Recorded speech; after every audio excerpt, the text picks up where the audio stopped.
All right. I've got headset going. People should be able to hear me now. And let me try and get everyone else back on because for whatever reason, all these things are muted. Chat. There's that. And What? Okay, I think they can hear us now. they can hear Why me. would you do this? Headset and game. All right. They Sorry can hear about that, you. folks. I don't know why all those settings changed, and I would have checked them, but there's a long list of audio settings now, and the ones that are relevant are at the bottom, and I don't know why. Thank you! Thank you so much, Streamlabs. You're making my Rahi tuber scream. I didn't think I'd be able to get a legitimate use out of that Whose so systems soon. are moldy now? Still yours. Hi, everyone. How's it going? I'm your host, Celtic Phoenix. This is the wonderful Twilight Guardian, who you couldn't hear, Hello. but she got on the good microphone very quickly. And the moldy Kaiser shonen. There we go. That's we were just joking. I fought an octopus underwater, so he was in fact wet and useless. So now everything is understood. We're all good. Ah, God. I'm so frustrated by Streamlabs right now. I bet. Homing torpedo. Homing torpedo. What? Oh, that's the special weapon I got for killing launch octopus. Ah. Fixing Ruby questions. Are we going to see random skills the crew has, like Roman good with a violin or something? What? Like, are you asking if we're going to like see random tidbits of characters' background abilities, like the kind of things they would just do like in their off time? I mean, kinda. That's sort of what we do. Like, Roman's good with violet. Yeah, I don't get it. I mean, I think it's like for it's a like, lore. just like, for a you know, lore. it's more just like random stuff that like the characters are able to do, but we just haven't seen in any context. Like, you have the joke in My Hero, which relevant to today's conversation. Oh yeah. Where it turns out that Bakugo is actually really good on the drums. Yes. Yeah, true. And He's Momo's like both an good expert at the pianist. drums, and he's good at cooking. He's like skilled at everything. He ain't skilled at PR, I'll tell you that. No, that's his one weakness. He put all his skills into everything else except for socialization and PR. Yeah, I was about to say his charisma is the dump stat. Yeah, the charisma dump stat. It's Bakugo, which again Also baffles me so much since all of the like women who love My Hero Academia just don't even get me fucking started. Guys, that one time I talked about my time doing like freaking My Hero role plays and stuff and making OCs and shit. The women in those servers, if you want to be around a collection of the most down catastrophic women in all of creation, whoever lived, go into these servers, dog. It's either Bakugo or Endeavor or Todoroki or Hawks. And that's just on the hero side, dude. Josh, I was so confused. I was like, oh no, a pregnant? What is my one week? No, it's an a PR agent. A pregnant? I'm so used to that pregnant is my weakness? There's that pregnant. Am I pregante? That my brain like read that out. It's like, oh no, a pregnant. Oh no, my one weakness. Like, what? Gonna belly bump you to death? What the fuck is that? Like, no joke. I've been doing some LLM role plays on this one website just for funsies to figure out like how dumb AI actually is and how shit it is at like doing creative things. It's really bad, by the way. Like we have to do a lot in order to make it a creative functioning thing. But like there's like 22 pages worth of 24 bots each. Over 100 of those bots is Bakugo. Yeah, we sat there one night. I sat there and counted. That was great. Yeah. What did you want on your head today, Twi? Epicure It's Animalakaramon, also known in English as Scorpiomon. Scorpiomon. Nice. Yes. I don't know why they censored it. Like, what was it? Too difficult for children to pronounce Animalcarimon? Because Animalcaris is like an actual creature that lived in the Permian era, and it's my favorite. I love it so much. It sounded Japanese, so we cut it. Bakugo should be a dried out husk with how much he abuses his sweat glands. No, like his body is adapted to use them. Let's be let's be fair. Hey Twy, who do you think had the most wasted character potential in Digimon? Kari, not Kairi. I've made that slip up before. Kari, Zoe, or Jerry? Oh, Well, I mean, as Kari, much as I do, at the very least, had stuff going on in season 1 and season 2. I was about to say, yeah. Yeah. So, like, I was gonna go from the middle first, because as much as I love Zoe personally, she's got nothing going on for her as a character, so like there's no potential to have wasted there because she has nothing. I don't even remember who she is. The one female character in Frontier. Yeah, I was gonna say she's Frontier. Oh, that chick. Yeah, like she technically had a like bullying thing because she lived overseas for a while, but I don't think that they really went into that very much, which is a shame because she can possibly be an interesting character. You can't wait. Kari, it's not there. yeah, exactly. It's the same with Kairi, but oh my fucking god! Don't. All right, we need several jars at this point. We need a jar for Kairi.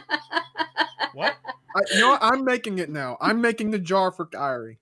Oh yeah, no. That's why I get the Kairi jar. Yeah. No, that's only because you brought her up. I had to make that joke.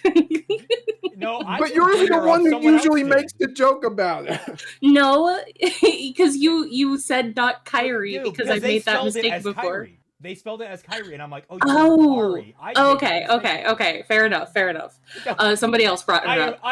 I'm still getting out the tip. I'm doing the jar. We're still doing the jar. Yeah. Anyway, the jars for both of y'all. Kari, I think, has the most potential. She was the most interesting character. Even in the fandom today, Kari is considered one of the more interesting characters of the first and second seasons. So I would think that the one that had the most wasted potential was Jerry, because she had things going on for her, but she ended up just being a damsel in distress. She was a damsel in distress for Takato to fawn over because she is a helpless girl, and he is a teenage boy who is just coming into his sexuality and gets a crush on the emo girl. And then her Digimon dies, so then the audience feels sad for her.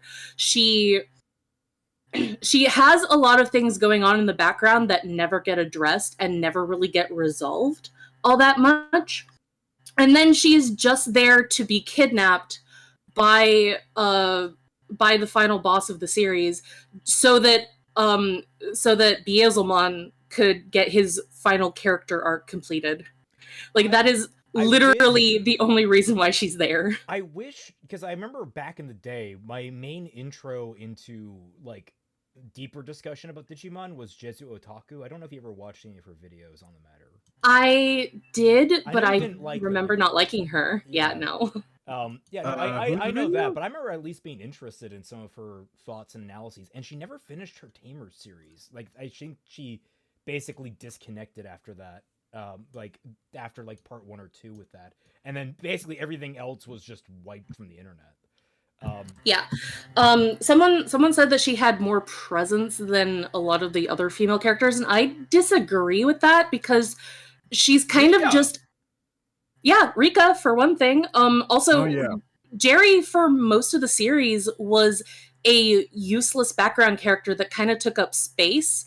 And the only reason why she was there to begin with after a while was because she thought that having a Digimon as a pet would be really fun and cool. And she actively ignored all of the other characters who had Digimon partners saying, "Hey, this isn't a game," because she wanted it to be a game. And then for absolutely no fucking reason at all, she suddenly gets a partner who doesn't even want to be her partner, by the way.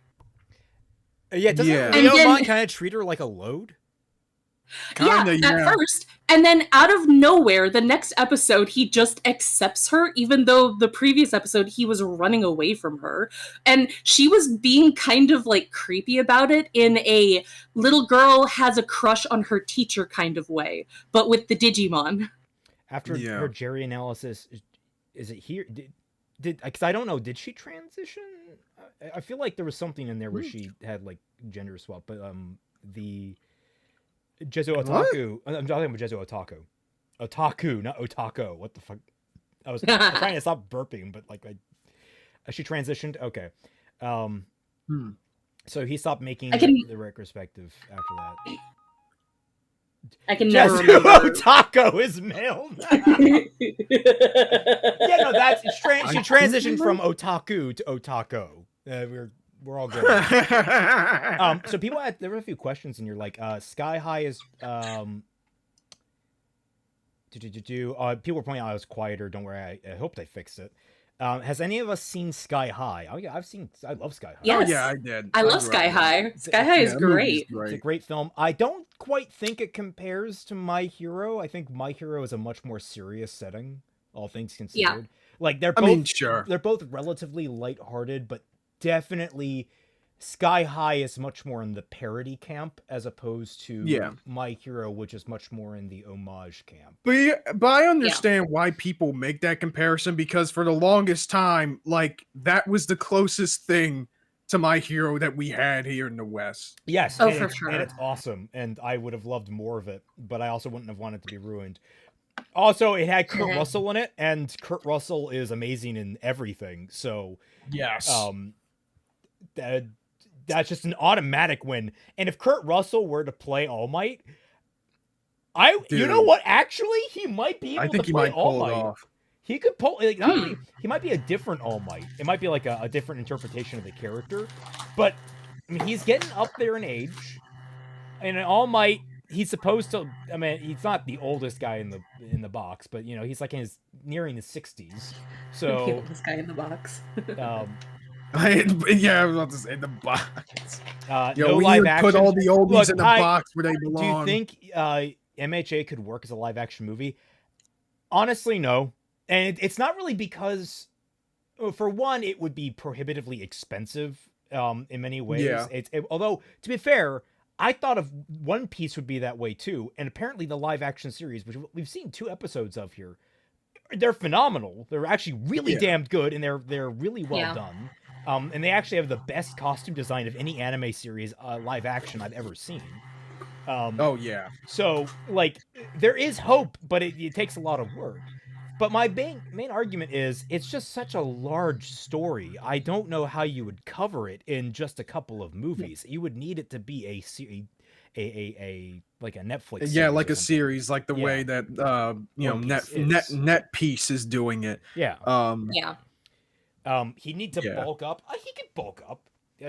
Dude, you're talking about the Snake Plissken, all right? He is the man that sold an entire generation on leather pants, despite the fact that leather pants fucking suck. I mean, I never had them, so thank God. I mean, I never have either, but like I can just imagine from the fact that I have felt leather before, and I know how sweaty it gets in the summer. Yeah. Dude, we got 107. Jeez. We got 107 people watching right now. Yeah, and of those people, congratulations to everyone that got caught in the membership blast that happened last Friday. For those of you who don't know, every Friday night at 10 p.m. we host Bad Fanfiction Night, and this week we'll be covering the first chapter, or half of the first chapter, depending, of Shadiversity's Shadow the Conqueror.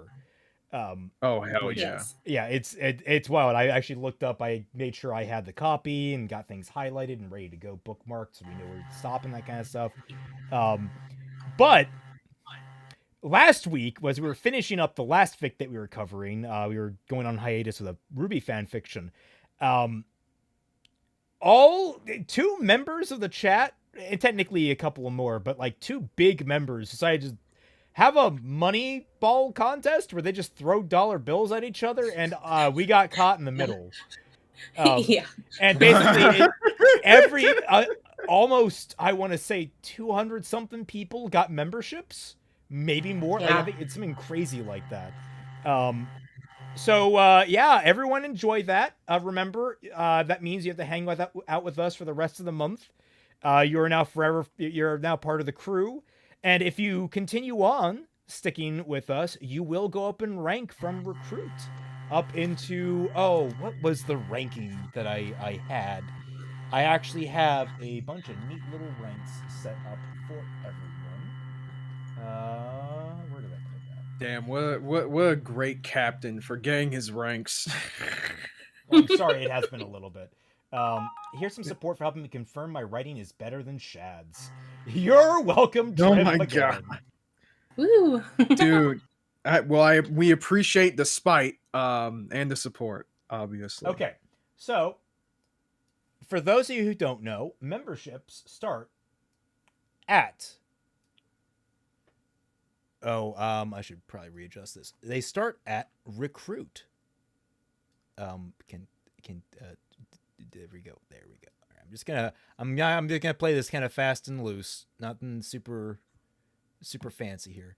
So you start out with recruit, and then you go up to Sparrow First Class. After that, you've got Sparrow First Talon. My apologies. Then Sparrow Second Talon. You've got Sparrow Third Talon. You've got, after that, Petty Corvid First Wing. You got Petty Corvid Second Wing. Petty Corvid Third Wing. And then finally, the last 2 are Master Chief Petty Corvid, which is honestly my favorite of the naming conventions. And then finally, Honorary Raptor, which is the distinction is that birds of enlisted rank, enlisted ranked birds are non-raptors, and all the raptors are basically commissioned officers. So that would be all of us. I actually do have them for everyone above. I haven't made the medallions yet, but I have the names. I would need to pull it up on Photoshop, which I don't want to do and risk the stream. But we do all have ranks. Critter is a Commodore, because Commodore Critter has a nice ring to it. But yes, if you stick around long enough, you might just make it all the way up to Honorary Raptor, which I would love to see, guys. That takes, I think, 36 months of membership total to reach that rank. You get the emblem. I'm not saying you get anything really cool other than the emblem and the prestige. But that's absolutely for now. Yeah, for now. There might be more. There might be more in the future. Thank you, Robert Glendinning. There he is, back at it again with the monies. Yep. Remember, guys, you're here with us for life now, aren't we? Oh god! Wait, is it going to chime for all of them now? Oh no! Probably. Hopefully it is. Yay! That's not gonna be annoying. I can't hear it, so haha. Everyone on stream is going to be able to. All right. Well, but that's fun.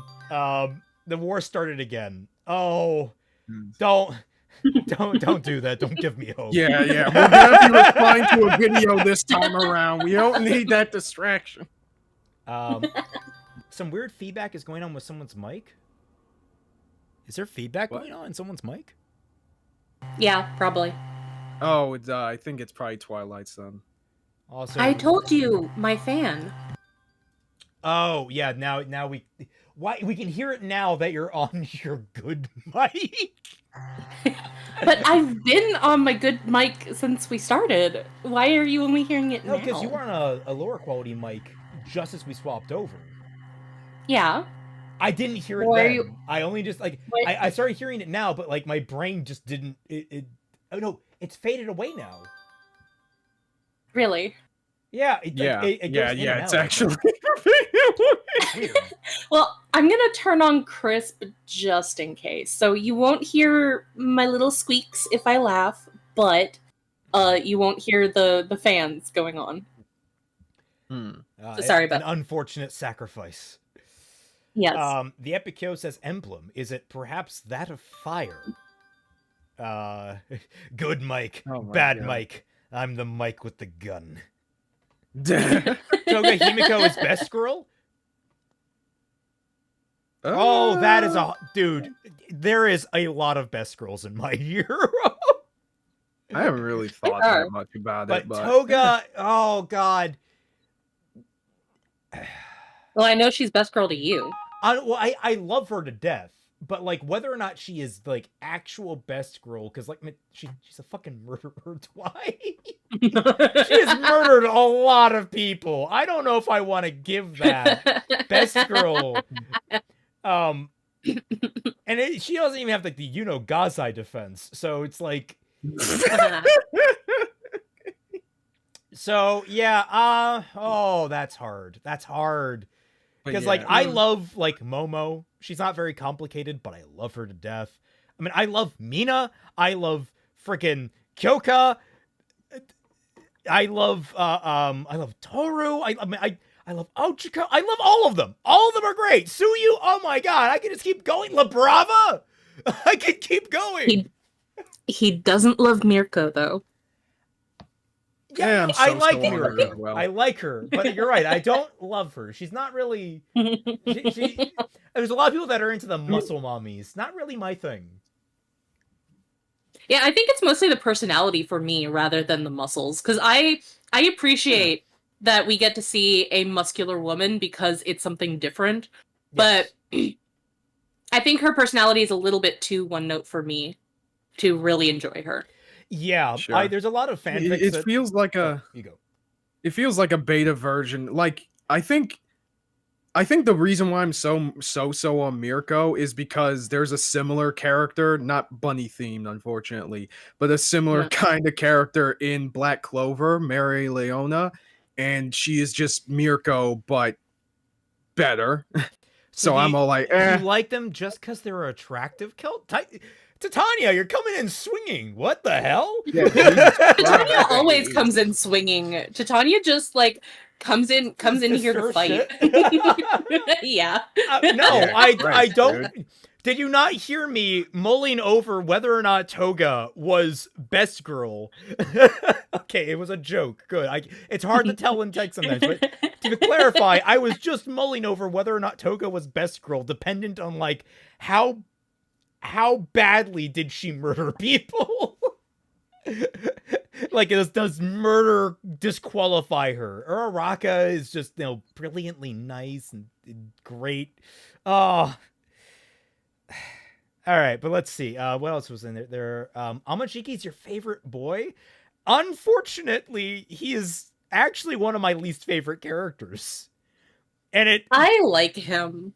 I like the soft boys. It's more so that I think he takes up a disproportionate amount of time during the Sun Eater, right? Yeah, I was just remembering like his actual name. I'm like, oh right, that guy. He takes up a disproportionate amount of time during the overhaul arc, and you already know I don't like the overall arc. Is one of my least favorite arcs. I think it's a pretty weak one.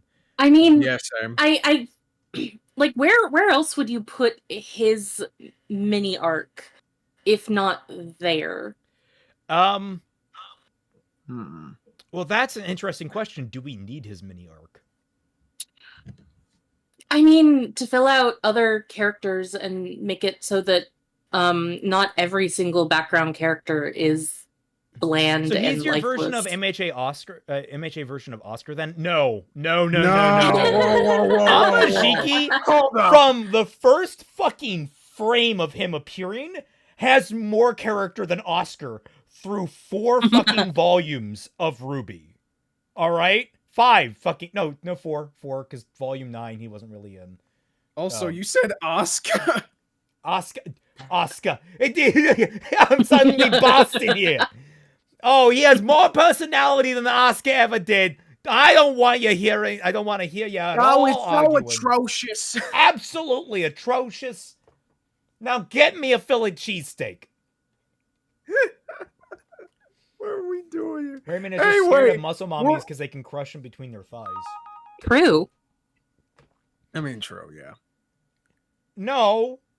I that's not the reason. That's not the reason I don't like them. Because here's the tip. Press X to doubt, guys. I like women press X to find because they are soft.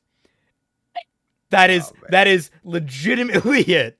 My preference for women is soft. This is a good veer or a bad one. We'll Look, get to that in a minute. She could still be soft, even if she's not. Look, chubby. she's got things working in her favor, like the bunny ears. Definitely working in her favor. So she's not like written off completely. I'm just saying.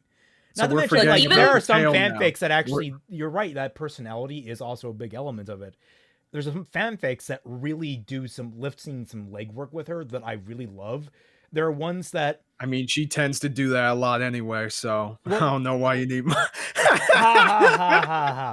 But I was gonna say the ones that stick out to me are like the ones that she ends up getting an intern of one of the main cast, and it kind of rotates. Oh, good okay.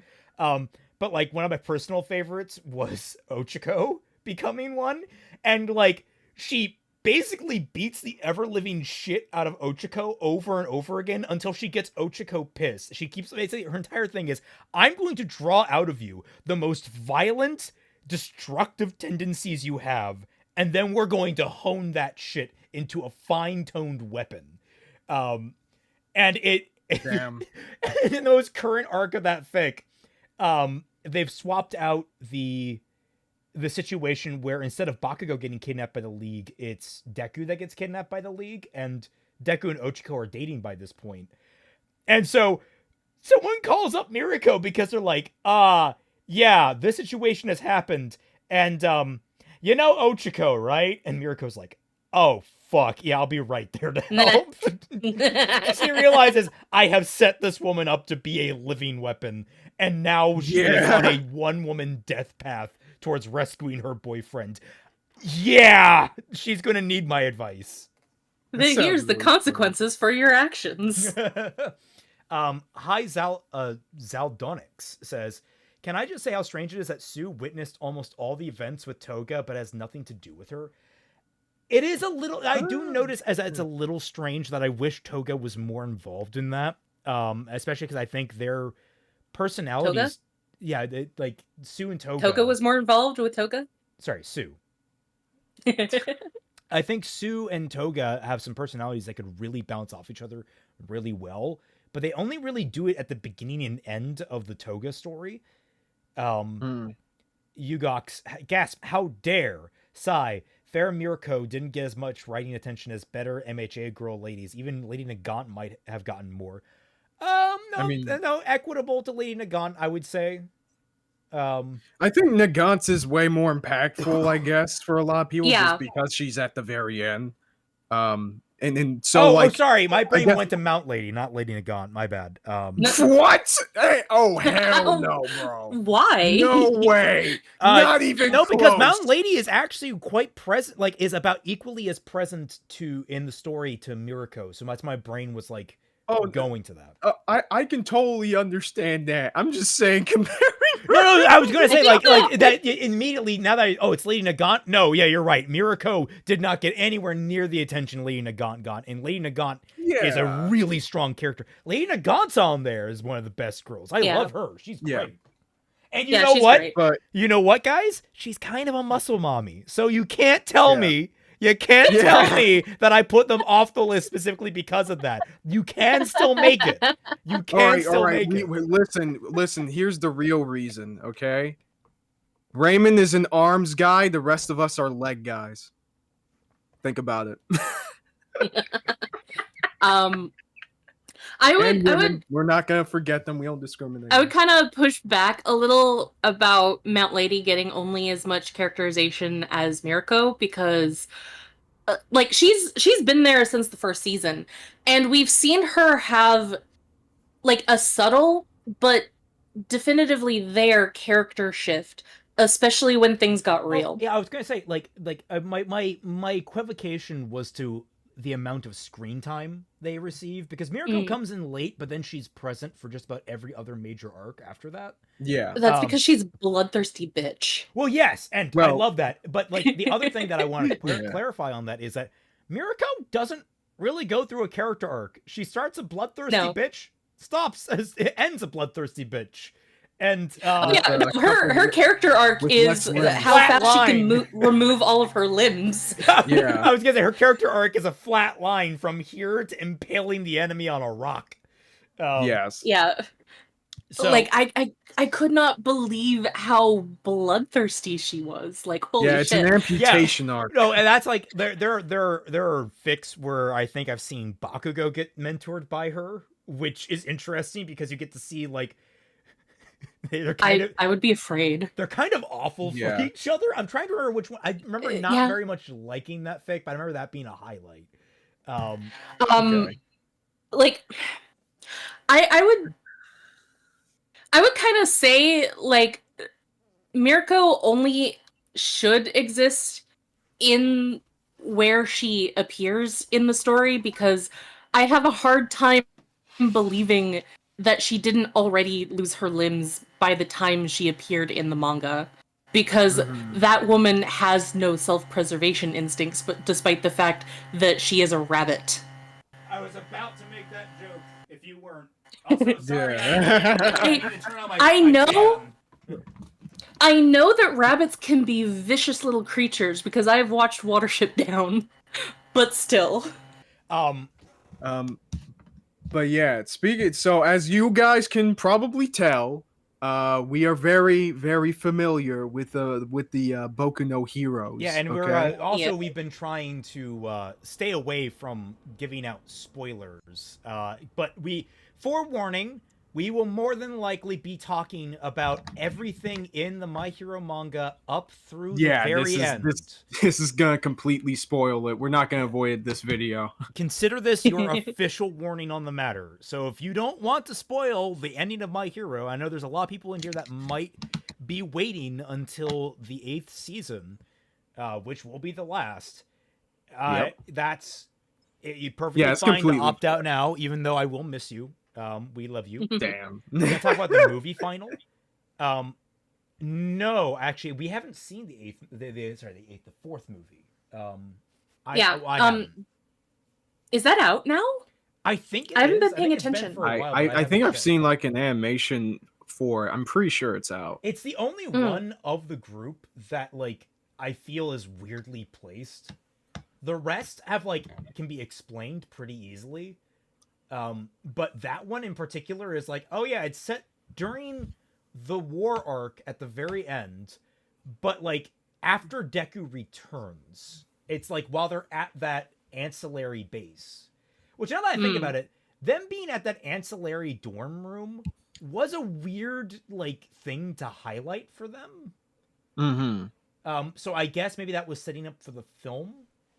It's out on Netflix and Crunchyroll. Got it. Okay. Good to know. All right. Okay. We'll watch that at some point soon. Yeah. But yeah, since I guess I brought this video to our attention, to set the stage, Mahia's TV. I've seen a few of their work before. This isn't the first time they talked about My Hero, and usually makes really, really good videos. Just go over just world building elements of shonen. And seeing how well they work in a semi-realistic sense, just as a thought experiment, usually. This video is called Fixing MHA's Biggest Flaws, because he, like many other people, are not big fans of the ending. apparently. And I saw this video, and I thought it was interesting. So I thought I would bring it to y'all's attention so we can cover it together. I should clarify, we're no strangers here to fixing fix. Yeah. I I'm not throwing stones through glass houses here. Well, I would make the argument. I would make the caveat that usually I mostly accept fixing for stuff that's actually bad, not stuff that you think is good but imperfect and you're trying to make perfect, because perfection is a myth. I'm generous towards that, like in terms of just I let them do that, but I'm curious. I mean, it depends on the flaws as well, like whether how big the imperfection is. Like, is it just an imperfection in the story, or is it like a really, really big issue? Is it an imperfection? Is it a critical flaw that like needs to be fixed? I mean, like the first thing that comes is to it mind a train crash? Hero, like, what are we doing here? The first thing that comes to mind for My Hero is quirk law. That's like one of the big things that I would have touched on. I don't know if this guy's going to touch quirk law because you're the law nerd. I'm not gonna spoil I know it's actually like the thing is I know it's actually a big complaint in the community. It's one of the things. Oh yeah.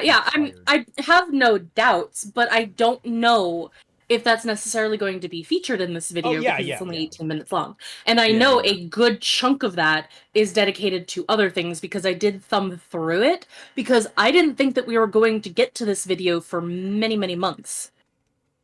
Yep, and then schedules changed. Yep. Yeah. Like I didn't watch it, but I did go through like because it is sectioned off into different areas, so I did go through those, and I don't know if he touches on that or not because I didn't go through it very thoroughly. Okay. Yugok says, from what I remember, Mirko kind of hijacks her rabbit self-preservation instinct in a way. Senses danger equals hero must go there equal I must go there. Oh. I don't remember that being explicitly stated, but I would believe it. Who made this video? Their name is Mahias TV. I believe they are Russian. Mahi's TV, yeah. The a random fandom, bad shows, so fixing Bleach one. I don't know enough about Bleach. We'll get to it someday. But I was going to get to it one of these days. There are a lot of people that would disagree with that as well, since there's a bigger resurgence for Bleach fans nowadays. The qualifier I was going to raise about fixing properties is, and it's a criticism that's lodged against me quite a bit, is determining what is actually a flaw versus what is a preference. Yes. A lot of people get on me. Because like a common fixing thing that I saw a lot of fans do, especially like earlier on in the series, is, well, what guys, why did Deku have to have a superpower? I want Japanese Batman, dude. That would be so much better. I'm all like, would that be better, or are you just saying that you would like it better? And then we got Vigilantes, where it seems like we got Japanese Batman. Yeah. And he's we got that. But it's like a completely different story from what we are going with. Like, you would have to change so much in order for that to work. Yeah. And that's the thing, is that a lot of people think that fixing is taking an element that they really like that wasn't focused on a whole lot, but they have a big bug up their ass for, and they want to derail things in order to expand on that. And I think that that's going to be an issue with this video. Okay. Just a hunch. Yeah, because like people, to give an example, people always criticize me in Fixing Ruby for favoring, like, say, Roman Torchwick. They always say that, I self-insert, which is really insulting because I'm not a criminal bastard. I am very witty, though, so I'll take that partly as a compliment. But people say that I make him Ozpin just because that's what I wanted to do. And where I did have a preference for it, I explained my reasoning. And you're like, okay, so here's step one. What does Oscar, what purpose does Oscar serve as the host of Ozpin? What does he serve in the narrative? How does he serve it compared to everyone else in the cast? Okay, basically he has either made John redundant or he himself is made redundant by John.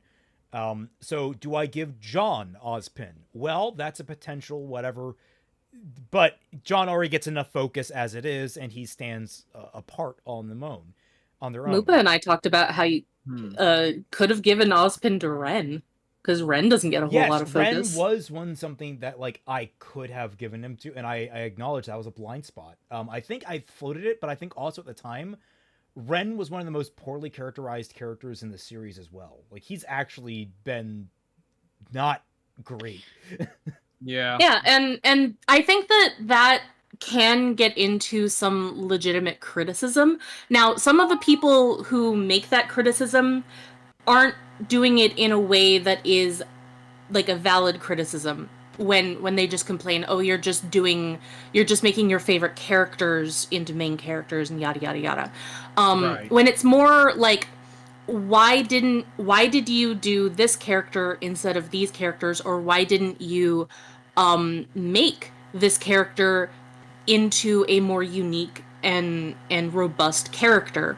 Because like I mentioned this to you before, but like Vernal was a pretty much as blank wood of a character as Ozpin, and yet in Fixing Ruby she got a big revamp out of nowhere. Yeah, I was gonna say, I think the reason why Ren wasn't given the strongest consideration was really positioning in the narrative, because he gets his first major arc in Volume 4, and tacking on Ozpin to that would have overcomplicated things for that arc. Potentially. I'm not saying it wouldn't, it wouldn't have been, there wasn't a way to balance it. I'm just saying that, like, I think that's really what took him out of the running for my consideration of it. But, like, and to be fair, I think I was very cautious with Ren because Ren doesn't get a lot. So I was like, I need to preserve this and, make it better as much as possible. And to be fair, you didn't really know what they were gonna do with him in Volume 7 and 8. No. Was that by the time? No, you're right. It was by the end of 6 that I started working on Volume. Yeah, so I did not know what they were going to do with Ozpin. Honestly, I think Roman has helped future-proof my Ozpin choice, but that's neither here nor there. But it's basically pointing out, like, there was a lot of consideration why I made the choice that I did, and in fact, there was a lot of unease with how I chose to do it, because I had to somehow bring Roman back from the dead, which is, if you know storytelling, people don't often like that. So you have to be very careful with it. And I, to this day, still feel like I didn't quite pull it off. I still feel like I really gave myself a lot of wiggle room that I probably didn't deserve with that. When is Fixing Ruby? It's called Fractured Fairy Tales, and I am slowly going through that. So stay tuned in like maybe a couple of years, and I'll get that novel done. Yeah.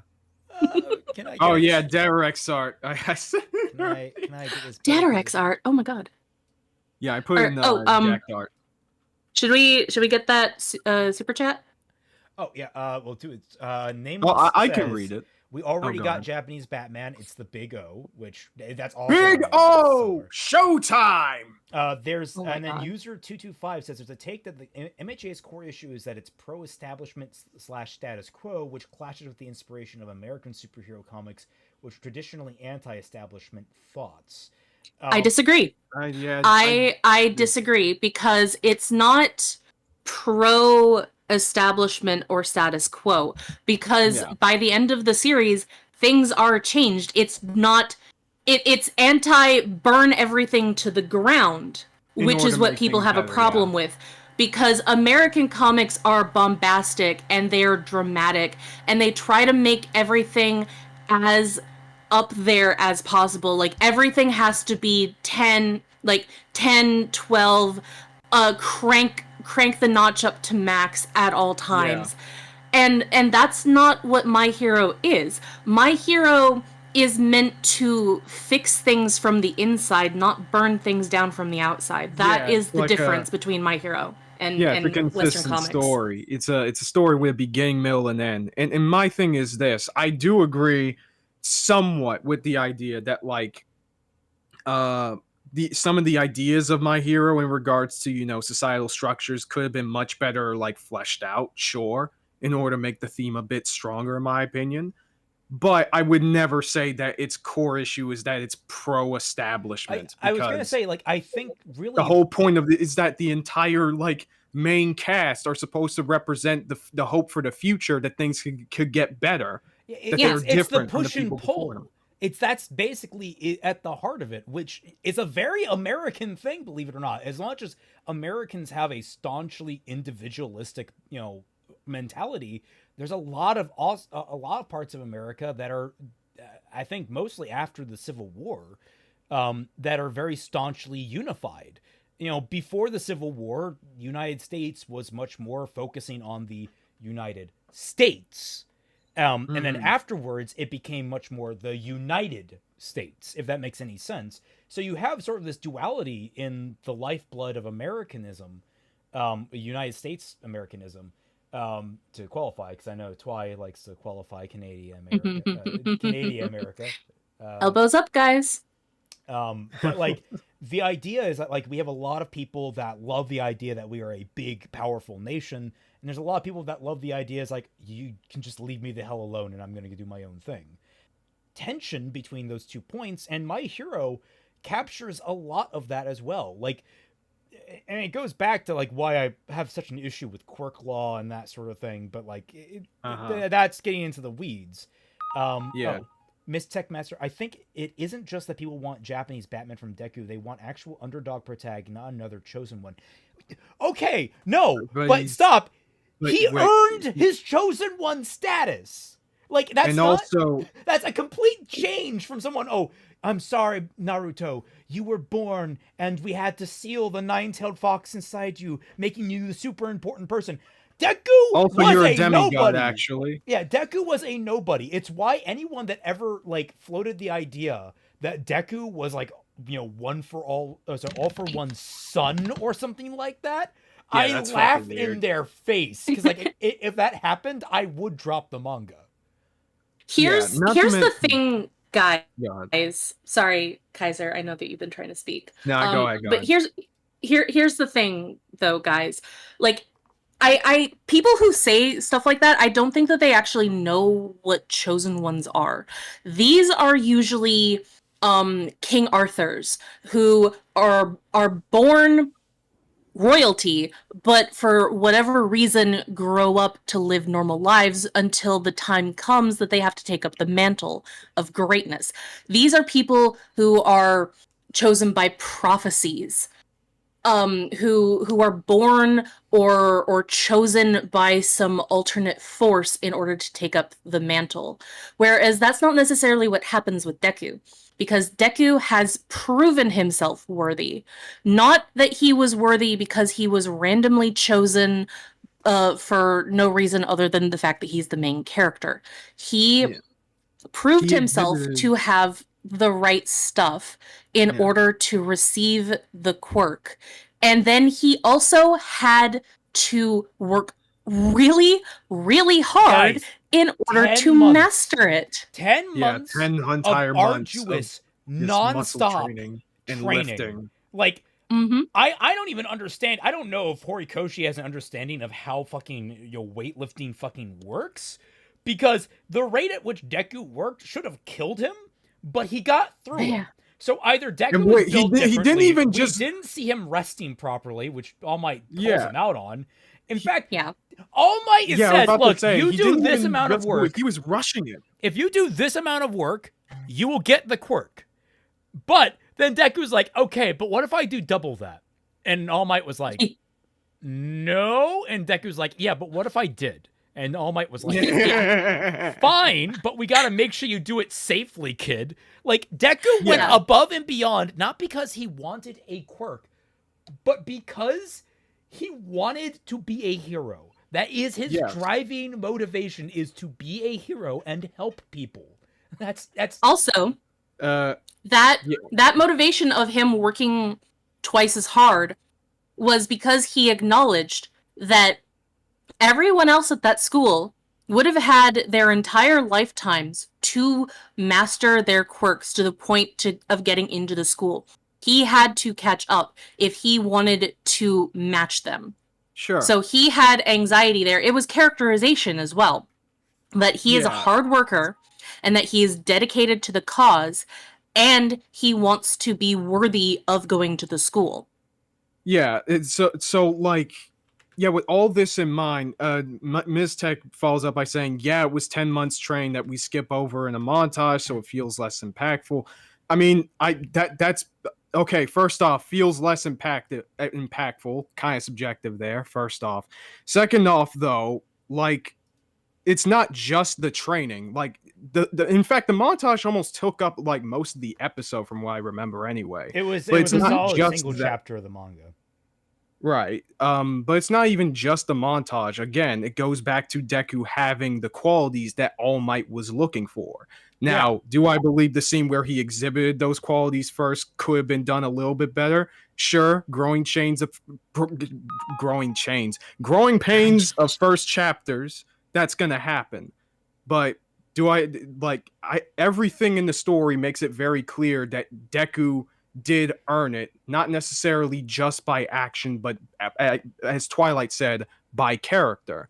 I understand why people have an issue with that. The whole thing is, though, making Deku into Japanese Batman is not going to solve that problem. It completely sidesteps that.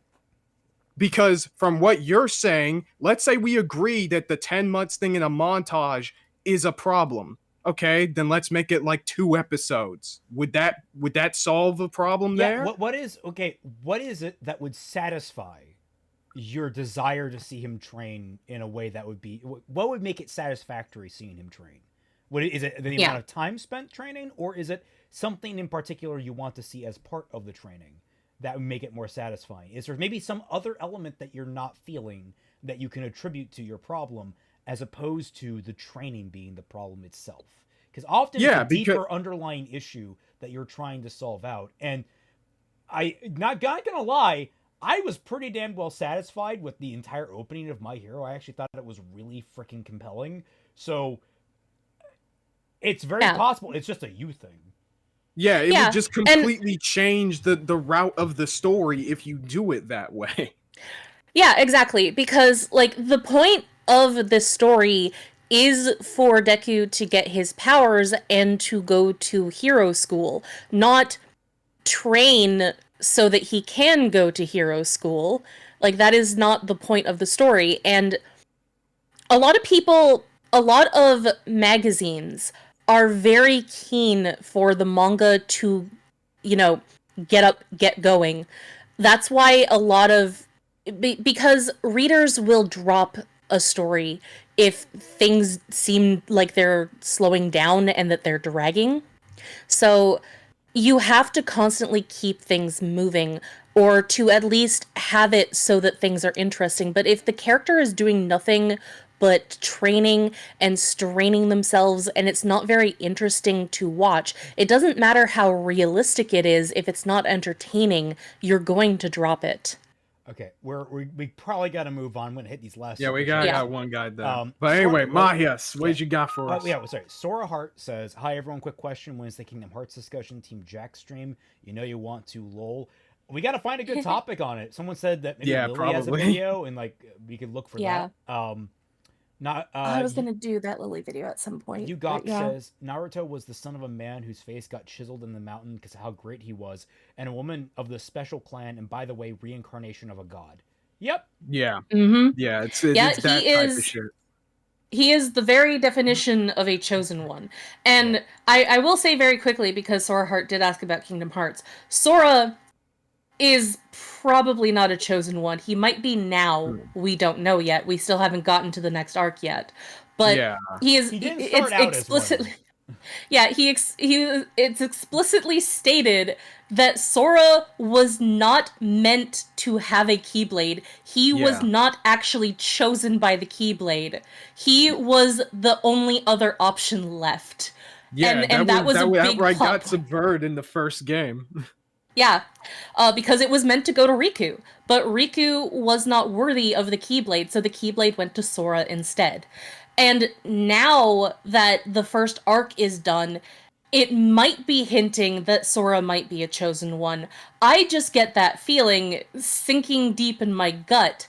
I hope that they're going to explain it or that I'm wrong on that, but either way, like, he was originally never meant to own a Keyblade or to wield one, so he was not a chosen one. If they go the route of, like, by his actions in the past several games, he has basically built something up that, like, he's not a chosen one per se, but, like, the idea is, like, he has become special as a result of it. Like, if that's the angle they really, really lean into, and it's like, it's like, oh, you've become this unique thing in space-time continuum bullshit. If they do that, fine, but you're right that, like, that's not necessarily what they'll do. Yeah. Like, this might be spoilers for you, Raymond, because you still haven't watched Dark Road. I need to sit you down and watch it, but there is a concept in Kingdom Hearts now called the Child of Destiny. Oh, goody. Right. Yeah, it's a prophesized thing. Remember that thing about, like, hey, can we rewrite things that we just don't straight up like? Yeah. There you go. Yeah. Because we kind of have a bit of an Anakin situation because it was thought that Xehanort was the Child of Destiny. Yeah. Apparently.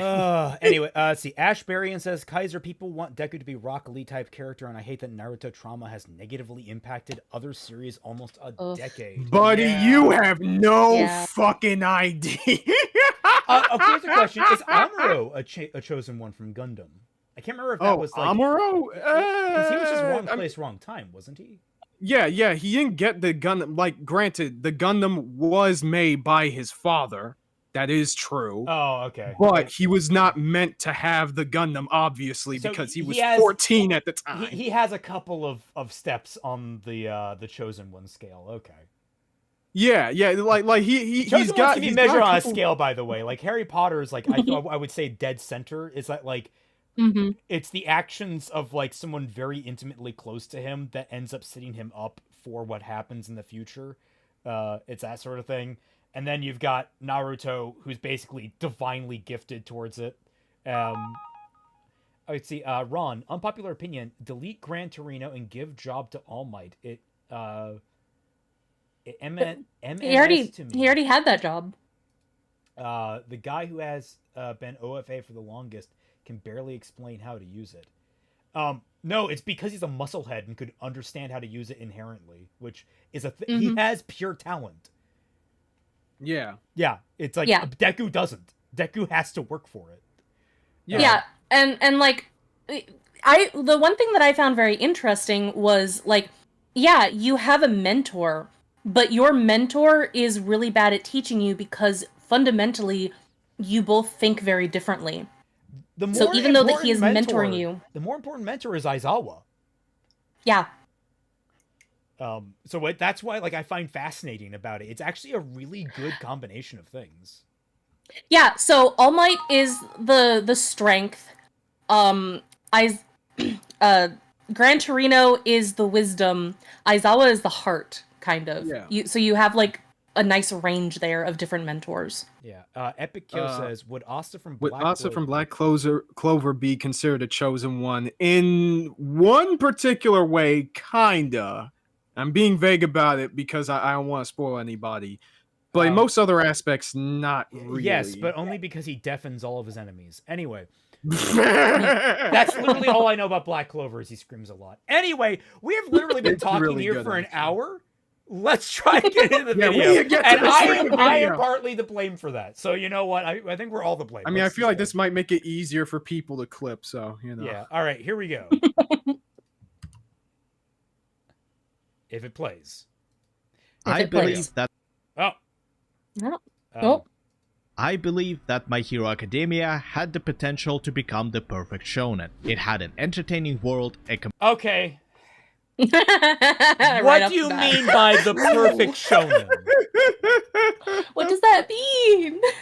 Like you need to define, like, I mean, you might be defining it here, but like your definition of, don't all those sports anime count as shonen? Most of them do, like Ippo. Yeah, I mean, I'm Ippo is sorry. great, Are you going to so say I that don't this know. is going to be better? Like, it's a very broad demographic, buddy. You're not using the word right.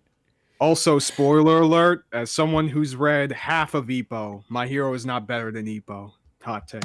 I'm sorry. Compelling So- setup.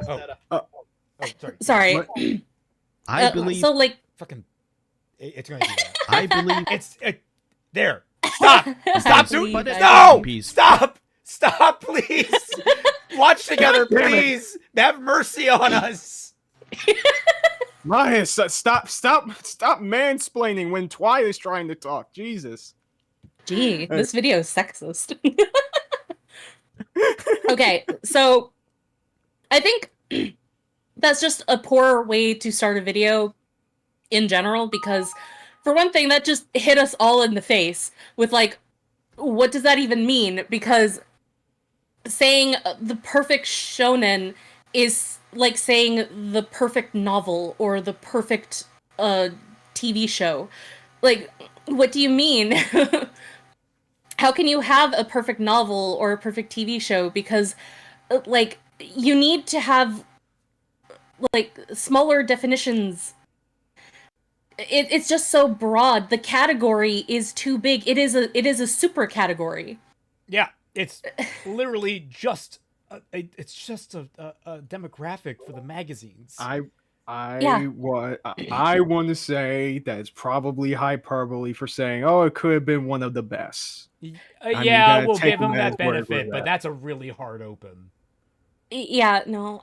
That My Hero Academia had the potential to become the perfect shonen. It had an entertaining world, a compelling setup, and a fairly compact format, looking at you One Piece, but it ultimately fell short in some aspects, like its fast cast or the ending, which we'll try to analyze and fix. Hello, comrade, my name is Mahis. Come, get yourself a beverage and sit down with me. We got a blueprint to revise. Let's So begin with the 50. Is he even going to go into what he means by that, or is he just gonna go on?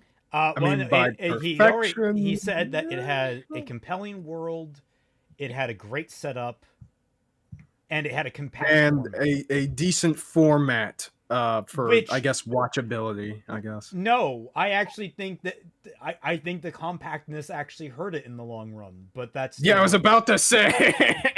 so We're it's interesting to me. old though, to be fair, Yeah. and we like it when there are a couple of filler episodes that fill in characterization that wasn't there in the manga though. Yeah, Looking at you, but- Sailor Moon. Yeah. Absolutely. 50-50 issue, the one I can argue for and against, since on paper it makes sense, yet the execution could have been better. The side characters, probably the most divisive topic outside shipping, which we'll also kinda talk about. The main concern is simple. A good chunk of characters barely participate in major events and have a little backstory / anything that makes us care about them. Okay, stop. They're side Here we characters. go. They're There side we go. characters. Yep. This is the first point big of disagreement of the video. The point of them is that they're on the side, like they're not major characters. If they had a whole lot of characterization outside of like one or two things, that would make them like secondary characters. We can't have 500 different secondary characters. That's just not feasible. Why Yeah, are how you can you have the time? referencing Naruto? Naruto has like a No. billion fucking episodes. Yeah, and Oh. even that show couldn't even do it right. In fact, Yeah. I even explained about this before, but I'm gonna do it again because this is even more relevant than the other time I did it. The problem with Naruto isn't that it didn't flesh out enough of its side characters. The problem with Naruto is that it set up a bunch of side characters with all of this freaking potential and hype to be even more interesting and engaging and add to the narrative in positive ways throughout the story, and then proceeded to just say fuck it after working so goddamn hard to make the audience give a shit about them in the first place. no one would give a single lying flying fuck that, spoilers, Neji died the way that he did if all the setup in the Chunin exams didn't fucking happen. Likewise, Gaara is one of the best characters because his development was consistent and the way that he was established was important. The Sero, the sugar guy, and Koji do not have this problem. They were established as side characters, and they ended that way. I have a thought about Sarah, but when I do this super chat. Sky Slasher, can someone please explain why the internet is thirsty for Bihan Sub-Zero? It's because they like their drinks cold. Yeah. That's why they're thirsty. My God, man. It's simple. Someone says, Celtic, what if All Might died at the end of the Hideout raid arc? Some people used to say that back then, if he had died after he said it's your turn, it would be epic. Thoughts? I actually thought he might, which could have been a direction to go, but I'm actually really happy that they didn't. Mentors dying right after they're no longer needed. Useful. Like, that is such a cliche. So it's really refreshing that All Might survived to the end. All Might's arc becomes then about the fact that he actually can't mentor Deku anymore. Yeah. As well as it like contributes to his own arc outside of combat, is like figuring out who he is and what he can do now that he isn't a hero anymore. Yeah. So going back to the side characters thing, reason, like, not every character needs to be fleshed out all that much. Like, some of these characters were established at the very beginning to just be there to fill out the class. Sero, I forget his name, but Sugar Man. It's the Sato. Characters. It's literally just Sato. Sugar. Yes. Sugar Man. Like, these characters are not meant to be major focuses. They're simply there to show that the class is 20 people and that they have the kinds of powers that would allow them to be students at UA. This would only be like an issue if they took up a shit ton of screen time, but they really, really don't. Sorry, I sneezed. But I was gonna say, I know exactly what you're talking. So I was gonna say, Sero is really interesting to me because in like one of the final bouts against All For One, he backhands All For One's nihilistic, like, oh, pain makes you stronger mentality by saying, bitch, I grew up the most boring motherfucker on the planet. I have nothing special about me. And yet I see these people that have gone through hell and I see how hard they work to get over it and get through it. And I never want to have anyone go through that ever again. I want everyone to have the same old boring life that I had because that would be healthier for everyone. It's like, they literally made a point of the fact that he was a background side character. It was great. It's like one of the most brilliant things. Yeah, like, here's the thing. Even if you have background characters like Sero and Sato, they still have their own mini arcs. They're not big. They don't take up a whole lot of focus, but they still have them. And to ignore that, to suggest that every single character needs to have their own miniature arc that takes like 5, 6, 10 episodes each, when the cast is as big as it is for My Hero, that is ridiculous. Nobody is going to want to watch that because at that point you're just derailing the plot and making it so that characters that should be moving and doing things just don't, arbitrarily, so that you can focus on what this character is going through. Is complaining about side characters not getting enough development ever valid, or is it a truism? No. I literally explained this earlier. It's all in this thing called character establishment. And if you establish a character with a big amount of importance and don't capitalize on that, then it's bad. But if you just have a side character that's just there and don't really like take up a whole lot of screen time, then it's fine. Sorry, good example of this. Redestro, who is established, basically plays a major role in one of the biggest arcs of the entire series, establishing the formation of the Paranormal Liberation Army. Right. And then the raid happens, and we never even hear about him again. He just falls off the face of the planet.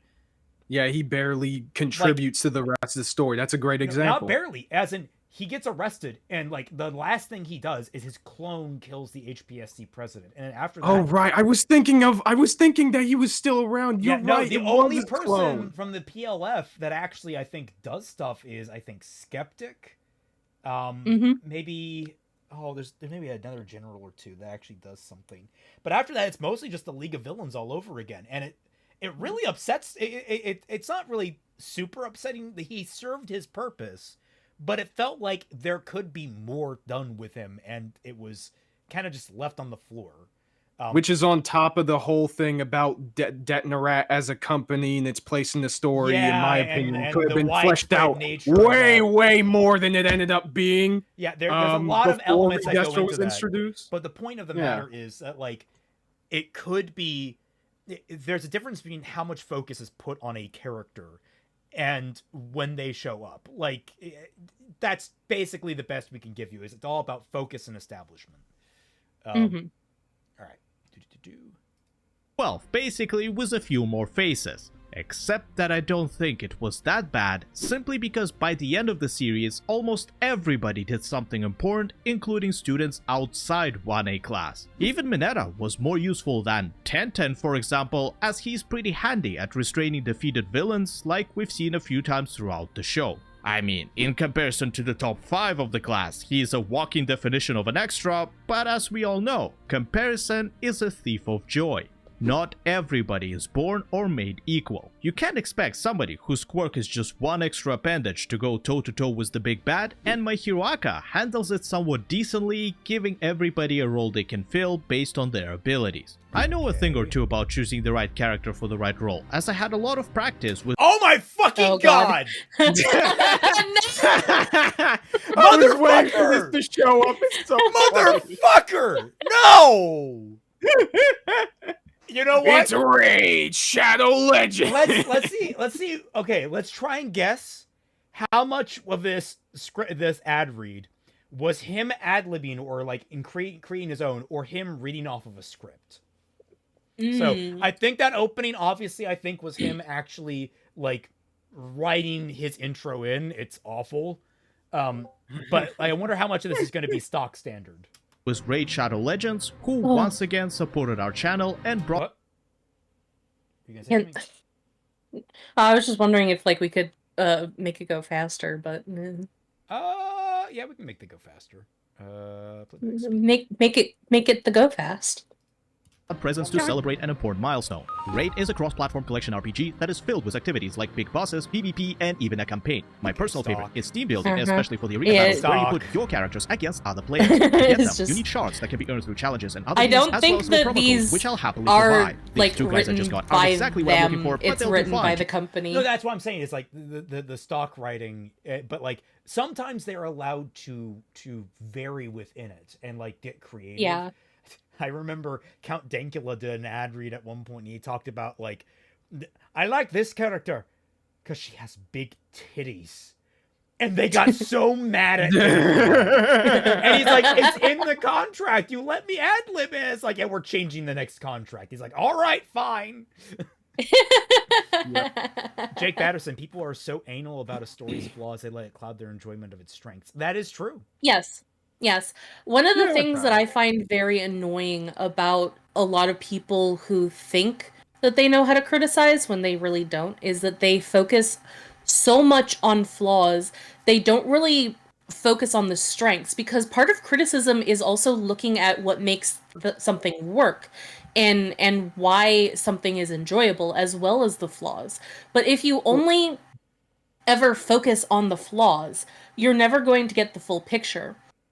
Now there are shows that have only flaws, but you should establish that you can't find anything all that much of value to that thing. Yeah, I mean, you know, sometimes you just get a She-Hulk. All right. Yeah, pretty much. Yeah, my main squad. This dude, however, let's see. Old Grukus decreases the attack of my enemies and applies healing reduction. So if I make him go first with some artifacts, he'll be hella useful. I actually Okay. thought that Raid Shadow Legends wasn't a thing anymore. Are you kidding? It's like it makes so much fucking money. It is exorbitant, and it's because it knows how to do the advertising game. What I hate about this ad read, and I don't know if I presume this is a stock requirement. It's like, oh, talk about some of the bonuses. I have no idea what any of this shit means. I'm sorry, I don't play the game. Who are you selling this to? Someone that plays the game or no? Like, who is this aimed at? I don't know what these bonuses are for. I don't know how. Is 5,000 HP good? Is that starting HP? Is that ending HP? Are we looking at an end game character, a first level character? Because, like, you know, I play tabletop RPGs, and 200 health that you're getting apparently as a level up or something here. That's a lot of health in Pathfinder. That's pretty good. That's pretty damn good. That's like end game health. If I was a YouTuber back when Union Cross was still out, and I got promoted to like do an advertisement for it, I would be so anal about going into detail about how the game actually functioned and how it worked and all the things that you could do with it. You would just make a Union Cross video. Yes, I would, because I legitimately enjoyed Union Cross. I know a lot of people don't like it simply because it was a mobile game. It was fun. It was very fun. Even if I got annoyed that we had like raid hour during the weekends and all that, because raid hour could be very tedious, because it was basically a boss rush for an entire hour. But it was still a lot of fun. Maybe you'll get a ad read for Missing Link. Maybe. That would actually be very fun. Yeah. Sora Heart says, if you only focus on the flaws, you get Lily Orchard. Yep. Yeah, basically. And if I focus on the flaws, I point out that you missed the D in the end of her name. Yeah. Well, honestly, the issue with Lily isn't just that she only focuses on the flaws. It's just that she focuses on them when they're inconvenient for her. Yeah. Never mind. The D's missing because she has it. Wow. That's a joke that's going to get me canceled. Does anyone respect Lily Orchard enough to get me canceled over her? Yeah, I think we're good. I think one of her Discord kittens might. Oh God. Yeah. So nothing of value was lost. If you've ever thought of checking it out, now is the best time to start playing Raid, as was its 6-year anniversary. You'll get a ton of giveaways that will allow you to quickly rise among its 5 million active. I can remember a time before YouTube when Raid still existed then somehow. Before the shadow time. It feels like this thing has been around for fucking ever. My hip. Your hip. I'm sorry, sir. I am trans. I give you the pass for that one, Raymond. All right, thank you. Let's go. I appreciate it. Oh, I thought you were making a lesbian joke. My bad. No. By downloading the game with my link, you'll receive the Epic Heroes Argala, one of the hardest hitting AoE champions, as well as a bunch of other useful items. Moreover, there are 4 promo codes for new players to choose from to get a legendary that best fits your playstyle. Supreme Gallic with Supreme 6, Sun Wukong with Monkey King, Alice the Wanderer with Get Alice, and Loki the Deceiver with Get Loki. I feel like all those were put in there to try and advert. Like, we got what? Hulk. We had. Who were those? Sun Wukong. That best fits your playstyle. Sun Wukong. We got that because of the Sun Wukong game. I don't know why you would have Alice, but then you would have Loki for the Loki stuff. Like, I feel like that's just very pointedly. Supreme Gallic with Supreme 6, Sun Wukong with Monkey King, Alice the Wanderer with Get Alice, and Loki the Deceiver with Get Loki. Remember, these champions are only available after downloading via my custom link or the QR code, and you have 48 hours to redeem them. Both new and existing players can also get one more promo code, GameLead, that gives 1 full energy, 10 XP boost, and 100,000 silver. I don't know what that shit. What does 100,000 silver do? I don't know. Yeah. I will. Well, it's more than 900 silver, so get to it. Oh no! Like, here's Jake Batterson. By the way, Kaiser, the MHA propaganda dude sounds like a mix between Yandere Dev and the game dude. Cheers. Oh my god! Oh. So okay, for context, in one of my streams, I reacted to the first few minutes of a video, basically accusing MHA of being propaganda. What? And I'm all like. I think I don't know whether we managed to find out because I was watching it with my best friend in Discord, Lone Crit. I don't think we found out whether it was a joke or not. Oh, but dear. It really didn't sound like it. It was so crazy. Raymond has been granted the transit pass. Oh my god! All right, That's your favorite comic superhero? I think mine is Wonder Woman. I mean, I'm more familiar with the films at this point, and it'd probably be Captain America. Yeah, that's fair. Yeah, Rogue has always been my favorite. Rogue's good. My favorite. Usually I would definitely say Spider-Man, but I tend to be liking Superman a lot more these days. And got into the... Find me in our clan so we can be legends together. In the real world, not every... I will find you in your clan, and then I will see how little you actually play this fucking game. Cause like here's how I would do something like this. Okay, you go. But I suspect why they don't really tell you, because it probably doesn't do all that much in the game. Is just a big number for the sake of people thinking that it will actually do a whole lot for you when it's not.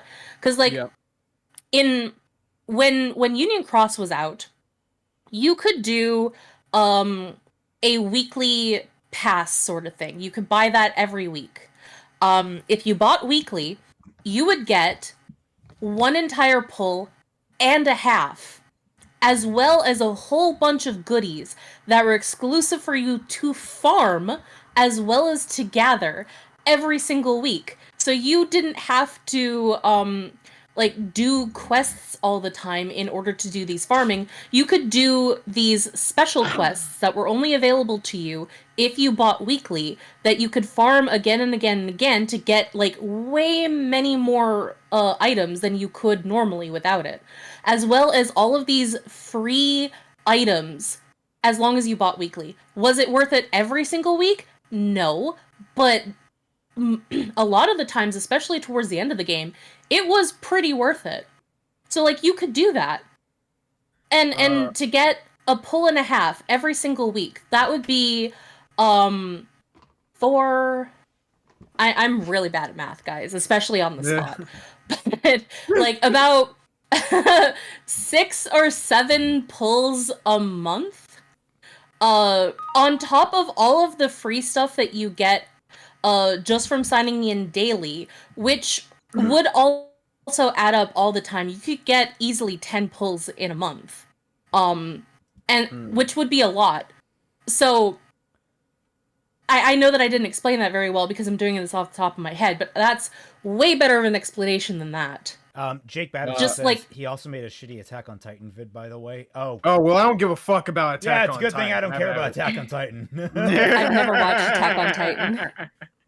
I watched the abridged when that was coming out.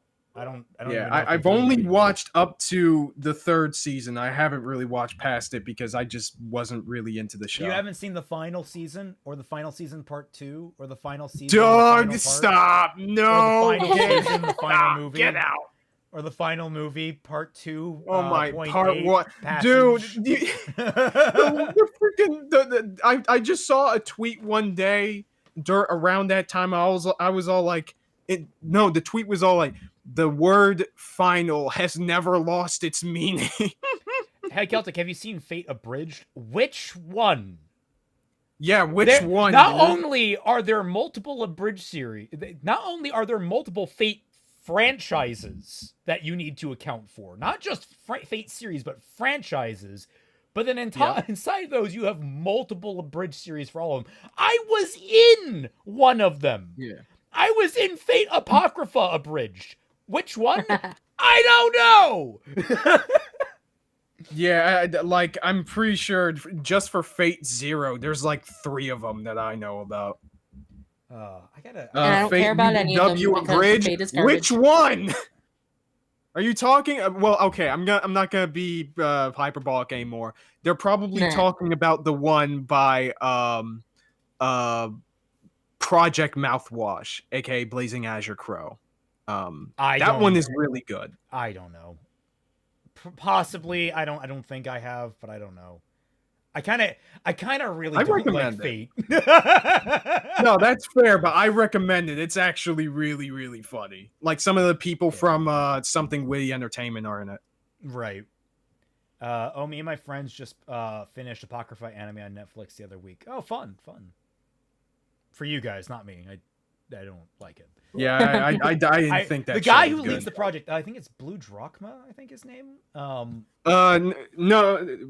you For Apocrypha. wait for the Blaze for Project Mouthwash. No, he had. No, I'm talking about the Padre, the Fate Apocrypha abridged. Oh yeah. That was Blue Drachma. I talked with him for a while, and he tried to explain to me exactly how this differed from the like why are there more than 7 servants in this war. And basically it just came down to it's bullshit. Don't ask. At least that's what I've been going through. Fate Zero. Fate Zero and UBW Fate is Zero great. is fine. Fate Zero, yes. UBW, agree to disagree. That's one of the worst anime I've ever seen. I hear it's well animated, but I don't know if that really means it is well animated, but it can't write for shit. and Fate Zero is fine. It's still held back by a lot. Gen Urobuchi did a lot of fucking good work there to make regular Fate okay. Right. Firefighter carried a mom and an infant out of a burning building, yet we don't boo them, saying, "El firefighter, why did you even become one?" etc, etc. It's stupid, just like expecting everyone in the cast to be as useful as the MC. However, this is where my defense starts to run out because of how it was handled. Take Monoma, Shinzo, and Hatsume. They ended up being quite important despite the fact that their classes, even 1B, were left behind. That was done to expand the school and show us that heroes don't come exclusively from this one particular group we happen to follow. There had to be other outstanding individuals, and in order to incorporate them organically into the narrative, the author had to give them some exposition that was different from the main cast. There's no need story-wise to develop the support class as much, since the primary reason for their existence is Hatsume Mei, the genius eccentric inventor we all know and love. But not every character was lucky enough to receive this. YouTubers do that. Just saying. Okay, to be fair, we kind of had a bad one the other day that just kept going. Yeah. But that was also a My Hero. What is it with you fucking My Hero fans being uber horny? Yeah. And I should be talking. I'm uber horny, so come on, guys. I mean, I think we probably have Horikoshi to blame, because I feel like of the new gen shonen, My Hero is definitely one of the hornier ones. Izanagi says, as a Fate fan, I'm starting to feel the writing weaknesses to getting worse and worse. At least the animation OSTs are very enjoyable. Yeah, the music's fine. We know Isa. NR1 answered a Fate-related question. Don't worry about it. If you know, you know. I still am amused by just you know what, transferring mana. I'll say that for Fate fans. Anyway, build up as a result. When their big moment came, the genius eccentric inventor we all know and love. But not every character was lucky enough to receive this build up, and as a result, when their big moment came, we were like, wait, metamorphs were still treated that badly in mass, and Shoji had this backstory all along? We did see this before, obviously, with because we didn't have to. Also, when it was shown in one of the movies, people whined and bitched about it that it came out of nowhere, even though that wasn't true. It's one of those things that, like, I partly agree with this. Like, it's all about placement. It's all about the placement of it. And it is an issue that I have, and I highlight it in my video. But you're writing it like this is like a massive critical flaw more than it is a speed bump. Yeah, like I agree that like that saying that it doesn't have any build up at all is unreasonable. I probably would say it would be better if it had a tiny bit more just sprinkled throughout, especially given how important it is for Spinner's story. But I wouldn't necessarily say it's handled badly. I just feel that it's kind of rushed. Well, here's the thing that's kind of the problem, and you can say whether or not it's a problem with the story or not, but it's established that heteromorph discrimination is mostly just a thing in rural Japan. Where does the majority of My Hero take place? Urban big setting. Yeah, city. it takes place in urban Yeah. places, yeah. It like there's small discrimination in the big city, but it's not very prominent.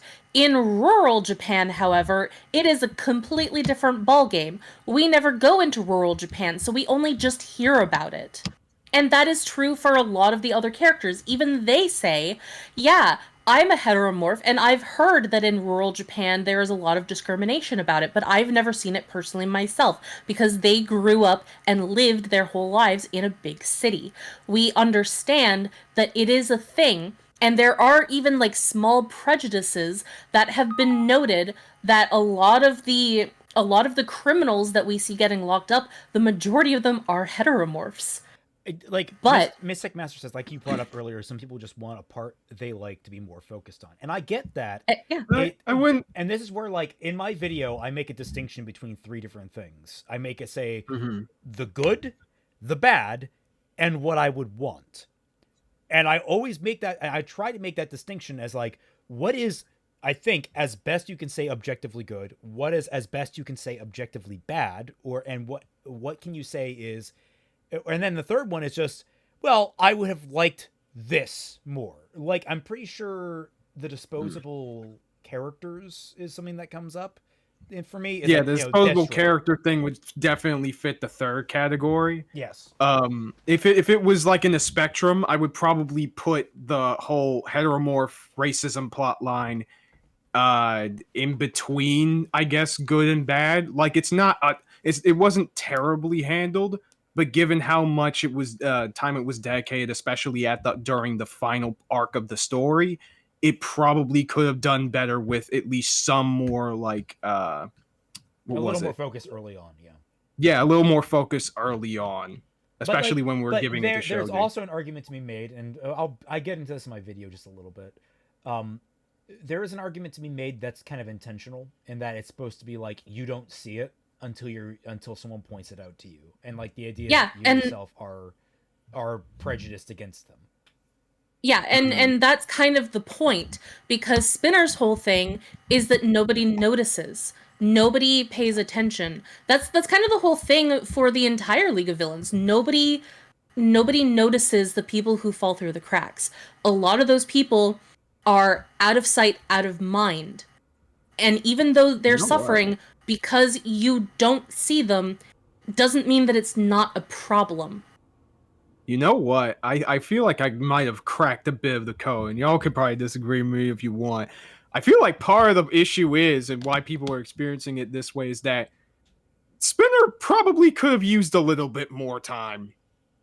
I honestly... Yeah, no, Spinner... Possible, Spinner, after the the PLA battle arc, he gets kind of shuffled off to become Super Spinner, and Super Spinner is big hulking brain. Yeah, and not even just that, but even before that arc, we have him, be established during the training camp arc attack.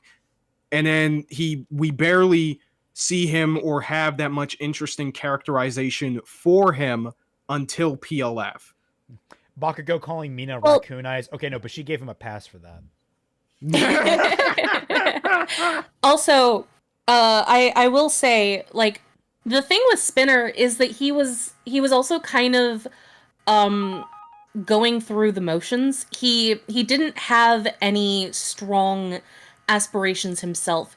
He was just angry and hurt, and he was inspired by his hero, Stain, in order to be motivated to do something, but it was his friendship with the other members of the League of Villains, specifically Tamura, that finally made him question his role in things.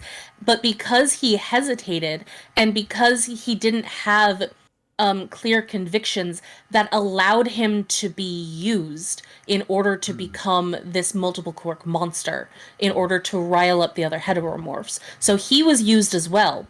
And that is like a feature of the story about how people who are underprivileged do get used by other people in order to further their goals. Oh, very much so, yeah. Spinner Also, is a lead gamer. Titania Unalive him on the spot. Oh my god! said, when does real world logic apply to a story? Because racism is not exclusive to rural areas in real life. It is in Japan. It is. And this is a Japanese story. Yeah, legitimately. Yeah, I was about to say. Different cultures have different things. And I want to mention, in America, it can actually vary. And honestly, it fluctuates very differently. Or should I say, it manifests very differently in the States. I was about to Rural say. racism is not the same as urban racism. Like, you would probably Yep. get, in rural racism, you probably get more of a, we don't like your kind around here type deals where they're very open about it. Yeah. Meanwhile, in urban, it's more of the, Yeah, a woman is going to pull her purse a little bit closer to herself when she sees a guy walking down the road. Yeah. Like, you're going to get Or that you know, kind the of whole thing "what going was she wearing" type beat. You know, Yeah, that's that the kind kind of of thing stuff. you would see. Like, it manifests differently, and in Japan, it's a much more a less versus more thing with them. Right. And I keep saying in these videos lately, because we've been mostly going through a lot of anime stuff, specifically with sexism or with that one guy who was basically complaining that his mom walked in on him on a pervy scene. Oh my god! Like- I forgot. Oh shit. Yeah. I keep mentioning this. Y'all need to stop with your American centrism, okay? Because not everywhere has the same things that America does. Not everyone has the same experiences if you live in a different country. And if we're going to be American centric, get it fucking right. Yeah. Yeah, honestly. If you are watching a Japanese anime, you have to acknowledge that their points of view is going to be Japanese focused. Their issues that they show on screen isn't going to resonate as an American because they're Japanese. Their things are focused on Japan. Guys. Now stop it. Guys, we have to understand, okay? My fellow Americans. We need to colonize Japan better. See, one final chat from Jake Batterson. Raymond, your Ruby voice sounds like Schmorky's voice post 2014. Ciao. I don't know who Schmorky is. Yeah, me neither. But thanks for What the is a thanks for the Schmorky? pod, dude. There was a video I was going to watch of him the other day, but I was like, I'm eventually not going to. I was like, I'm not getting around to this. I'm just going to close it. It was it was going to be one of those exposés. There was one in here that I saw that I wanted to comment on, but I can't remember. For the record, yeah, Spinner wasn't brain dead. Spinner was impaired. I call him brain dead, but he was mentally impaired during his big attack. But he still has his cognitive abilities by the end. Yeah, he just gets muscle brain, and he gets Like a little Sato. bit wonky. A little bit. Yeah, a little bit like Sato. Probably a little bit like adrenaline junk, like junkiness to him. Yeah. Great man said yes. He became a Fallout player. Yugok says a world to USA. Our stories are not about you. Yes, Exactly. Not with that attitude. And the clan, yet the actual extent of this issue was never shown, and if anything, we saw people getting along rather well despite their appearances. Because it's an urban city. Yeah, and also like there is subtlety there. Like, as much as I have issues with this sub arc, Horikoshi, there's some good background details in there. There are you will see little bits of it, and it's not things you would think about. It's not like people being like actively berated or anything like that. It is the small things like Bakugo calling Mina raccoon eyes. It's little things like that where people are picked on or otherwise commented upon because of freaking Mineta calling Mineta calling they highlight this. He called Shoji. He called Soji an octopus. Or a squid or something. And he apologizes. Mineta apologizes, I'm pretty sure. Like, Yeah, because he didn't know Shoji's story and that he used to get bullied and discriminated against. And remember, Raymond, I sent you that thing where somebody highlighted every single instance that there was potential racism for heteromorphs in MHA. Yeah, I'm pretty sure it's a compilation. Yeah, that's exact. I referenced that in my video, and that's what I'm referencing now. Yeah. It's like they did a great job. Even if I don't agree with a lot of their conclusions, I think they did a great job of compiling all that information. Jake Batterson says Schmorkin is an animator who was popular in the late 2000s on Something Awful, but later got exposed for being a freak. Okay, on a scale of like, oh god, I'm trying to think of like a low-level person. All right, how much of a freak? On a scale of 1 to Chris Chan, how much of a freak are we talking? Yeah, there we go. I was gonna say Yandere Dev. Yeah. Oh, is he like harmlessly a freak? No, Yandere Dev was a freak. Yeah, he was kind of. Yeah, he's up there. Well, yeah, I was gonna say like you versus Yandev. Oh, Minetta apologizes for being insensitive, but still hasn't apologized for sexy right. Okay, no, that's because he gets brainwashed. Yeah. Mina straps him like actually someone pointed this out. Mina straps him to a chair in a background gag in one of the manga panels, and I think it's in an episode. And he's like getting the what is that? Clockwork Orange eye treatment where he's like being force fed. And after that point, he doesn't make pervy comments anymore. He actually gets forcibly brainwashed, which honestly is kind of fucking terrifying. Mina had fucking enough, Christian man. level freak, maybe even worse. Damn. Oh, Jesus Christ. Wow. Well, I'm sorry I sound like that. Nearly a third of foreigners living in Japan say they have experienced derogatory remarks because of their background, while about 40% have suffered housing discrimination, according to Alan Mark's survey. And yeah, welcome to moving to a foreign country that does not have the same culture as you. Yeah. Well, welcome to a monoculture, because America, Canada, some of the European countries, they are multicultures. Monocultures, though, will not accept you for being different. There will be discrimination. It doesn't matter what skin color you are. You could be white and still be discriminated against if you go to Japan. I have Gaijin. friends. Yeah, you are a gaijin. I have friends who have talked to me about their stays in Japan where they were discriminated against, where the people that were supposed to look after them treated them horribly and would basically treat them almost like they subhuman, would get angry at them all the time for minor infractions, including being a couple minutes late for curfew, to the point where she had to go to a police station because the family kicked her out and they didn't know how to handle her because they didn't know how to speak English. Billy Donuts is here. Yeah, Billy Donuts. Okay. To be fair to Minetta, he actually started getting a bit more normal around season 4's end, and then he brainwashed him. He transforms into his characters in the movie. He transforms more into his characters. And I'm sorry. At some point, I think it's beginning of season 5 is the Gentle Criminal arc, or is that the? No.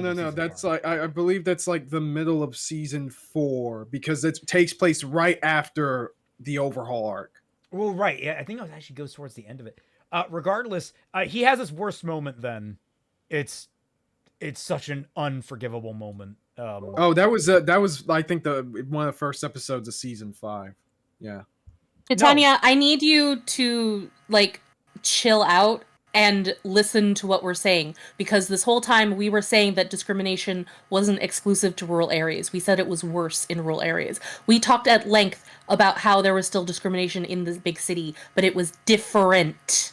Yeah, and MHA is a fantasy story. That's not a good argument to make. I mean, yeah. It's not. Yeah, and even then, so it is a fantasy story, so we could change it. Why should we change it to resemble racism dynamics in America at the festival. That doesn't really make any sense. Anyway, here's the thing. Media is a reflection of the real world. It doesn't have to be a reflection of the real world, but it often is, because we need creative outlets for the things that we experience in the world, the good and the bad. To say that shows need to be sunshine and rainbows is to be as fake and dishonest as to say that a show is not good unless if it perfectly one-to-one realistically depicts every single facet of real life down to a T. You said depict, and I immediately you said depicts, and I'm like, I immediately thought of the bird conductor from A Hat in Time. You're pecking me, pecker, peck. He says peck Sorry. a lot. I got completely distracted, and I think we should continue the video. Yeah. This could have been a grand subplot about prejudice, discrimination, and good old racism spanning through arcs instead of a one-and-done speech during a riot. It's not bad. It wasn't a one-and-done speech during a riot. It was actually built up to. It's flawed in that how it was built up to, I think. Like, there are elements of issue that I have with it, but it wasn't just one and done. There was more going on there. Bad per se, it's underwhelming, and Deku's classmates aren't the only ones suffering from this issue. The Starry Stripe had one of the most badass What is it with people getting her fucking name wrong? Starry Stripe. It's Star and Stripe. The last guy was Stars and Stripes, and her name is Star and Stripe. I think part of it is that they're thinking of the special move that Captain America has in Marvel vs. Capcom, Stars and Stripes. Izanagi says, "What's with these MHA videos wanting way more out of the show than the internet, than the intent?" That goes into my conclusion of the video. I don't want to spoil that too much, but I think it's actually the highest of compliments to My Hero, that people want more out of it. Honestly, yeah, because like there's a lot of stories out there that people do want more out of, but there are also a lot of stories out there where people are perfectly satisfied with what they have, but then they get more, and then they just get annoyed because they're getting way more than what was necessary. Right. In fact, a lot of the issues with fucking, the previous generation of shonen, I guess you could call it, is that they added way too much shit that they clearly were not able to handle. Mm-hmm. And you can argue that in some cases My Hero has very similar problems, but nowhere near as bad as like those other shows. Shonen is healing. Yeah, Shonen is healing.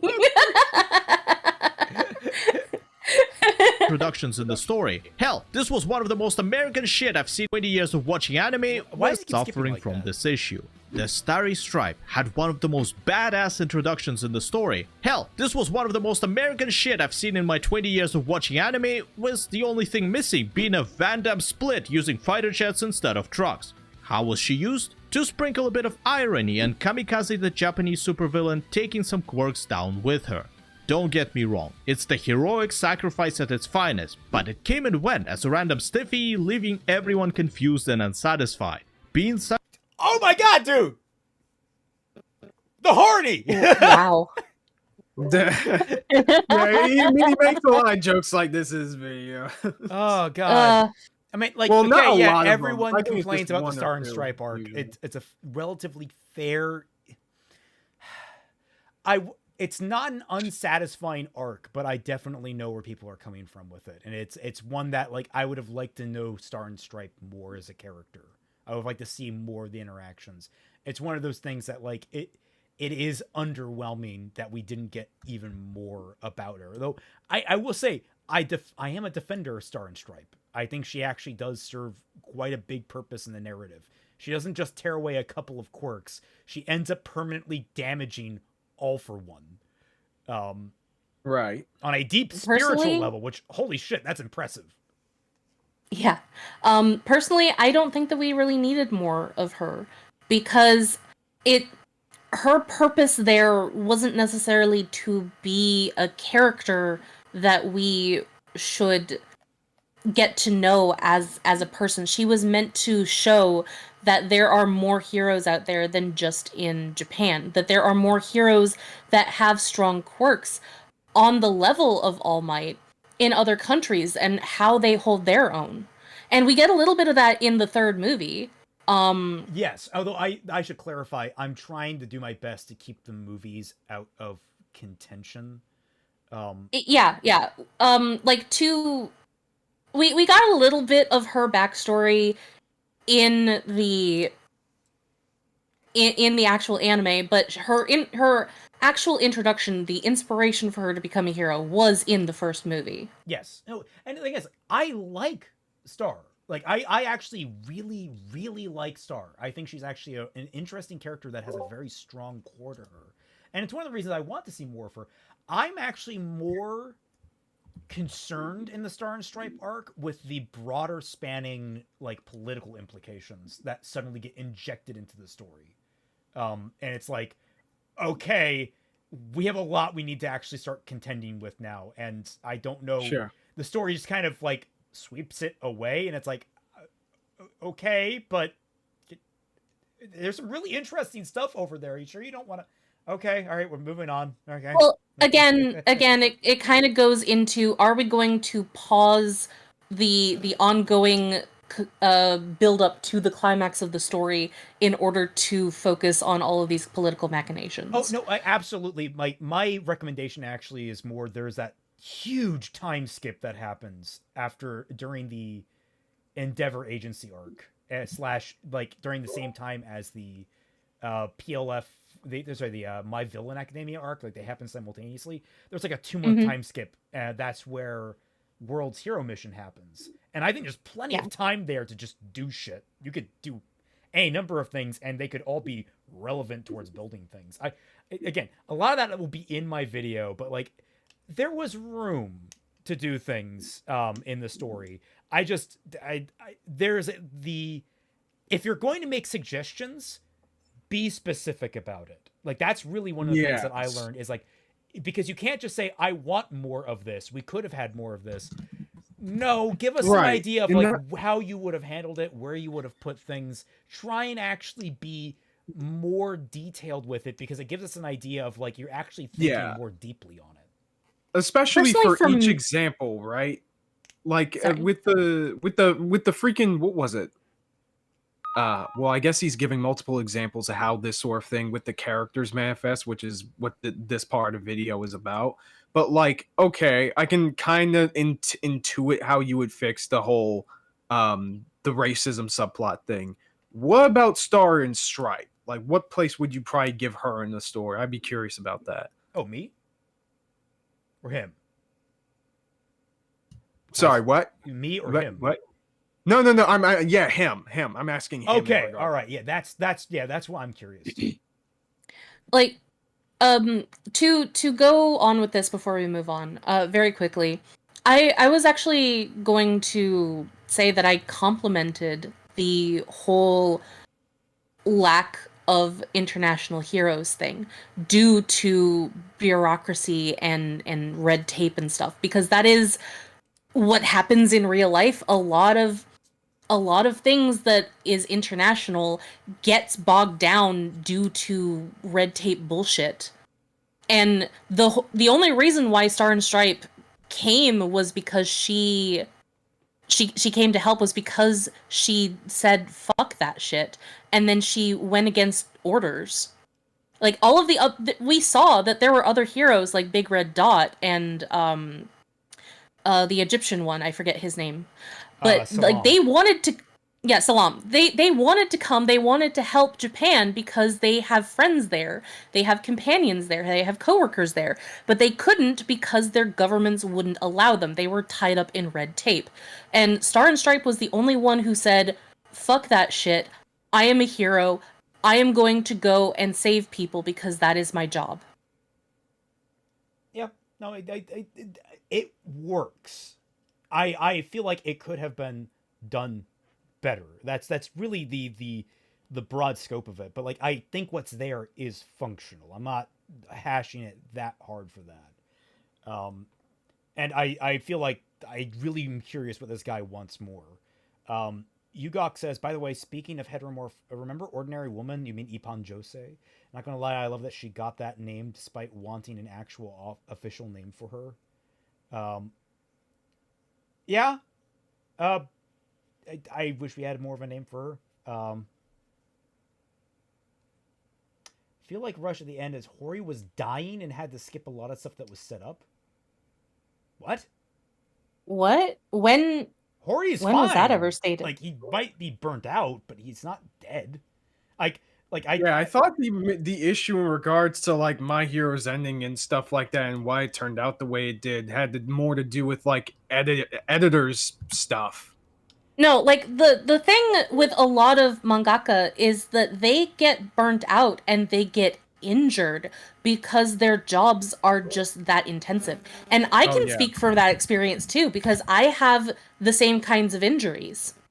Oh, like the man had a lot of medical problems. Hori was sick because of industry. Yeah, it's like one of the. I'm here on Fandom Wire, and it says right here, my hands have gotten slower after unfortunate backlash. My Hero Academia mangaka gives an update on his health. Like, he's physically suffering, and a lot of mangaka suffer physically due to their jobs. And like I said, I have the same kinds of injuries. I was working, I was doing my homework for 3D animation, and I got injured in the same kind of way because I was overworking myself. And my hands have never fully recovered from that. Suggestion, I would have made Stain, change Stain and have him go after the heroes that was doing illegal things behind the scenes instead of heroes that's not All Might. Disagree.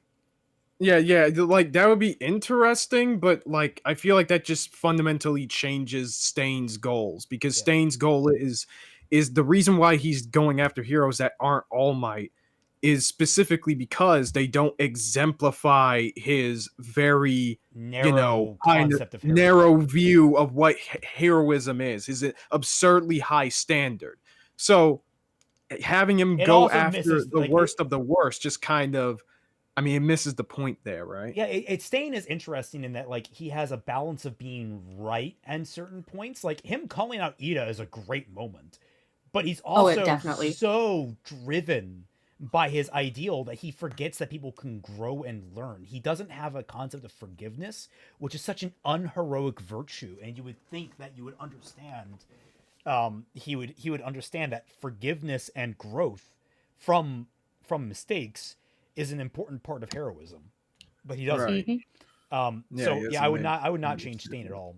Stain is actually one of the best arcs in the manga, I would probably say. Definitely. Except for how Deku manages to find Ida. That's questionable, but you know. Well, I guess one other thing is I wouldn't change the arc itself. I would change certain impacts it had, which will probably be a discussion in itself, but we should probably move on.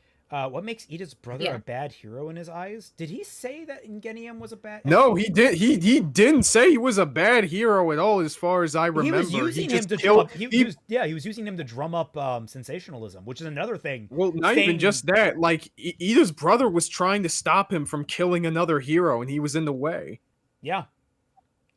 Wise got to almost half the volume of everyone else. Am I still too quiet? Did I? You're always quiet. If I turn up my mic gain ever so slowly. Ooh, I can hear you're loud on my end though. All right, sure, am I good now? Do I sound better? Yeah. What? Why are you making some noises over there? It's like, yeah. I was like, ooh, I can hear you now. Yeah. It sounded kind of suggestive, not gonna lie. Okay. I'm not against that, but Oh, I gotta change my freaking scream settings now too. Oh. I thought you were gonna say I have to change my pants now. What? I'm not the one that was making those noises, Twi. Okay, I think I'm what gonna. noises? All right, do you all just want me to leave the stream? You know I just make can noises. come Chat, back. if you heard it too, I don't know. I'm not saying anything. Don't say anything. I was saying like, ooh, it's louder now. Like I could actually hear how much louder you were. Atrioxy. Anyway.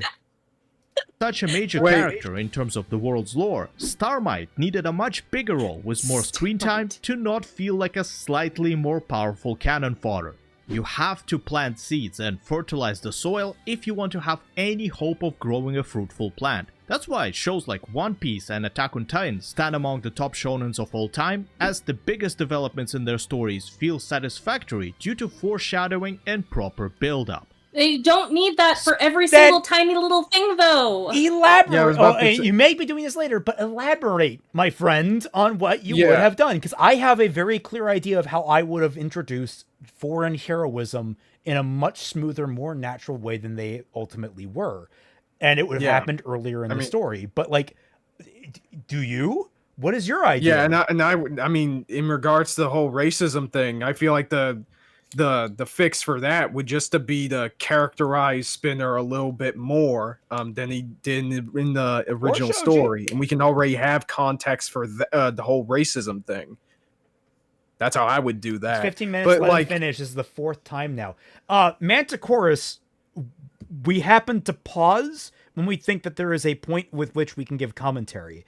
We definitely recognize that they could finish the points, but we pause because we are trying to cover as much detail as possible and make sure. What we do is we set up a flag. Like, what I'm doing here is, if he does not elaborate at some point during this, we're going to have problems because what he said here would be stupid otherwise. Also, it's our stream. If you want to go watch the video, then you can leave and watch the video. Yeah, you're not here for that video. You're here for us talking about the video. We are your sexy hosts. All right, we are the ones that you are watching. I mean, it was. I mean, it was sexual earlier a little bit. I won't lie. You came off a little like America feels American character wasn't important enough. He's Russian. Yes. That's the weird part. Yeah, I was about to say. He called us comrade. I think he's. I'm assuming. Okay, this you can still have Russians that live in America. I mean, that is true. I'm just not sure. I mean, yeah. In my fairness, I haven't seen him invade Ukraine yet, so jury's still out.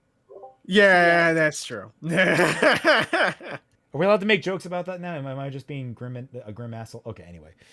Speaking of which, sometimes the Chekhov's gun that My Hero Academia presents ends up not firing at all, and the worst offender in this department is romance. For the love of Yutaka Nakamura, would the shonen authors finally grow some balls and give us at least one continuous relationship between two people that doesn't go, here's a crush, one is oblivious, and boom, they're suddenly together after the series wraps up? I mean, that's not they're not though. And it's not. You're right. It's not the point of the story, and they're not together at the end. Like they enter into what we presume to be a relationship. We actually don't know how it manifests ultimately. It could be they just end up as friends, and he goes off to bang Bakugo like all the shippers want.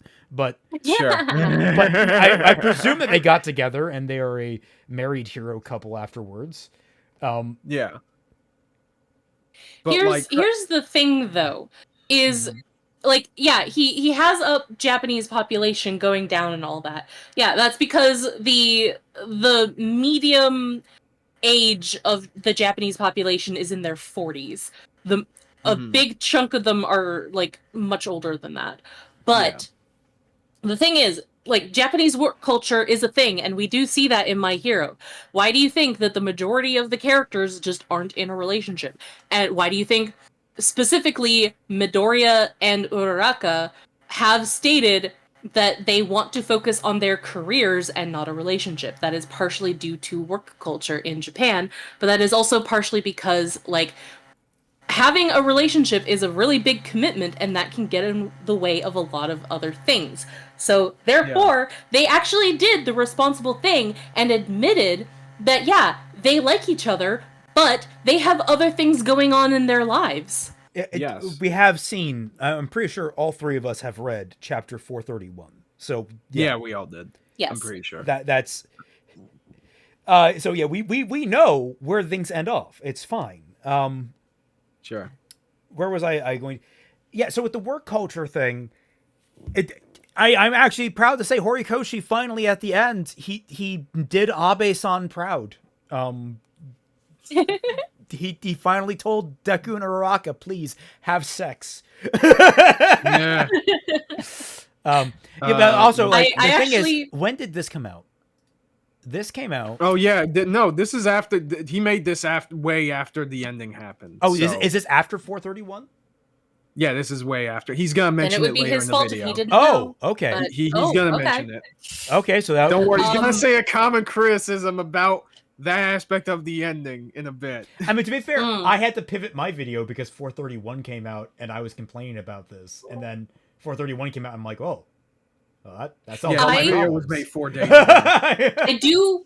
I do fucking love that the ending of My Hero is basically a ship chapter. It's fucking amazing. It's great because like there's no like big thematic thing that needs to get in the way. It's its own little small mini theme. It's great. Yeah. And we get to see them as adults. When do we ever get to see shonen protagonists as adults? Yeah. Let me see. There's Naruto, full FMA. I think Yu Yu Hakusho. Does a One Piece count? Are they adults in that? I mean, they're already adults in One Piece. Oh, okay, that's fair. Like, then there's Attack on Titan. Naruto was a mistake to do that though, so I don't count it. But okay, you could have just ended that sentence as Naruto was a mistake. We could have just been happy with that. That's true. Yeah, Naruto shouldn't have had kids. That's the problem. Yeah, I was gonna say like it's a little more. It's like the lower, it's like the B tier and below that really don't do that. That don't show adults. Like we very rarely get a lot of shonen that show the characters as adults afterwards.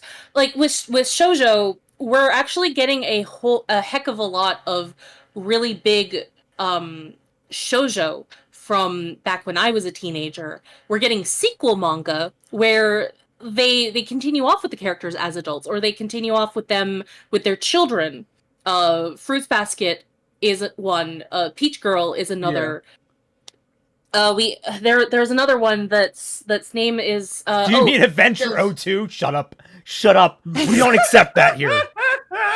That's not a sequel with them as adults. That's like Kizuna. Kizuna actually has them as adults. But and then they get sad. I still haven't watched it actually because I've been Ippo, we follow him. I've been saying that I need to make my other Digimon video before I enjoy Digimon content again. But the other one was DN Angel. DN Angel got a sequel with Daisuke's son being the main character now. Right. Is it weird that I forgot we watched DN Angel? Like, or DN Angel. Man, it didn't have a lot of lasting power in my brain, I guess. I mean, that's fine, because like, to be fair, I didn't add it to the list because I thought that it was quality. I added it to the list because I was like, oh, that's a show that I remember enjoying. I don't really remember. I'm kind of curious about how it holds up now. Let's put it onto the list so that we can watch it one day. God, that was such a mixed bag of a show. It was. I still enjoyed it, though. Oh, yeah, no, I'm not saying I didn't enjoy it. I'm just saying, like, yeah. I evidently didn't prioritize memories. I remember the feeling of watching it more. Yeah. You don't remember it as... Well, wait, do you remember the feeling more than Bandit King Jing? No, I think Bandit King Jing was a little more unique. That is true, yeah. It was a little more completely fucking insane, if I'm being honest. Yeah. All right, let's continue this. Yeah. there is a demographic crisis in Japan due to people fucking around instead of fucking. Because your media keeps feeding the public they're not examples of fucking. how That's not the problem. to interact with the opposite sex and what not to do when you like somebody. Oh, I fell in love with this dude, but we're so busy and I'm not really sure. Maybe if I saw Naruto doing something with Hinata's confession, I wouldn't be sitting here alone in the basement making anime videos. Oh, no, don't. Okay, don't. first of all, Wait, another. This is a joke. This is a joke. This is a joke. Projection. I know, but Seriously. again, this is the thing that really annoys me is It's treating... not American. It's not Eastern. It's not Western. It is Japanese, and Japanese social paradigm is a lot different than what we experience here. I'm sorry if you don't understand that. Also, again, you have to see that shows, media in general, is a reflection. It is not the standard to which people revolve their lives around. You don't look to media as something to emulate. That is just not something that the majority of people do. I don't think that that's a thing anywhere in the world. You have to stop treating media as though it is something to emulate, because it is a reflection of society, not the other way around. Also, which I think he probably understands that. Like he said, the joke is that oh man, no wonder the Japanese aren't fucking as much as they should. The shows they make just has the characters not do it very often. It's not a great joke, but I can understand it. That's what he's going for. If you can misunderstand it as not a joke, it's not a very good joke. It's actually kind of a good criticism of Japanese living conditions, because what are the things that both of them are thinking about? Deku has a crush on her. She has a crush on Deku. Their both immediate thought is, well, I don't want to get in their way and I need to focus on my career. Holy shit. That might be a problem worth criticizing. Us getting angry at it might be a natural byproduct of us being like, wait, you guys are sacrificing yourselves for what? Yeah. Yeah, it's especially a thing for women in Japan, because part of the reason why the population crisis is going on is because there isn't support for women in Japan, because women societally are the keepers of the household. They are the ones that look after their husbands' families. They look after the husband's mother and father when they get old. They look after the children. They look after the finances. They look after the house cleaning and all that, on top of having full-time jobs. So a lot of women usually get burnt out by that, because they do want a career. They want lives outside of the house. But if men don't contribute to the household, or if there aren't structures in place to support women having children and being able to have dual lives in the job and in the household, they're going to choose one or the other, and that is what we see in real life in Japan. That is just a fact of how things are going in Japan. Atriox, that's just Twice fan. It's okay. Nothing's going to explode. I hope. Oh, so I asked you guys if you could hear it. I mean, I got louder and closer to your mic, so I think it started to pick up more. Oh, okay. Yeah. But yeah, I was gonna it's a Japanese thing. Also, it's just God. There's a lot more. You're also taking away Ochiko's agency as a character. You're ignoring that. We'll get into that as he goes further into Naruto this, thought more about Sasuke naked in the shower or under the stars while he was gripping his sheets than he did about Hinata's dying confession. Oh my god! Thank you. I needed that image in my head. Thank you so much. For that. That's for the Fujoshis in our audience. Have at it, ladies. And I'm not really sure. Maybe if I saw Naruto doing something with Hinata's confession, I wouldn't be sitting here alone in the basement making anime videos. Projection. Seriously That's the joke. What is the point of putting these minor and major interactions into the story if you don't follow up on them whatsoever? It was actually pretty cool. Okay, interesting choice of words. They do follow up on it. So what the fuck are you saying? Yeah. I'm getting really pedantic here, but when you make a video, you have time to fix your script, and this goes back to like the greatest shonen ever. Yeah. What do you mean?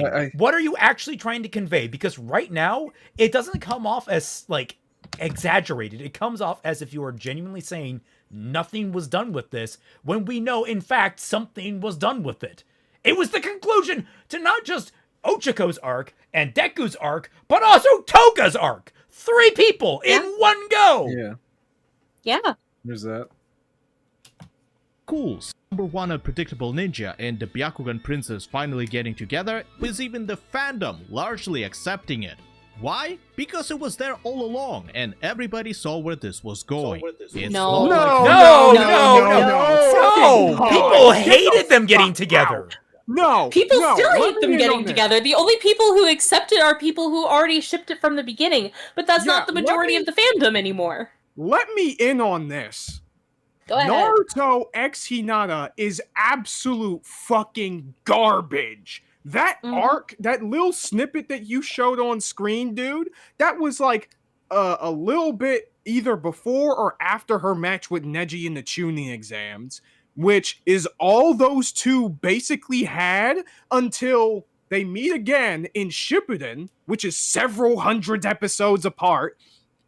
And then you have the Pain arc, where Hinata basically proceeds to literally die for Naruto, and then Naruto goes rage mode over it, but never follows that up with her in any meaningful way.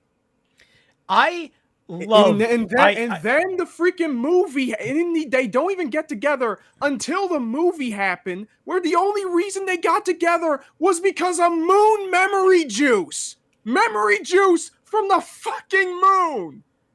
Yeah. I'm sorry, how is that better? Yeah, no. 2 characters that are subtly nudged by the dead person who expressed deep love and care and admiration for both of them, who may or may not be a vestige ghost figure in one of their bloods. That's the most extreme, bizarre thing that happens, other than just 2 people being nudged in a direction by their friends being told, hey, maybe you should start focusing on your personal life and start dating. Yeah, at least Deku and Uraraka had more than 3 fucking conversations. Also, here's a major problem that I have with Naruto and Hinata as a couple. It's the exact same problem that I have with Harry and Ginny in Harry Potter. Is that Ginny and Hinata are effectively fucking fangirl stalkers. They don't actually have development as characters. If anything, the only development that they get is to become kind of Suish in order to be worthy of the character that actually gets development and we actually have a vested interest in.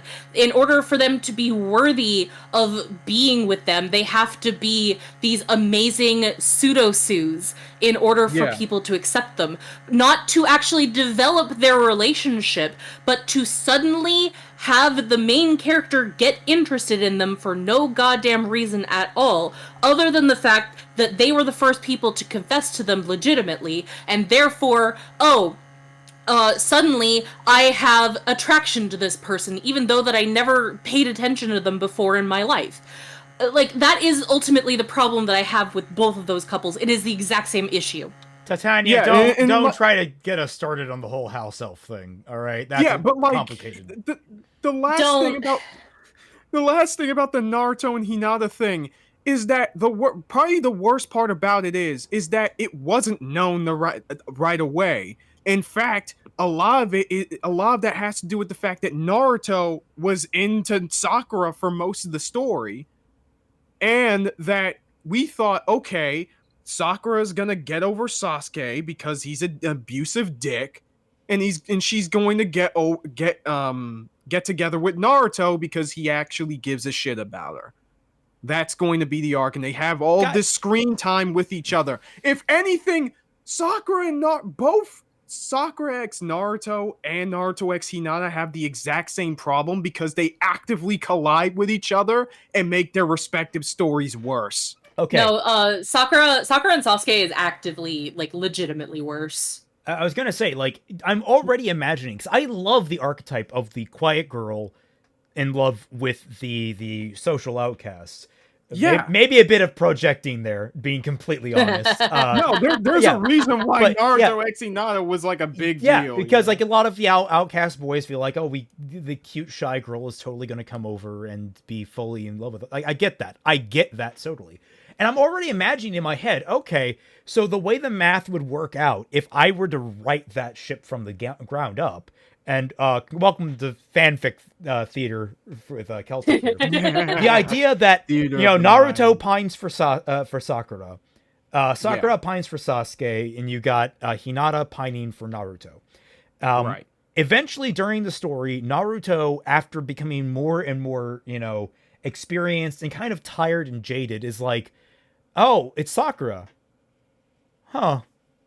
I don't feel quite as enthusiastic. Like, basically, the enthusiasm, the young infatuation has worn off, and he starts to appreciate, oh my God, there's this girl who's always kind of been here for me that I've just kind of ignored, and she's pretty nice. Huh. And he starts to appreciate Hinata, and they spend more time together, that sort of thing. And then Sakura... You need to actually have her as a character first. Yeah, have her actually be a character. This is presuming they're all characters already. But then you also have on the flip side Sakura being like, wait, why am I pining after this asshole? He's a dick. There was that one guy that was always pining after me. She looks over and she sees him with Hinata and like, oh. And then maybe, you can take that in a number of directions. Maybe she gives up and goes into a depressive spiral for a little bit. And maybe, Sasuke reforms and it's like, okay, I was kind of shitty to you. I imagine... Is this kind of what you suggested for my Digimon fic? Potentially, like I might have an archetype that I like of romantic plots. Look, as long as you don't use moon memory juice to get your characters together, like there are any routes. You could make frickin' Sakura a bit of a yandere and trying to.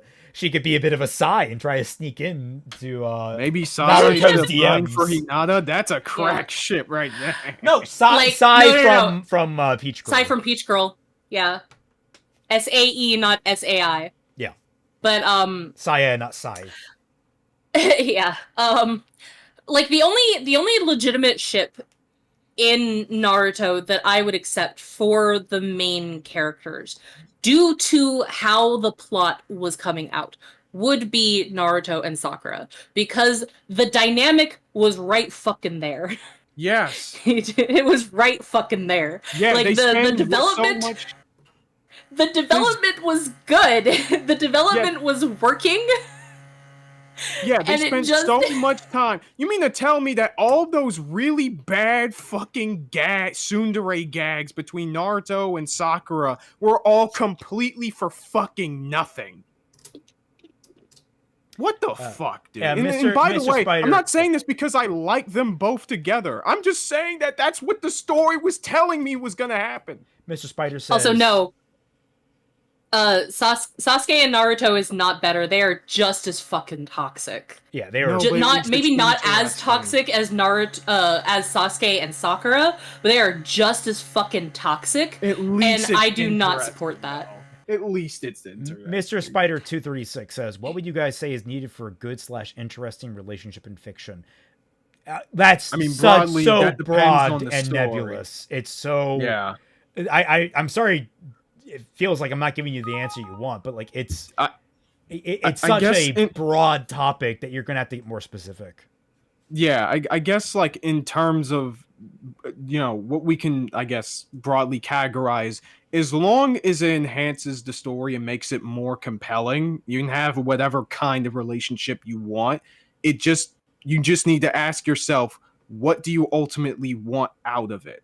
And how much of it do you want to add to your story? Ash says Naruto x Sakura died when she tried to gaslight him. Gaslight, apparently that's how I wanted to say. Yeah, there's that. Well, like there's a lot of speculation on whether or not that even was gaslighting, or she was trying to legitimately try to have an actual relationship with him, because she does care for him genuinely, but the way that Naruto is so laser focused on the past and his past promises that is ultimately what ruined any kind of relationship that they could have had there.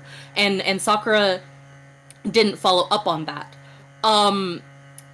So like, but that also is kind of the problem, because he was trying to force characters to go in certain directions, even though that he didn't build them up. That is ultimately the problem with this, is that there is no build up for these relationships. So Celtic and the fixing ones our... that were built up, were ultimately discarded. Yeah, so the fact that this guy is saying Naruto X Hinata is better developed than Deku and Ochako, no, absolutely not. I'm sorry, dude. Titania is a toxic human being, and I no longer support them. Toxic yaoi for the win. They're saying toxic yaoi for the win. Also, they didn't have their first kiss. I consider kisses to be something that is consensual, not something that is forced upon a person or people. So Celtic fixing Naruto. No, what I just described is the closest thing you're fucking getting to that. I don't even watch. Like, I dropped off Naruto after the Chunin exams. If anything, I would be more likely to probably give some fixes to Naruto, and even then, they're just like broad fan things. Fiction writer. How do you differentiate? So my last thought was gaslight girl keep gate boss. Gate boss. As fanfiction writer, how do you differentiate between writing choice that is bad versus writing choice that you prefer? Well, I mean, it depends what your goal with the fan fiction is. Like, if your goal is just self-indulgence, go ham. I'm not gonna... You'll get hate comments probably, but like, trust me, I have some private writing that I do for fanfic that I may or may not publish at some point in the future, but I probably won't because it's fucking filthy. If something is... Here's my hot take for fanfic. Not everything you write deserves to be published. If you write something for you, you don't need to put that out there for other people. It is meant for you. Keep it like that. That's my hot take. Are you yelling at me about that, or are you to say it? But no, what? No, but the idea is like, me? I said, are you yelling at me about that? No. I'm just in general. That includes you, but not is exclusive to you. But the Yeah. I was just gonna say, it's fan fiction. When it comes down to it, if you're trying to be serious about it, it's really just consistency. Like, how tight are you trying to be to the original story? How much are you trying to get the characters right? How much are you trying to, like, you measure your own degrees, what you're trying to match to the original versus what you're trying to expand upon it. It's very much, it's a moving target. Post-it, no balls. No, there's plenty of... Oh my god! I'm kidding. Fixing or am Naruto, step 1, kill Rock Lee. Actually. All right. Number 1 rule, erase Google history often. Yes. That is a recommendation for every writer. Raymond already finished 10 Ruby fanfics he will never share because they are filthy. They're not Ruby fanfics.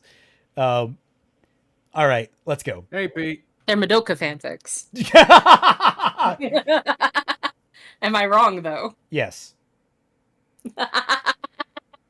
No one has done it before, and there are no examples you can draw inspiration from. Plenty of older shonen had decent romance, with the more recent case being Full Metal Alchemist. I'm sorry. More recent? Dude, the last Full Metal Alchemist show was in 2011. Yeah. Wait. Sorry, rewind that a little bit because it buffered on my... Yeah, okay. I'm sorry. Yusuke and Keiko as a relationship that was properly established. I'm sorry. They already liked each other, and I liked them well enough as a couple, but Keiko was basically just there to be a cheerleader / trophy. Yeah. She's not an actual character in the narrative. She is a side piece. She is a tertiary character. Ed Stavinsky says, do you think the superhero genre exists in MHA world bed the quirks came out? You mean after the quirks came out? I think it still before exists. I think he meant to say before the quirks came out. No, we know it existed before the quirks we know came out. That's they literally existed. where All for One and One for All got their starts. Yeah. But with Keiko and Yusuke, let's roll back I would say and hear what he has to fully say on that. Sure. There was a lot there. I think we kind of.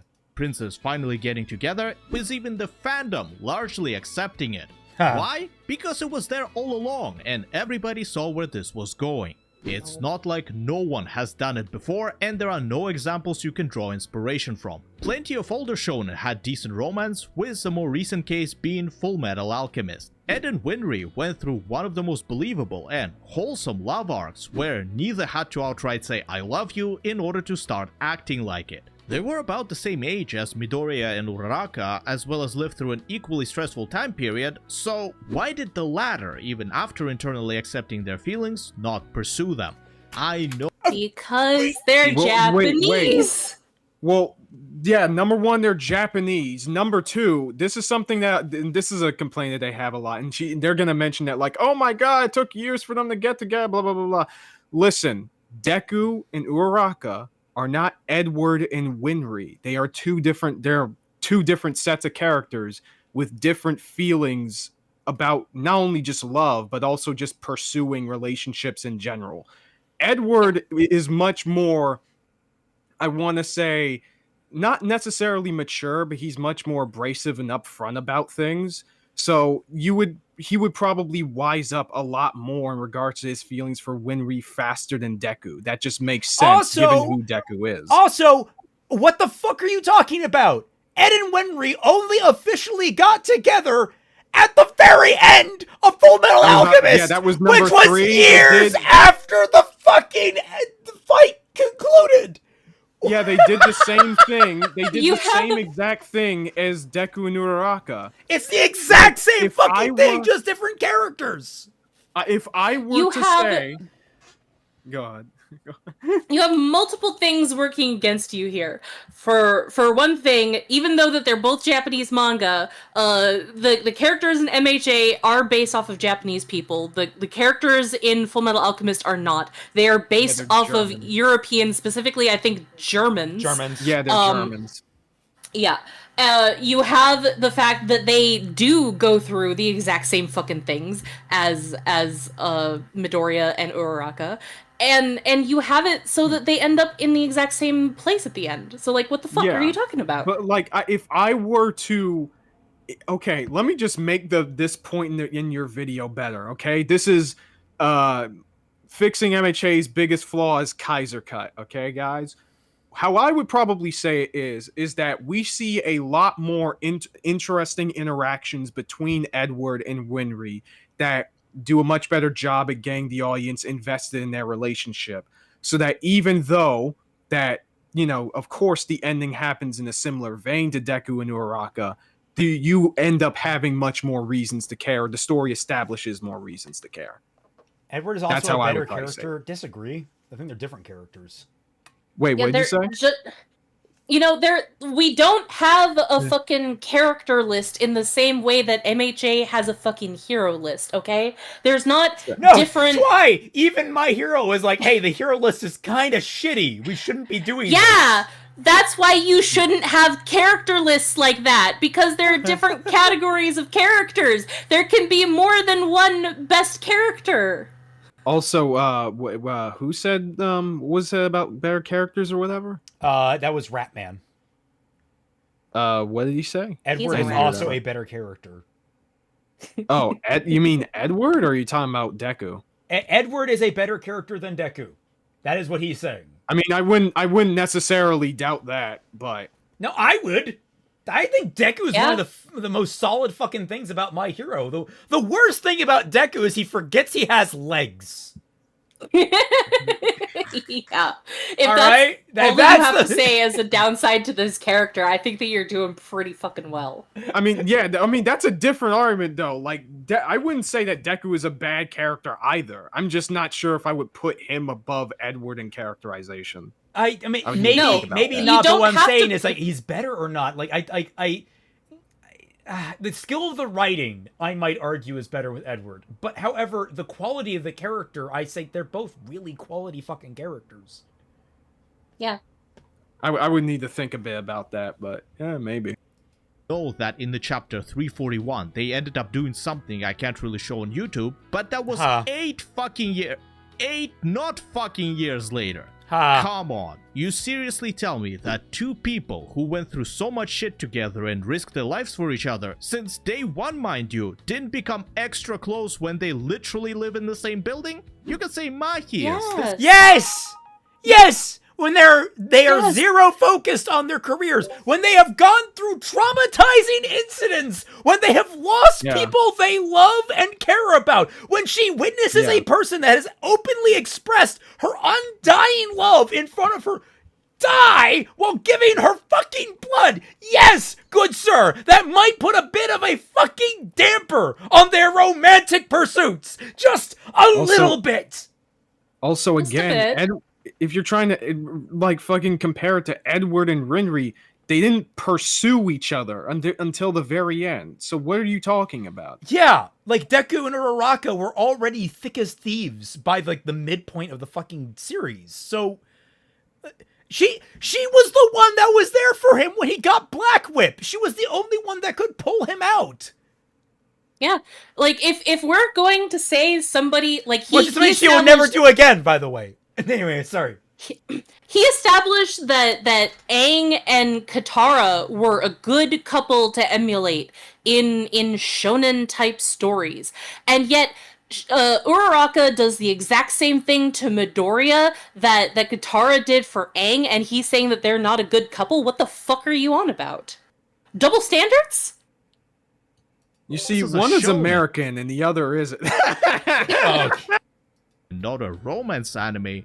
No, it's not. But I didn't put these scenes there, so why does the author insult my intelligence by not developing parts of the narrative they themselves created? This what would do you have mean? added another level to the story, making the conflict that much more personal than just good versus evil. Denki had this moment where he found courage to fight villains due to a specific person he wanted to protect, and it was much more relatable than saying, I want to save everyone. You don't have to write an elaborate series of back and forth scenarios, as it's indeed not a romance-oriented story. Just add these two spending a bit more time together, show them chatting in the background. They spend so much fucking time together! They spend way more time and when together they're not spending time together, ever did. They're thinking about each other. I wish they had this. They think about each other a lot when they don't spend time together, and when they do spend time together, it's a lot in the show. Like, he doesn't spend as much time with any other female character, not even Sue. Yeah. Alex Tatakai says, off-topic question for everyone. Have you played the Monster Prom games, and will you all be playing the 4th game, Monster Con, coming out tomorrow? First of all, no, I haven't. I have played, in fact, we here on the channel, me, Fat Man, and, who else was it? We all played Monster Prom together, and we had a good time with it. And then I think we tried playing Monster Prom, the camp one, which is the second one. And I just got Road Trip, which was number 3. I just got that in the Humble Bundle. And I didn't know that number 4 is coming out tomorrow, which is exciting. I wouldn't mind playing that on stream again at some point in the future. It'd be a fun little game, because, multiplayer dating sim. But I don't know. It's... Maybe. I played it with a friend of mine a couple of years ago. I thought it was a little bit boring, not gonna lie. But I am still a Otome aficionado. I do play a lot of Otome games. He wants them to be romantic, but like you said, they're focusing on other stuff. Yes, exactly. Yeah. Yeah, like I don't understand. Like I'm not super in love with the relationship either, but I don't really have an issue with how it was paced. It makes sense for why the characters haven't gotten together yet. Also, that thing about it's more relatable when it's about a specific person. I mean, I guess if you like in regards to Deku, he has a lot on his shoulders. The reason what? I was going to say, it's about a specific person. Did you want the entire ending to be about him and her? Like, is that what you wanted? Something like that? Because the moment for Denki there was a defining moment of his character arc because that was what he realized he was fighting for. It was him finding his heroic drive, which is really freaking important. With Deku, he has so much other shit going on besides getting a boner around a girl sometimes. Yeah. Yeah, I was about to say that, like, there are other characters and other relationships that we know he cares about. His mom, all of his classmates, including Uraraka, Gran Torino, Aizawa. Yeah, avenging fucking what's his name, Sir Night-Eye. Like, we care when Deku says, "I want to protect everybody." We care about that and find that relatable in a different way because it's Deku caring about the connections he's made ever since he met All Might. In fact, we should be praising to high heaven these female characters that are all involved in this are at least somewhat fleshed out and have unique lives beyond their love interests. So, yeah.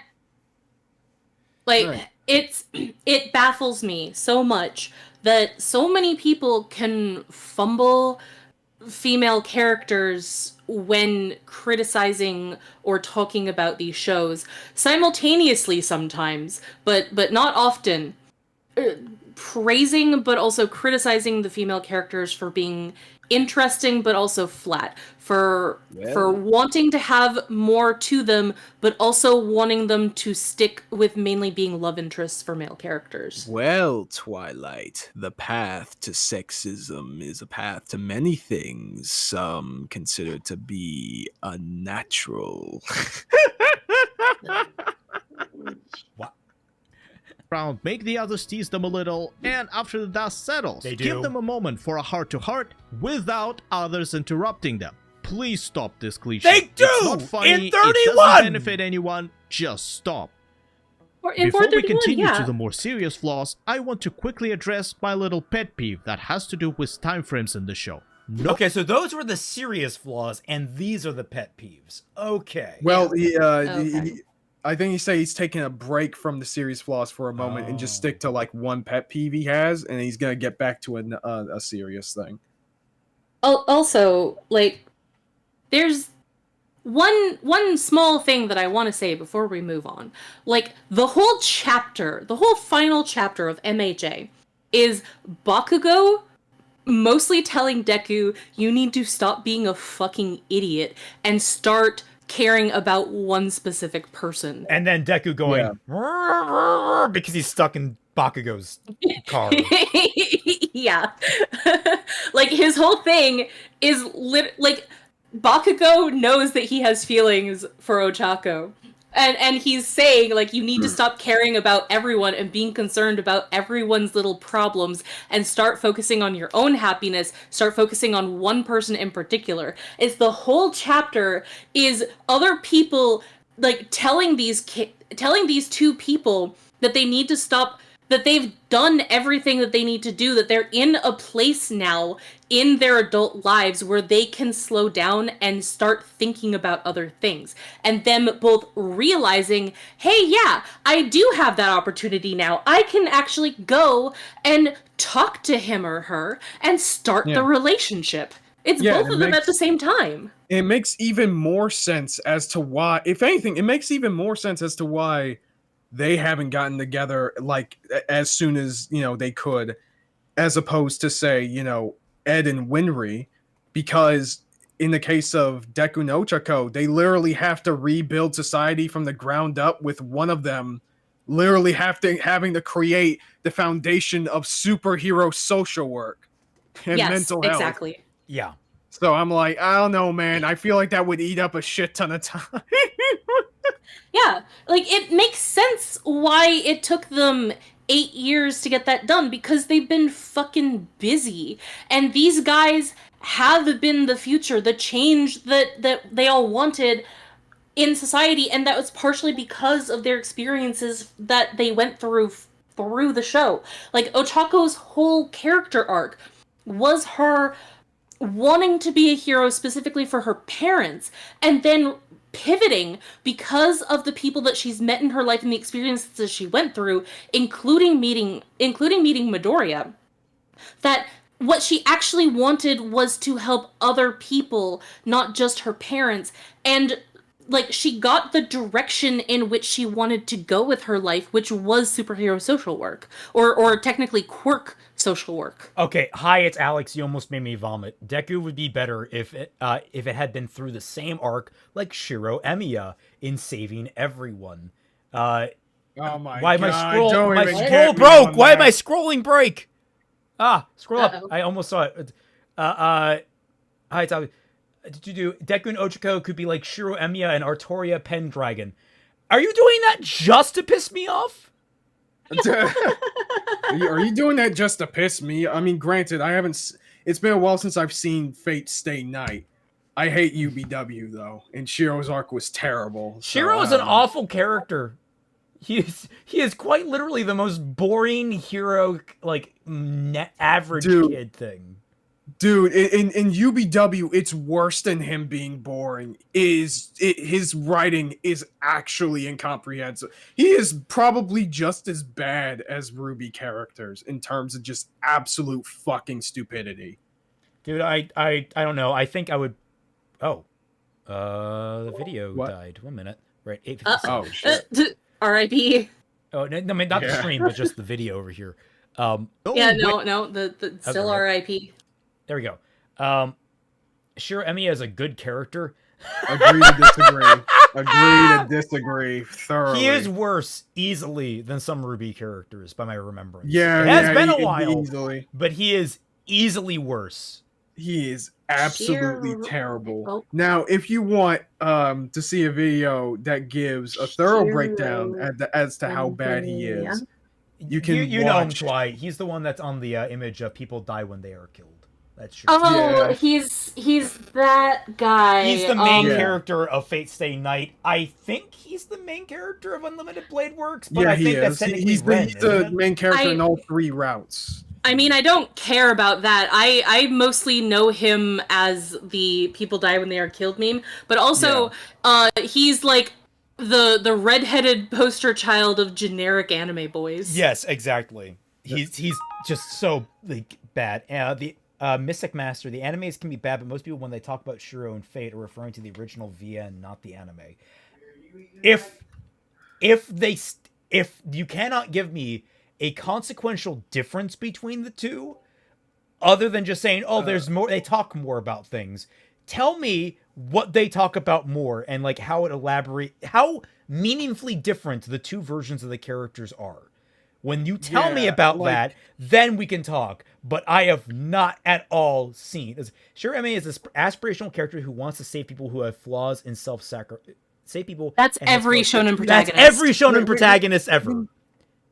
And even then, like, yeah, the point of Shiro's we're not arguing about the point. The point of Shiro's character is absurdly basic. I can understand what he is about. Fate is not subtle. It's not, okay? He died. I stood up briefly and I sat back down and some things weren't positioned properly. Oh, okay. I hate it when that happens. Feels bad, man. But Yeah. the problem is the execution Yeah, of his art, especially in UBW. This is a problem I have with a lot of people, like, and my dad especially. They get wrapped up in the concept of something. The concept of something can really wow people so much that they completely get blinded to how it's actually being executed because they're too busy. Their brain is thinking how cool it is, as opposed to thinking, wait, no, that doesn't make any sense. Me with Ruby fans. Oh my god. Izanagi says, yes, Shiro is supposed to have an arc about focusing on himself and not being a hero of justice, but it was made over 3 routes and was poorly done. Like God, Nasu's writing is starting to piss me off, especially with FGO. Now here, let me question. Here's an interesting question. If that arc must be learned over 3 different split arcs, and as I understand it, there's no time travel in that story. So he's not actually going back and no, there is because of there is, isn't there? No. Well, not in the animes anyway. I don't know about the light Archer. novels. Oh right, yeah, there is that. Yeah, and that comes in way more into play in UBW than it does in Stay Night. Right. Sure. So. I mean, you can keep saying it over and over again, but it doesn't make it true. Yeah. I mean, I'm sorry, but the Twitter meme of repeating the same thing over and over again, making it true, is not actually a thing in real life. What were the three routes? So the three routes Fate Stay Night, Fate Unlimited Blade Works, and Fate Heaven's Feel. Heaven's Feel. And that one got turned into movies, right? Yeah, that got turned to 3 movies. I say Shiro is relatively at his best in those movies in comparison. Why he's fine there. I hate LGBT in characters is the concept I am now accepted mainstream as to what doing. Maybe rewrite that. Was that English? I don't know if you're being bigoted or not. I can't tell. Which, honestly, plausible deniability. I just think Shiro looks cringe. I know nothing about his character. Okay, wait, he's a redhead. Is that it? Oh my god. Is this because he's a redhead? Actually, to be fair, he does look like a knockoff of Kyo Soma. Yeah, he does. Kyo Soma would have been Kyo would have been such a better main protagonist for Fate. Kyo is one of the best fucking characters, bar none.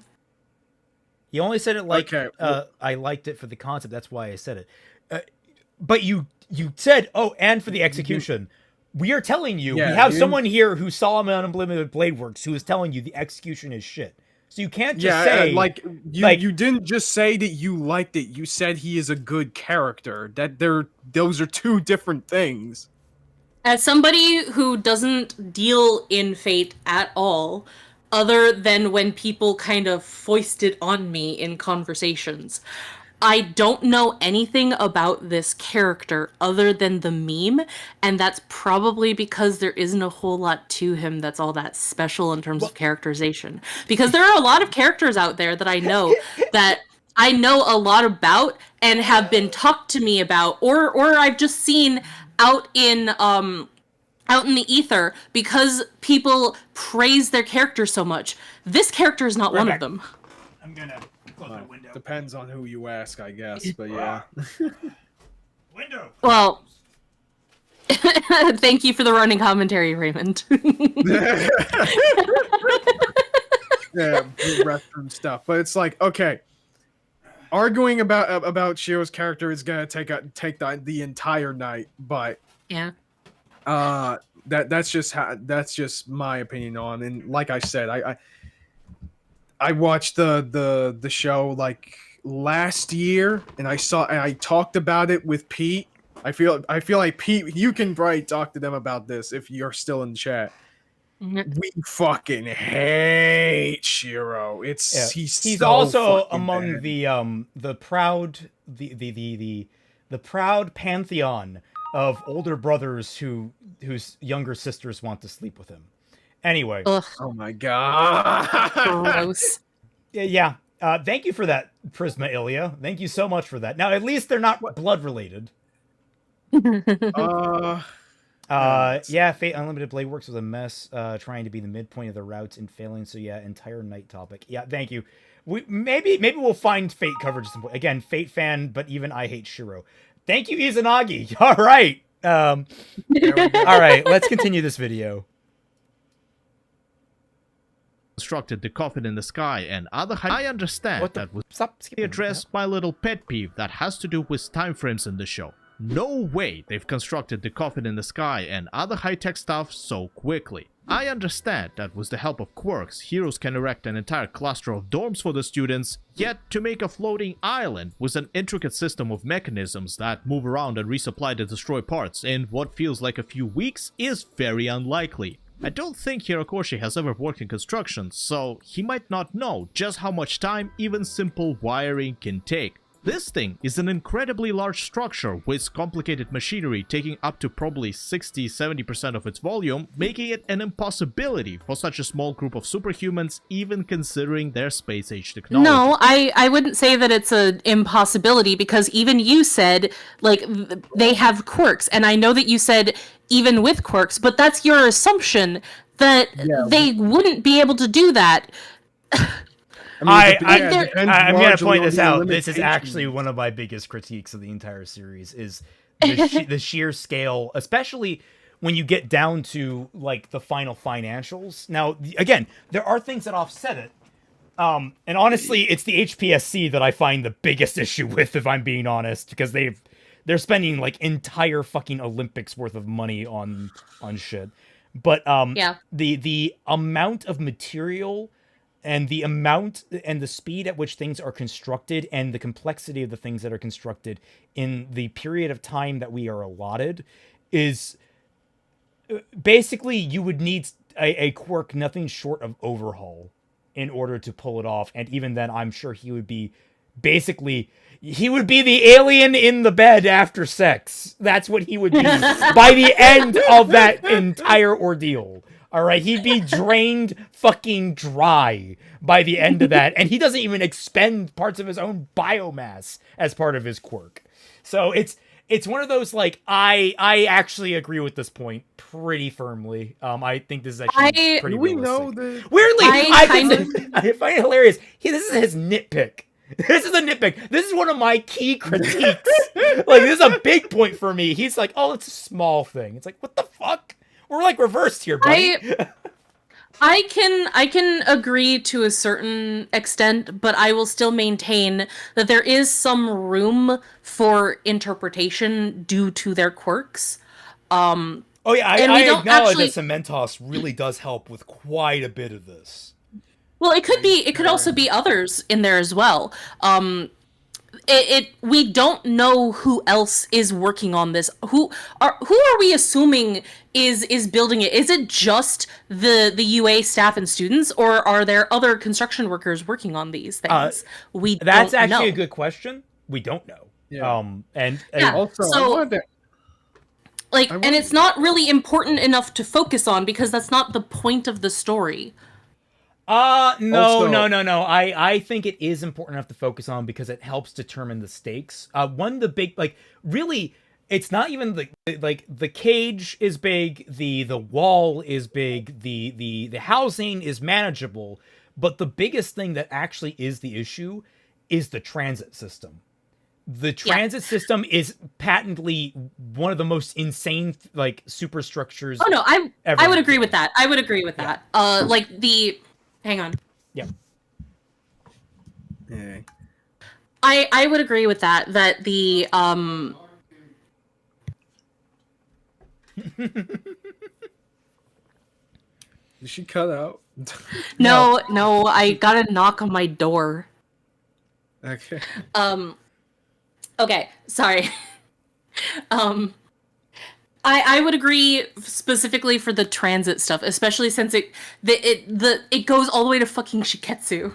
Yeah, it goes all the way to Shiketsu. Not to mention, it has several dozen layers of fake tunnels as decoys. Like, holy shit, dude. I don't remember this, so this is like a genuine question. But was this something that he thought of on the spot, or has that been something that he's been kind of building up for years as a just in caseies for a moment like this? Every implication was that it was done last minute.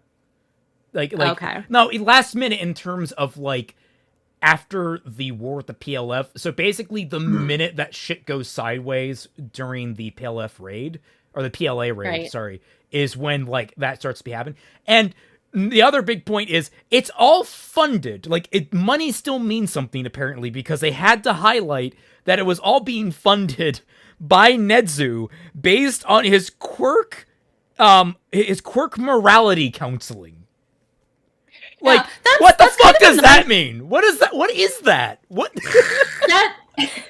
that is actually kind of a thing that I would have liked a little bit more information on. Rather than quirk law, I want to know about quirk morality counseling, because isn't that sort of a branch off of what Uraraka is doing?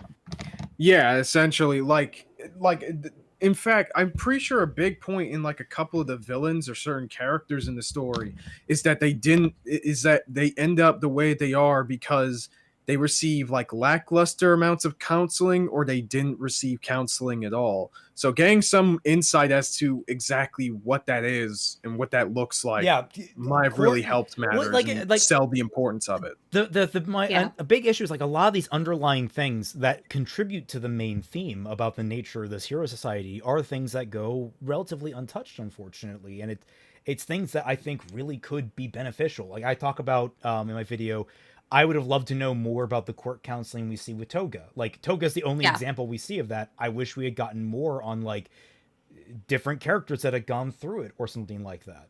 I can make concessions. Like it is very unfortunate, but we do. Huh? I would say, oh, can I have a hot dog and a large soda? What? Shut up. Concessions, man.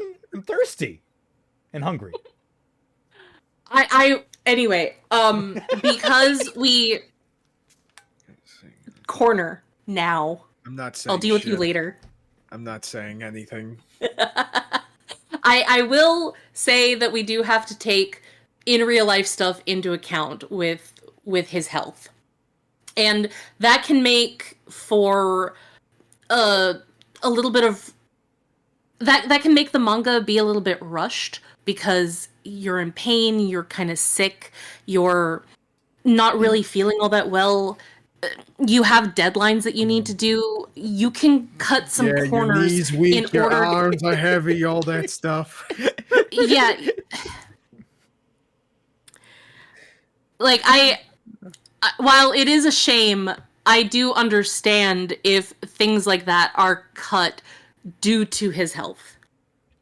Yeah, like absolutely learning that it, more or less it's his health that helped cut things. Like it's just more that it's one of those like I really wish he had the ability to do more. Yeah. Anyway, God, that's how I find it hilarious how this is a nitpick to him, and I'm sitting here like, no, this is one of the most insane fucking things ever put to page. Yeah. Yep. It's not really detracting from the story, but I would have preferred these marvels of engineering to take at least a month or two to create. Alright, on to the meat and potatoes. Death. Never have we seen this problem, and here it is again. A complete lack of death in a show about a superhuman war for whatever reason. What do you Actually, mean? the reason, or at least part of it, is pretty simple and lies in the fandom, who is known to issue death threats to various authors after they kill off certain characters. Not gonna elaborate as it will include major spoilers for other shows, so you can easily Google it. That aside, it's one of the strangest habits of a lot of writers which almost never benefits the story. Like, what's the purpose of keeping Toya alive? We already had a moment where they all talked, cried, and apologized, so what else is there to do? Ask what food he likes? By now you've established that he's a dead man walking, gave him a half and half die. Work, and even a death of redemption. And like he died, he just survived, and like, you know what happens? People get preserved. Like we try to keep people alive as long as possible.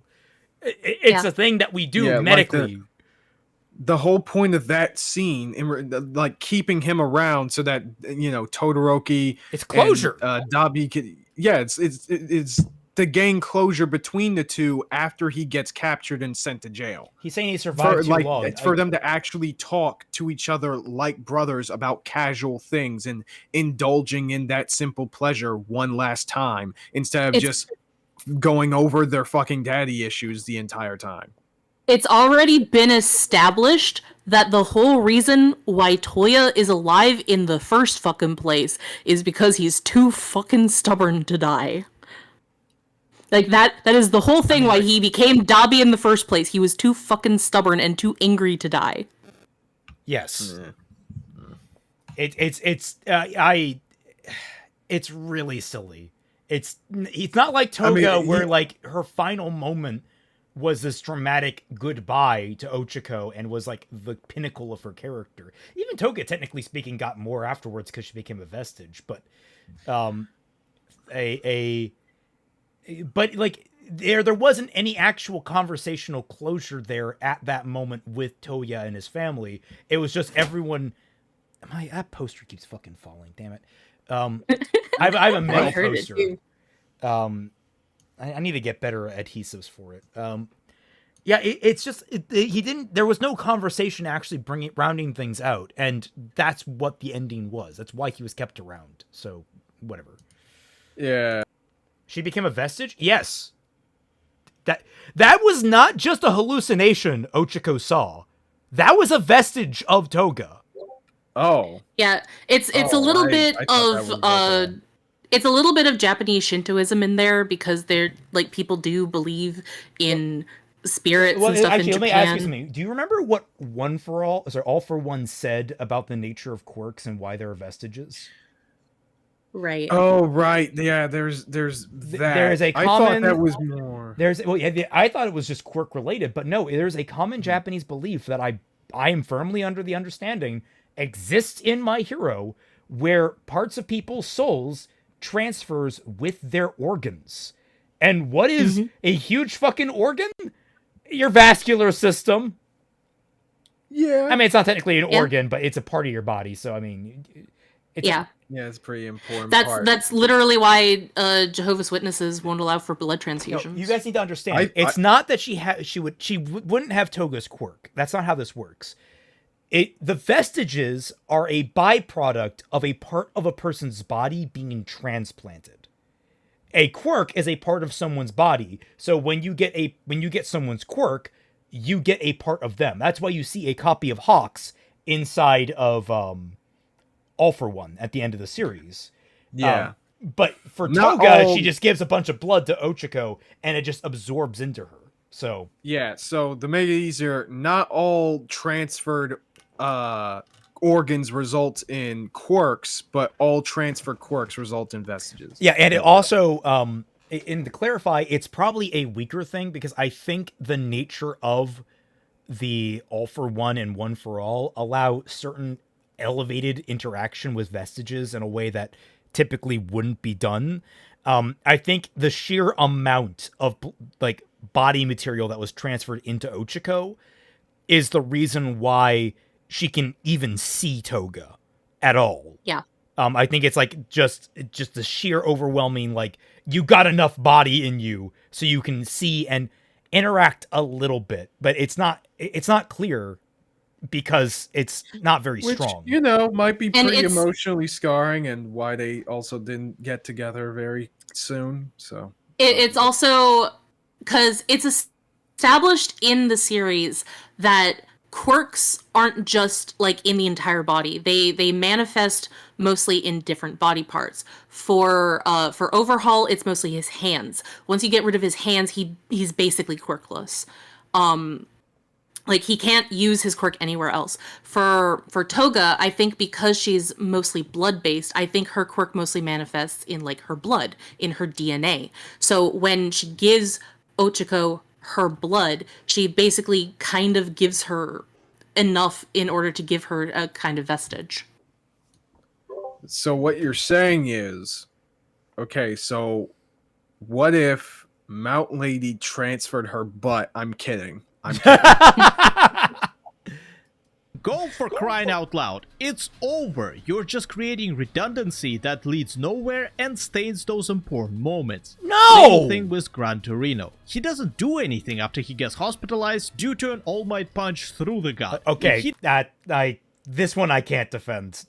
Oh yeah. Gran Torino should be fucking dead. Yeah. I the story doesn't treat him as though he should die, which in itself is a problem because I'm sorry, Sir Night-Eye was probably more physically resilient, and he took a blow. I don't understand how Torino's alive. It's that's really I will grant that. Like Gran Torino probably should have died, or he shouldn't have gotten punched as hard.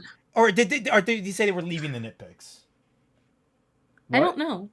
Wait, sorry. Are we leaving the nitpicks? Are we out of the nitpicks, or are we still in nitpicks? No, we're out of the nitpicks. This is a serious thing. Okay, yeah. all right. Oh my god. I didn't even realize. All right. Whew. I was gonna say, if this is a nitpick, what the fuck? No. The thing about the fucking building is the nitpick. We're back. We're serious now. Oh my God. Dark Deku arc would have made more sense, since the death of a mentor would have definitely messed with Midoriya's head, who now has a real example of people dying. Okay, for on one hand, you're not wrong, but on the other hand, it's kind of cliche. I'm really tired of people trying to make Deku dark. Well, not even just that, but like even with, I mean, I will say the logistics of Gran Torino not dying is a problem, but in terms of giving Deku motivation, he already has enough of that to go in his dark arc anyway. A lot of it has to do with things that were already set up since the beginning of the story. It was already sensible as is. So I don't understand what you're talking about in terms of that. It doesn't really harm his arc in particular. You guys need to shut up about Dark Deku. That was never a thing. It was never going to be a thing. Stop making fetch happen. It's never going to happen.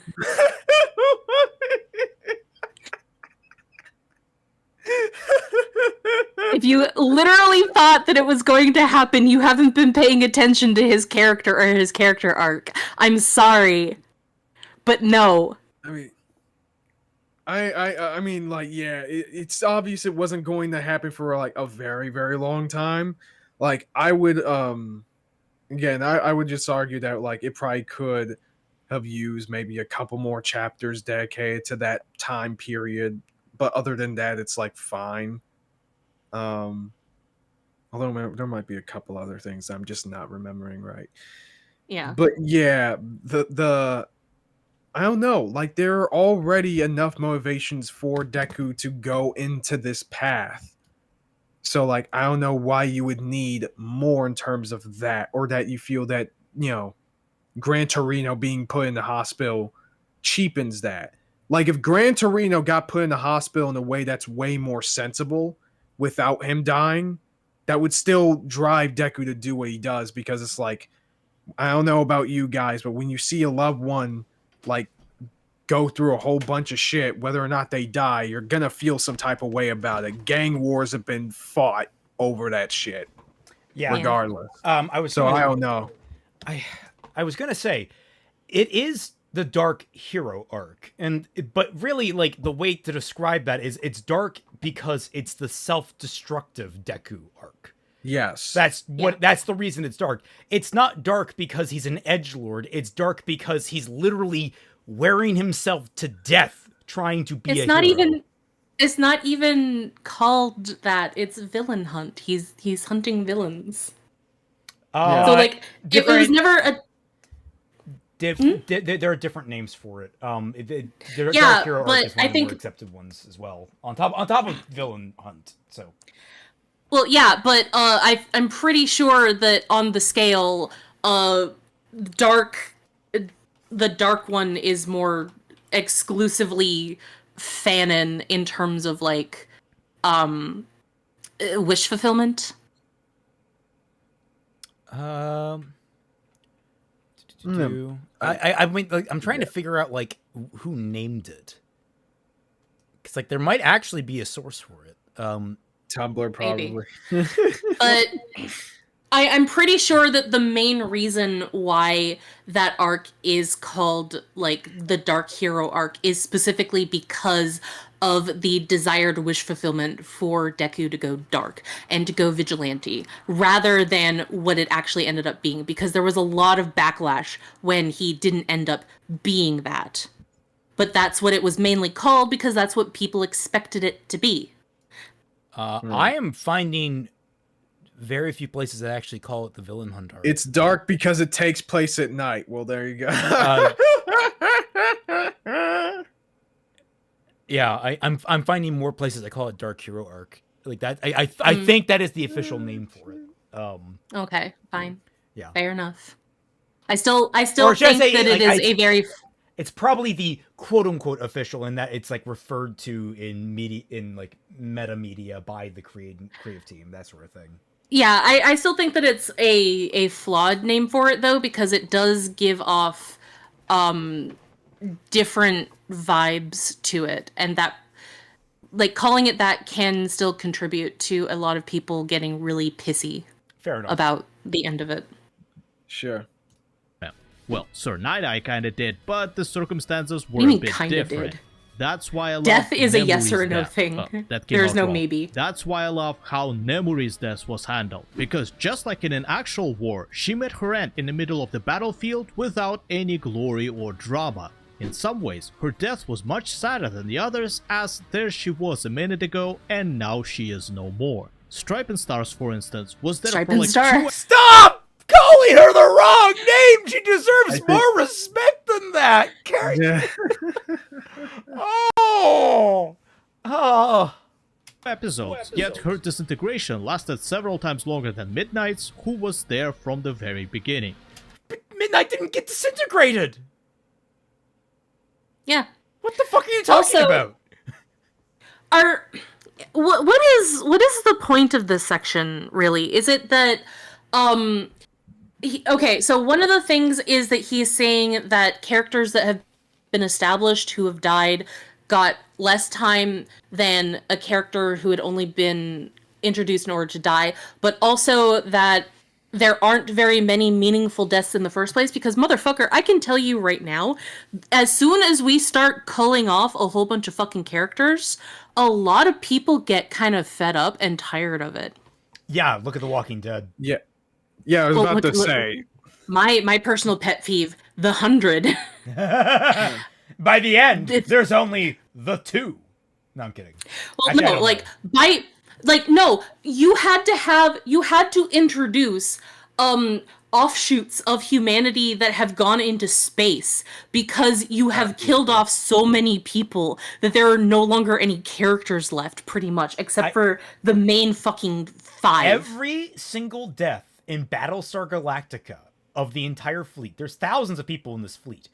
Every single time they get attacked and a ship gets damaged and people die in the hull decompression of that area, it is a big fucking deal. People are stressed. People are tired. People are panicked.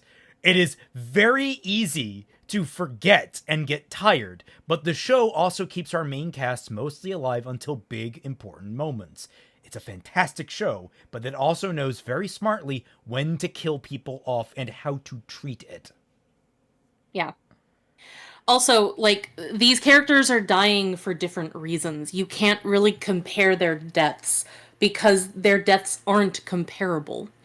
Like, Midnight's death was to show that anyone could die, even a really important established character that has been here the entire time. Her death was to show that nobody is really safe. Star and Stripe, meanwhile, was a stopgap for Shigaraki. Like, her death was a sacrificial one to give the heroes more time and also do some damage. Like, they're completely different circumstances. And I also want to highlight here, one thing that I don't like about Midnight's death is actually what happens afterwards, where they try to actually make the villain that killed her, like, more of a thing for Mina and everyone. And I'm like, I feel like that kind of shrinks the world to me. I kind of like the idea of it just being a bunch of random members of the PLA that did it. And it's like, you're never going to know who exactly it was. You can't channel that. And then they just kind of threw in this guy. I know that's a general complaint for you for everything, and I don't necessarily agree. I don't think that you have to use the shrink the world excuse for everything just because characters have seen each other before. Do you see the chick that gives you your food every week and say that the world is small because you've seen her before? That's kind of how it feels when you talk I like would that. say the world is small if I were in the middle of a zombie apocalypse and I was suddenly in, Colorado and I ran into her. I'd be like, wow, small world. Not like it's all probabilities and stuff. If there is a let me show you this little movie called Captain America: A Brave New World, and we'll talk about probabilities after that. I don't want to because I don't care about Marvel anymore. Yeah, no, I mean, that's trust me. After you watch this film, you'll care even less. No, I'm not gonna watch the film. I'm not gonna watch it. You can't make me. That's why I'm making a joke. I'm saying it's awful, and I'm saying we're not gonna watch it. You got Still, you can't for make me. £5.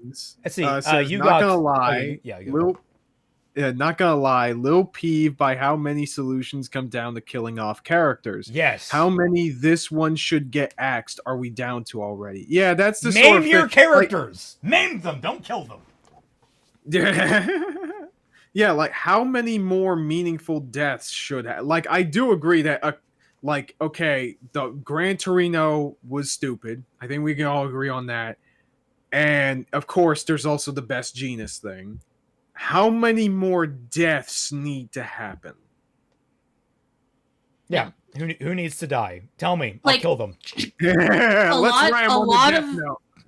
A lot of the deaths were background characters, and you could probably make the argument that you should have a lot more than one or two major characters that die. Fair enough, I suppose. But Sure. like the fact of the matter is that we still do see a lot of deaths, even if those characters weren't all that important or they just existed to be killed off because they are heroes going around the world, and we mostly are in high school, so we don't see anyone who is not our teachers, and the occasional just recently graduateds. Mm-hmm. Yeah. I think for the most part, the series actually handles death quite well. Yes. The Wrong old- button. The only Yep. The only revival I can accept is Bakugo pulling through thanks to the combined efforts of Genist and Edgeshot. It makes sense that a perfect stitching machine was able to patch him up, and a guy who can fold his body in whichever way he wants sacrifice himself to replace some irreparable tissue. I can't even call this an asshole really, since he has advanced knowledge of human anatomy, which was demonstrated before on several occasions. However, Kamihara should not have survived the ordeal. This was another opportunity to highlight how the previous generation is willing to surrender everything in order to protect the future and support the new heroes, but it turned out as just another case of I'll do something that should kill me, yet stay alive because reasons. Okay. That one... I can go either way on that one, honestly. Same, because I quite liked him in his little wormy form. I thought he was cute. okay, but like, what if he's I don't think he is, but like, if he was permanently like that because of his sacrifice. No, I like, just that had would the be- image, like, he's like that, but he still grows to normal human. He is the worm mom from SpongeBob that's like in the chocolate Oh my episode. God. That's Yeah. just him now in the wheelchair. I don't want to know. Oh, you don't? Do you not know that? No, I don't watch SpongeBob. Oh, yeah, I'm right. sorry, I'm I was sorry, never years- interested in that. Years after you, it's I don't want to. I don't want a picture. I'm fine.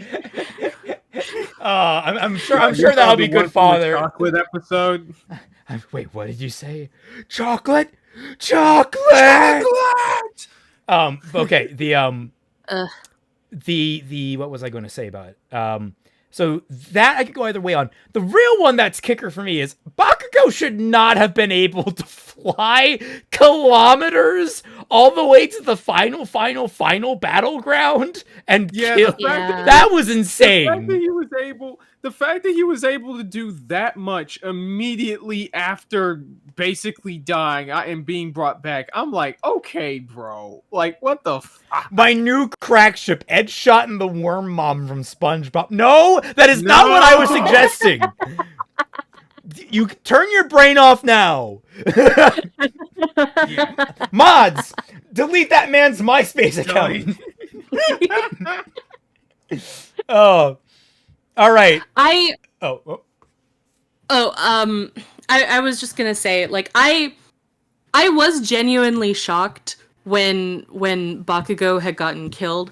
I was like, oh my god, they're pulling a 100 with Bellamy, because I thought that Bellamy was gonna be one of the ones that had like the fucking plot armor, but no, he died at the end. Spoilers for the 100. You were so broken up about it when we watched that episode. I was like, I can't tell you. I was so like, I can't say anything. I can't even like. I'm terrible at like feigning like oh no, he's so dead, and I got like I know what's happening. If I say anything in any direction, you're going to know. So I just have to be quiet. Yeah, he's really terrible at it. But like I'm okay with him coming back.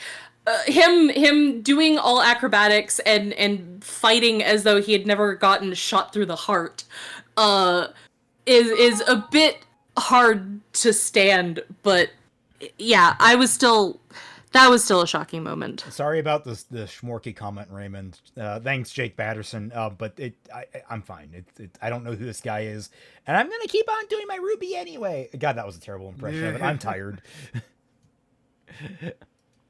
On the topic of reasons, the next issue we have is All for One. I'm content with him practically isoning Tomura Shigaraki, as it's in his style of sowing seeds that might sprout a good pawn, especially if it's a one-for-all's relative who he certainly would have found out about. Although Hirakoshi sometimes went a bit too far with how much the Demon Lord planned, cause let's be honest, for someone who prepares so many things far in advance, he makes a lot of rookie mistakes. Look at Overhaul. Even if you thought that Tenko would have become a better villain without the reconstruction part of it, why wouldn't he give it to Garaki, who is a perfect candidate for this ability? Because he has it. Yeah. He has Overhaul. Maybe he would have died of old age before he'd figure out how to use it, yet it could have also gone to one of many friends Quirk Daddy often boasts about. Or what? With all your international reach, you don't have a single trustworthy person to aid your most important subject? Well, no! That's the point! He has no one... Like, by the end, none of the villains have friends. The villains are all alone by the end. They're all isolated and defeated by the united forces of the heroes because they have allies and friends.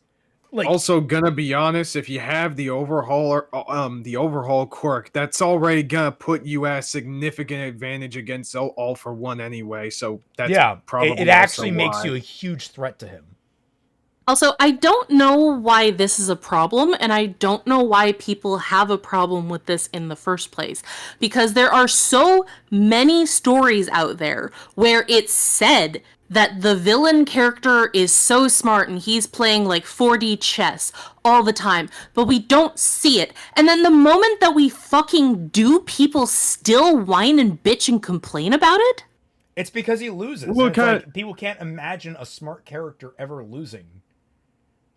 Which is hilarious to me because we're watching Wakfu right now, and fucking Dally just breaks everything. Yeah. Yeah, I think I gotta stop thinking, and I gotta start headbutting. Yep. I think it depends on, like, number one, how smart the character is portrayed in the story, and number two, how much, like, the certain, like, decision fits with their motivations or not. I think that for a lot of people, it would make much more sense for All for One to go after Overhaul and either steal his quirk or bring him to his side, like, immediately, just because of its usefulness. And let's be clear, All for One isn't exactly incredibly smart. He just has time. No. He basically throws everything at the wall and waits for things to pan out. He is an intelligent character, but he's not like super mastermind everything. He's just keeping track of a lot of spinning plates effectively. Yeah, and that's ultimately the thing that I find really frustrating, is that we finally get a villain that is basically all that is said about him and more, and people still whine and bitch and complain because they don't understand. Like, I know that people are stupid, but like, I didn't think that you would literally be rock stupid. I didn't expect him to be freaking, Zemo from Civil War, like, who is actually really fucking smart. Like, but All for One isn't exactly dumb. There's a lot to keep track of, and there's still a lot of variables, and the things that he doesn't go like, oh, I have a 25% chance of you actually defeating me or anything like that. It's like, oh, you really, like, he's arrogant, and he lets his arrogance bleed through because he knows he's so powerful. It's a whole thing with him. Yep. He's a very complicated villain, honestly. Well, What might be interesting to stir the pot a little bit is that Mahias has a video dedicated towards his issues with AFO, so we might want to watch that one at some point. Maybe. Literally, the only problem that I have is his fucking origin story, because that is ridiculous. It's a little honestly, after the flooding, I was, the flooding, and then the rats might have been a little too much. Making him the fucking devil incarnate is a little bit much. Yeah, I'm just gonna say, you could have. It could have just been that he was a normal kid that just happened to be born a sociopath. And you could have just had him live a normal life with a normal family, but be a sociopath. And then because of that, have it go this exact same way. Like, you don't need to have him be the fucking devil incarnate, where he's basically raising him and his brother by themselves from birth because their mother died the day that they were born. How the fuck does that work? Yep. Yeah. That's kind of wild. That's literally the only major problem that I have with MHA. Because I can be annoyed at something like the structure that Nezu had created and all that. I can be very annoyed with that, but I can let it slide. I can let it roll off my back. Quite like literally down the tracks of the empty tunnels that he built. But that that is something going somewhere else. Anyway, go ahead. That is something where I have to say, no, I'm not crossing that line. That is too stupid. Okay, but the rats were fine. Just putting that out there, right? No, the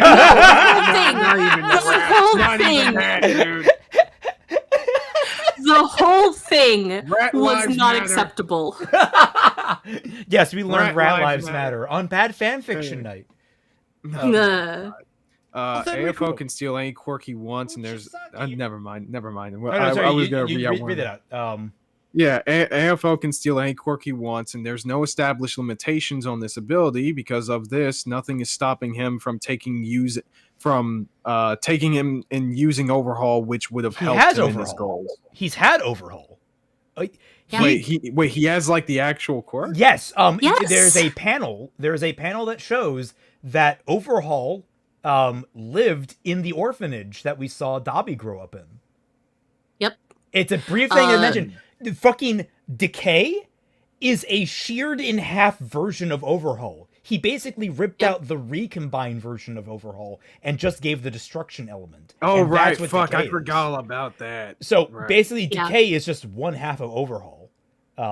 Okay, so he already has it and presumably has been using it anyway. Yes. Yep. So, okay, well. Yeah. And the thing is, like, there is a limit to his ability to actually hold quirks, but it's not something that we see deeply explored because he's used other quirks to basically just buff it. He's a very smart guy that way. This is something that I was actually thinking about a couple of days ago as I was going through my MHA roleplays, and I was thinking about all the characters. I do appreciate that it's never really established, but you can see that all of the characters have personalities that are related in some way to their quirks. If Overhaul is not fixed as Potato Face with it, presumably because there is a limitation to what Overhaul can actually do, and we just don't see it in the actual show. Like, it might not be able to revert people back to how they were. Yeah, probably because would it's like make sense or something. It would make sense because that's why he would need Airy in order to develop the anti-quirk bullets. Mm-hmm. Chisaki, you moron, as you did with so many others. How can this smart, experienced, and quirk-savvy mastermind just let go of one of the strongest powers in the story is incomprehensible. He didn't. Trust me, You I've weren't paying spent attention. hours rolling in bed trying to understand it to no avail. Because you didn't read the fucking... and I missed this. Someone had to point it out to me because I missed it on my first read-through. But when someone pointed it out, I'm like, oh, well, that's actually really neat and actually covers that problem. You just missed it. Yeah, it's almost like not everything has to be pointed out to you because the mangaka thinks that you're smarter than that. Yes. And it's fine if someone points out that you missed something. It's okay. Yeah. But in doing so, I came up with something that would have made All for One and his plot a bit more interesting. You see, there are other issues with him, like one of the reasons for merging with One for All is Shigaraki Sr. wanting to resurrect his brother. How often do we have to do this? Orochimaru, Zeref, people from FMAB, don't give me the sentiment. It's say the meta ability I gave Yojo is gone. This has never happened. The power he forced. No, he wanted the power back. Like, and yeah, he didn't want his brother back. He wants the power because it's a symbol of his brother, and his brother is his possession. He doesn't want it necessarily because it's powerful, but because he always believed that it belonged to him in the first place. Also, new Deaderet's art. I put it in the art chat. Well, it's the worst. Oh, that's horrible. That's horrible. Deaderex, why? Dog, I knew it. I'm happy that he did, but I knew, I knew it's like, that's totally a Deaderex art, but I didn't want to say it because I hate being like, Deaderex, go draw this. Like, that's an awful way to treat fan artists. Yeah. He is as awful as I thought he would be.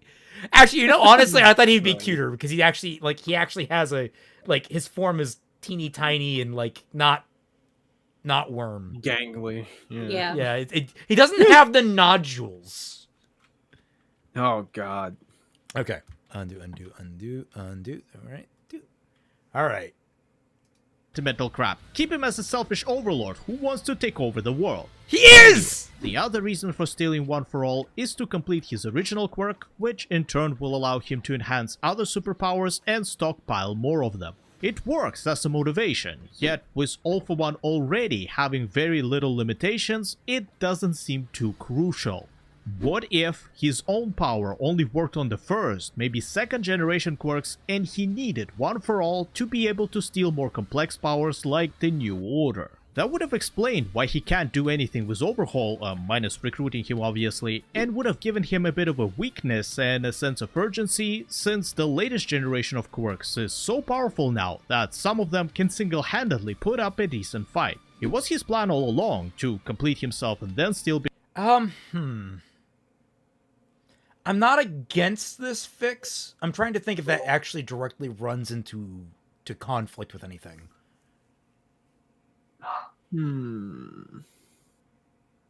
Did Twi walk away? No. Oh, okay. I don't know. You were just quiet. I was like, normally I'm trying to think. I'm not sure Well, if it really gets in the way of anything like that. Go ahead. I don't think that there's necessarily anything wrong with this, but I think that it's based off of the flawed idea that he doesn't do anything with powerful quirks that he already has with Overhaul. So I think that this, while it's not bad, it's kind of redundant.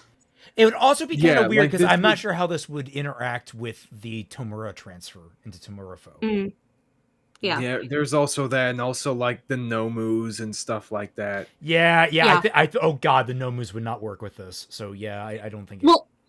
Well, also, I think that would actually harm the threat of him stealing people's quirks in the here and now. Because that was one of the things that made him so frightening, is that he still steals people's quirks now. So if you make it so that he can only steal quirks from that are older, that are less complex, that are from generations ago, what is the threat of people losing their quirks now? Remember, folks, let's see. We need to mutate the quirk. What are we talking about? Oh yeah, why not use it to regen his whole body each time he is hit, or use it to well, okay, there's a question of whether or not how much he can actually recover. Overhaul is a very nebulous quirk. We don't know the limitations on it, and we have to presume that there are some limitations. We don't know if it can recover from traumatic damage. We don't know if it can regenerate necrotic body parts. We don't know if it can regenerate basically what it can regenerate anywhere whatsoever. If can it only deconstruct and reconstruct things that it, or can it only reconstruct things it deconstructed, that sort of thing. Well, because we do know that he can reconstruct a whole person back to their default state, because like cavities were gone, for instance. Some injuries were fixed. Yeah, but like it was cavities and what is that? Rheumatism. Thank you. Those were fixed, but like the scale of like whether or not like, got it. Does it actually scale upwards what he can fix is the question. Bless you. Sorry. I think AFO would become unstoppable if the doctor started rubbing him with chocolate. Yes. I think that was a plan that they tried. And he was too powerful. It was actually going to kill him. It was that powerful. Yeah. Overall could attach another hand to himself at least. Where are we going with all this? Overall, yeah, I'm kind of scared right now. Yeah, like overhaul is one of those like quirks that I would have liked to get more information on, because the more information we have, the more we can understand whether or not there's a huge conflict here. So far, we have to presume that it works in such a way that the rest of the plot coincides with it. Which is an unfortunate place to be, but it's kind of where we're at, and the arguments one way or the other aren't going to satisfy anyone. Yeah, no. Especially, I do have problems with how a lot of people kind of demand that every single little thing gets explained in stories when realistically that's not going to be feasible. I mean, generally, yeah, I agree with that sentiment. I would probably, disagree that, like, overall is one of those things, because it is kind of sort of important, but the thing is, but we have an look explanation. at all the things that we've talked about, and all of the things that we've talked about as not being explained well enough. And, like, it's just like the whole thing. Being like, we want explanations for all of these things, and it's like, realistically, you can't. Overhaul did have an arc. I mean, Overhaul, the quirk, needed more explanation. Overhaul himself got an arc. That's fine. Like, the character's fine. Overhaul is the name of the quirk and the person. Yeah, the character is fine. The character is actually pretty good, all things considered. The quirk needs more technical heavy lifting if we want to solve this problem. Big works, so it wouldn't have changed the story that much, but the mighty star showing up early would have thrown a more significant wrench into his plans and made their fight harder for Shiggy, since she wouldn't have been worried about him stealing the quirk. Moreover, the big bad. Whoa, no. Okay, no, wait, sorry. I have to. No, this change would actually change things, because what is vital is Star, A, dying, and B, her damaging All for One. Fuck, I hate that. Yeah. Oh God, Mr. Sun, I forgot how horrifying you were. Also, wouldn't that change that he proposed take away a lot of the injuries, especially for like Hawks? Yeah, Hawks' injuries would be gone. You would remove. Yep. Which, by the way, maim your characters, don't kill them. And guess what happened? Yeah. That's a pretty good maiming for that. People with particularly destructive abilities, instead of stealing them, would have been much more justified by wanting to balance out his own first-generation underpoweredness with modern capable henchmen. Plus, him supporting the author of Quirk's singularity theory would have gotten an extra layer as a plan B of sorts, and maybe even explained why he stopped pursuing Erasure since he realized he can't steal it. I was gonna say, it's a fine enough proposition, but it needs a lot of work in terms of a fix.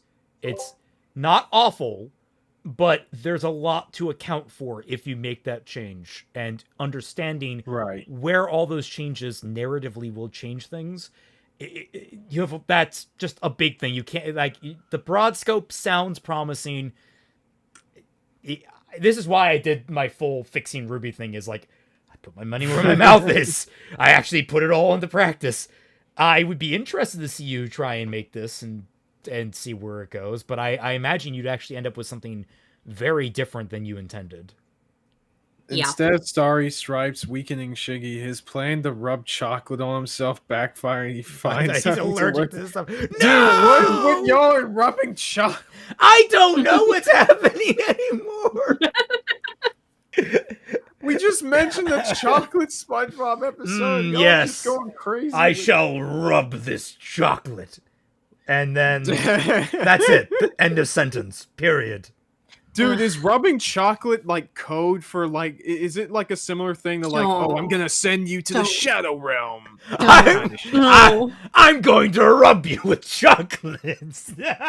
dude, no. You know that one episode of Yu-Gi-Oh where like Yugi is doing against that one guy, and he has to do it fast enough so that when he loses his life points, he doesn't get his legs sawed off. Well, no, but in the dub, they changed it to like, these saws will send you to the Shadow Realm. So it's like, would chat change it to these saws will cover you in chocolate? Yes, it's like, and like during the entire duel, he's like kind of like, they're both standing there stoically playing the card game, but they keep getting splattered with chocolate from the spinning saws.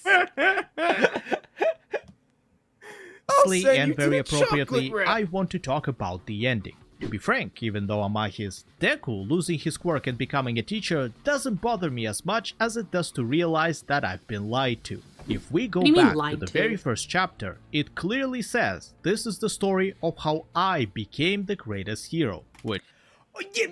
Okay, because being a... Okay, well, all right, we'll let you cook, but I want to emphasize here, a hero is not a constant. Being... It's also it's possibly a misunderstanding of what this story is trying to tell you about the nature of the word hero. Yes. But yeah, sure. The entire point is that he ended up being the greatest hero to defeat the greatest villain, who also was the greatest victim to ever exist. That was the whole point. It was all building towards a singular moment that was defined in history as the greatest hero. That was the point. Also, being one of the people to help fundamentally change society for the better after that event. Yep. Like, to the point where being the greatest hero is no longer a concept that needs to be done anymore, because we have no need for an All Might type figure. The fact that Deku, as a character, as a hero, not only defeated, saved, and redeemed the greatest threat the world has ever known, but he has fundamentally changed the way that society as a whole looks at the concept of heroes and of saving people, and changes society. That is fucking major. Technically, Mirio is the #1 hero. That's not what we're talking about. Yeah, the story has constantly told us there is a distinction between the concept of a hero and the profession of a hero. Deku becomes the greatest concept of a hero. Meanwhile, everyone else is so lost in the sauce on the professionalism of a hero. Shadow Realm equals. And I was going to raise it. I was going to just kind of skim over it. Shigaraki doesn't get Tomura doesn't get redeemed, but he does in not the traditional sense, but in other ways. Because you were talking with me about that. Yeah. With how like self redemption, but also like he quote unquote saved his soul by being there and being the hero for him. So he did get. I'm redeemed. raising that. I'm raising that because of Ryan Carson. He's so I'm just like trying. I was gonna bring it up myself because I read that too. But thanks for getting ahead of me on that. I appreciate it. Which I'm is not a being little sarcastic. different from the last chapter that goes, this is the story of how we all became the greatest heroes. Mathematically speaking, there is nothing wrong, as Midoriya is one of the greatest heroes, yet it's not what I was expecting. That he's not referring to his class, he's referring to society. The entire purpose is that he was such a great hero. He helped inspire all of society to stand up and help each other. It is the reason why when you go to visit that All Might statue at the very end, it's a bunch of regular normal people standing behind All Might. There's a new bunch of statues of all of society standing behind him because it has inspired the average civilian to stand up and do good. That's the entire point of the old lady's story. Oh, yeah. I love how this guy just misses the entire point of the story and makes it a complaint. That's a lot of people. Because he doesn't understand. I know. It baffles me how so many people can just miss the point, even though that it was spelled out so clearly, even if it wasn't spelled out directly for idiots in the back. Oh, I guess. Alex Tatakai says, "Looks like you're going to the chocolate realm, Celtic." Oh, it's just down the street next to the Chick-fil-A. Good to know. Well, Chocolate I could actually go. Chick-fil-A. I could go down to the chocolate realm this summer. I can go to Charlie's Chocolate Factory, which is an actual place. It's not that one that was advertised online with AI art, was it? That really sad. No. What? No. There's an actual chocolatier building in Vancouver made by a man called Charlie, and he made it Charlie's Chocolate Factory, and he themed it off of the movie. Nice. And he even has a tiny little chocolate river in the back. That's awesome. Yeah.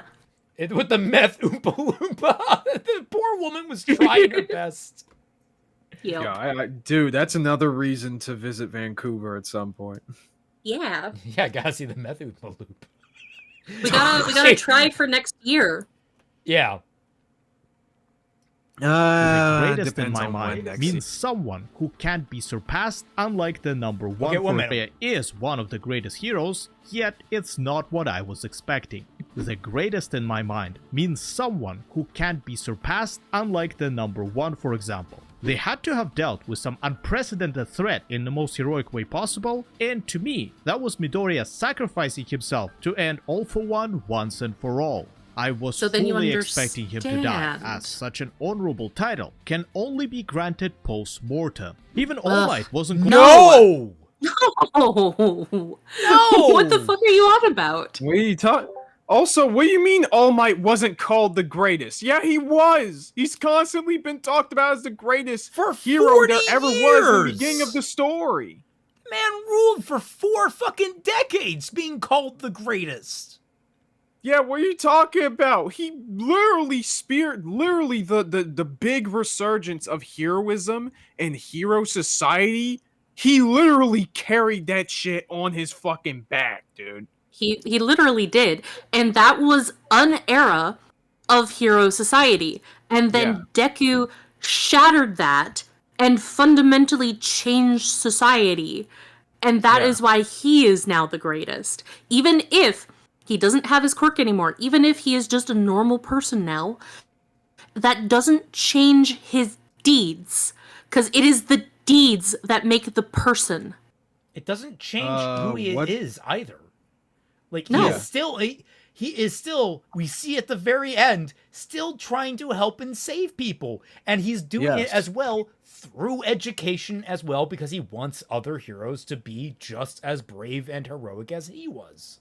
Yeah, he's part of his, changing the world is becoming a teacher and educating people, which, I don't know about y'all, but having the greatest hero who ever lived teach me how to be a good person, that sounds like a sweet deal, okay? If Superman can teach me history, I would love that class, 100%. Titania, if you have to ask that question, maybe you should just watch the show and actually pay attention instead of falling asleep. Okay, whoa. Like, I'm sorry, but we've also discussed this, like, several minutes back. And then you're asking the question. Maybe it's, like, maybe there's no helping you there. I'm sorry.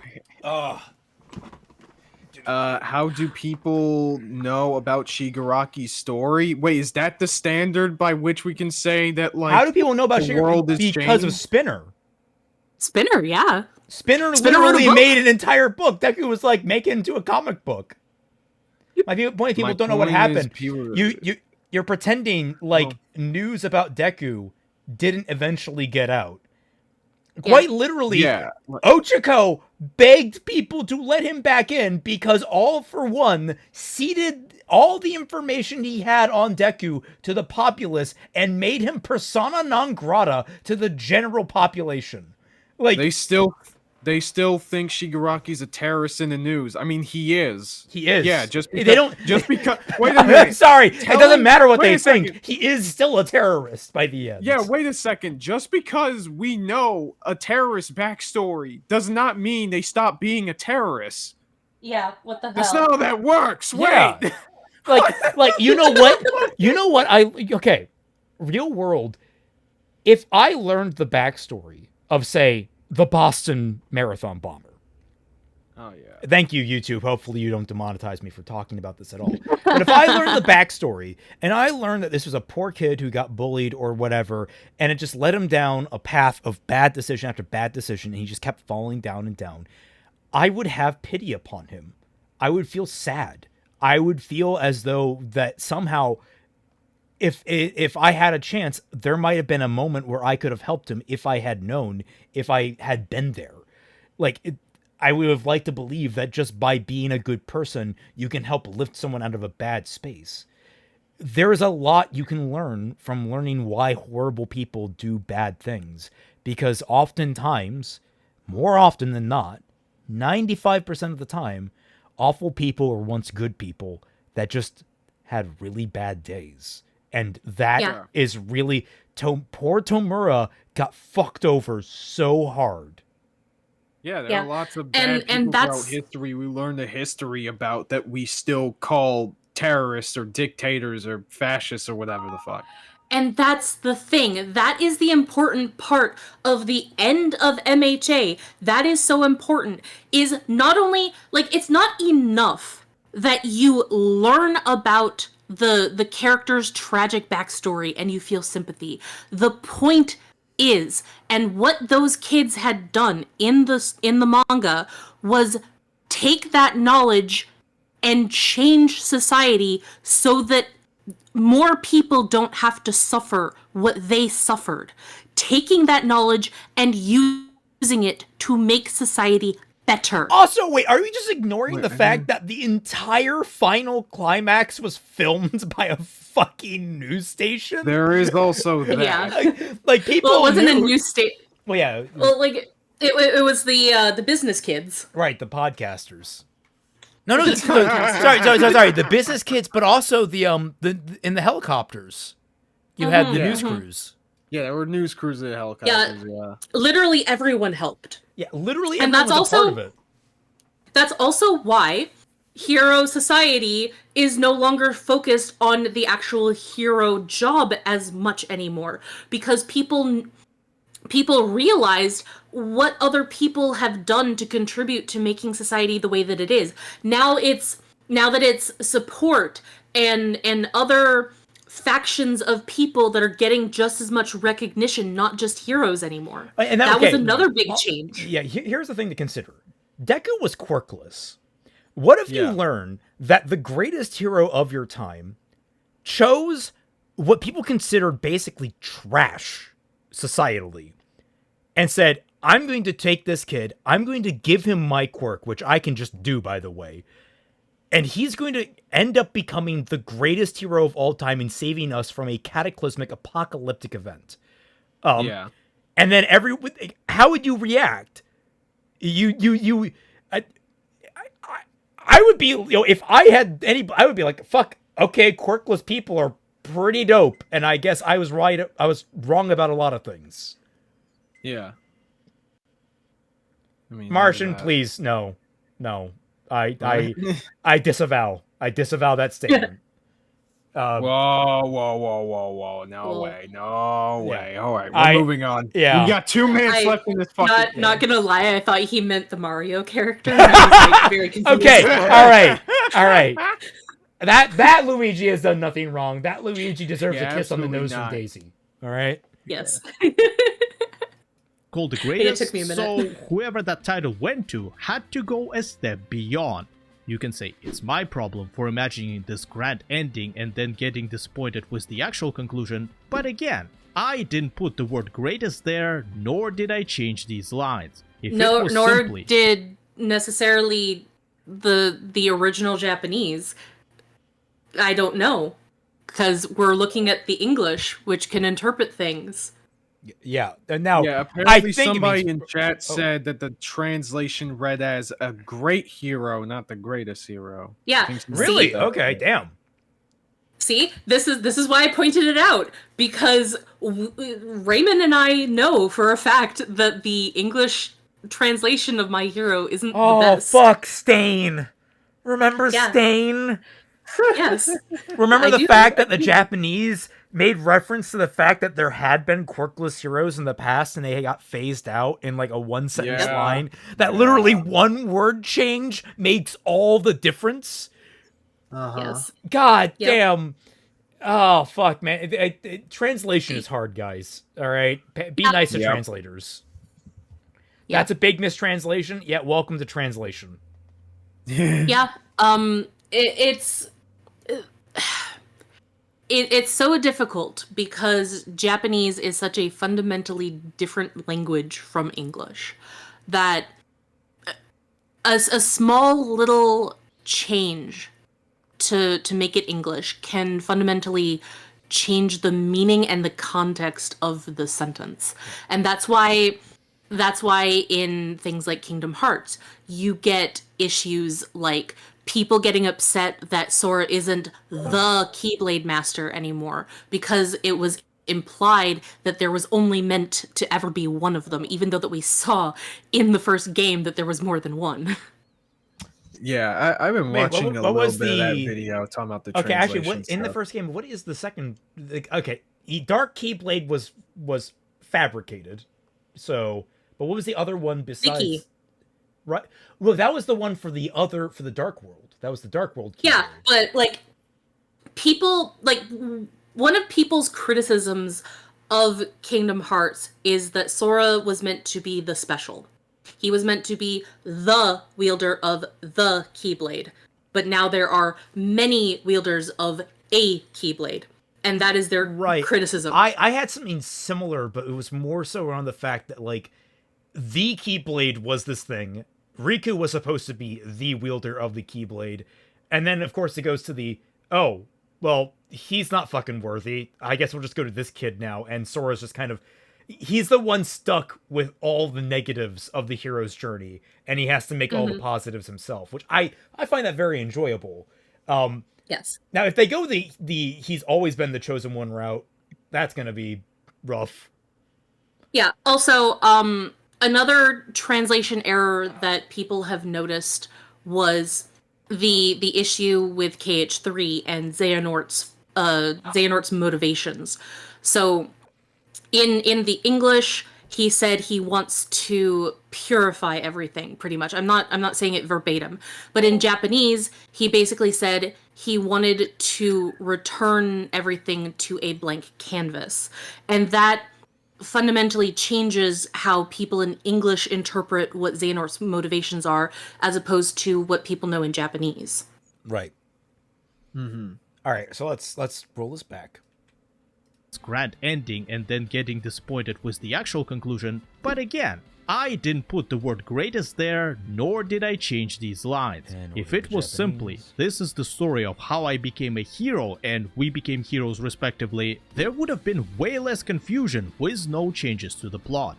The other component to the ending issue is Deku's life after the war. In plain terms, it was like a cheek slap that said, well, the dream is over, go back to reality. Even though it was our main character who returned to a normal life. Okay. Sir, do you see the statues behind All Might? Do you see them? They are right there. Also, wait a second. Deku is he's the teacher of the greatest hero school ever. What are you talking about? Well, not only that. Okay, I know that a lot of Westerners have this, don't understand this. I'm right there with you right now. Teachers are incredibly respected in Japan. Yeah. Like, teachers aren't respected over here. They are very much respected in Japan. Like, that is a very respectable profession to go into. Like, it's not...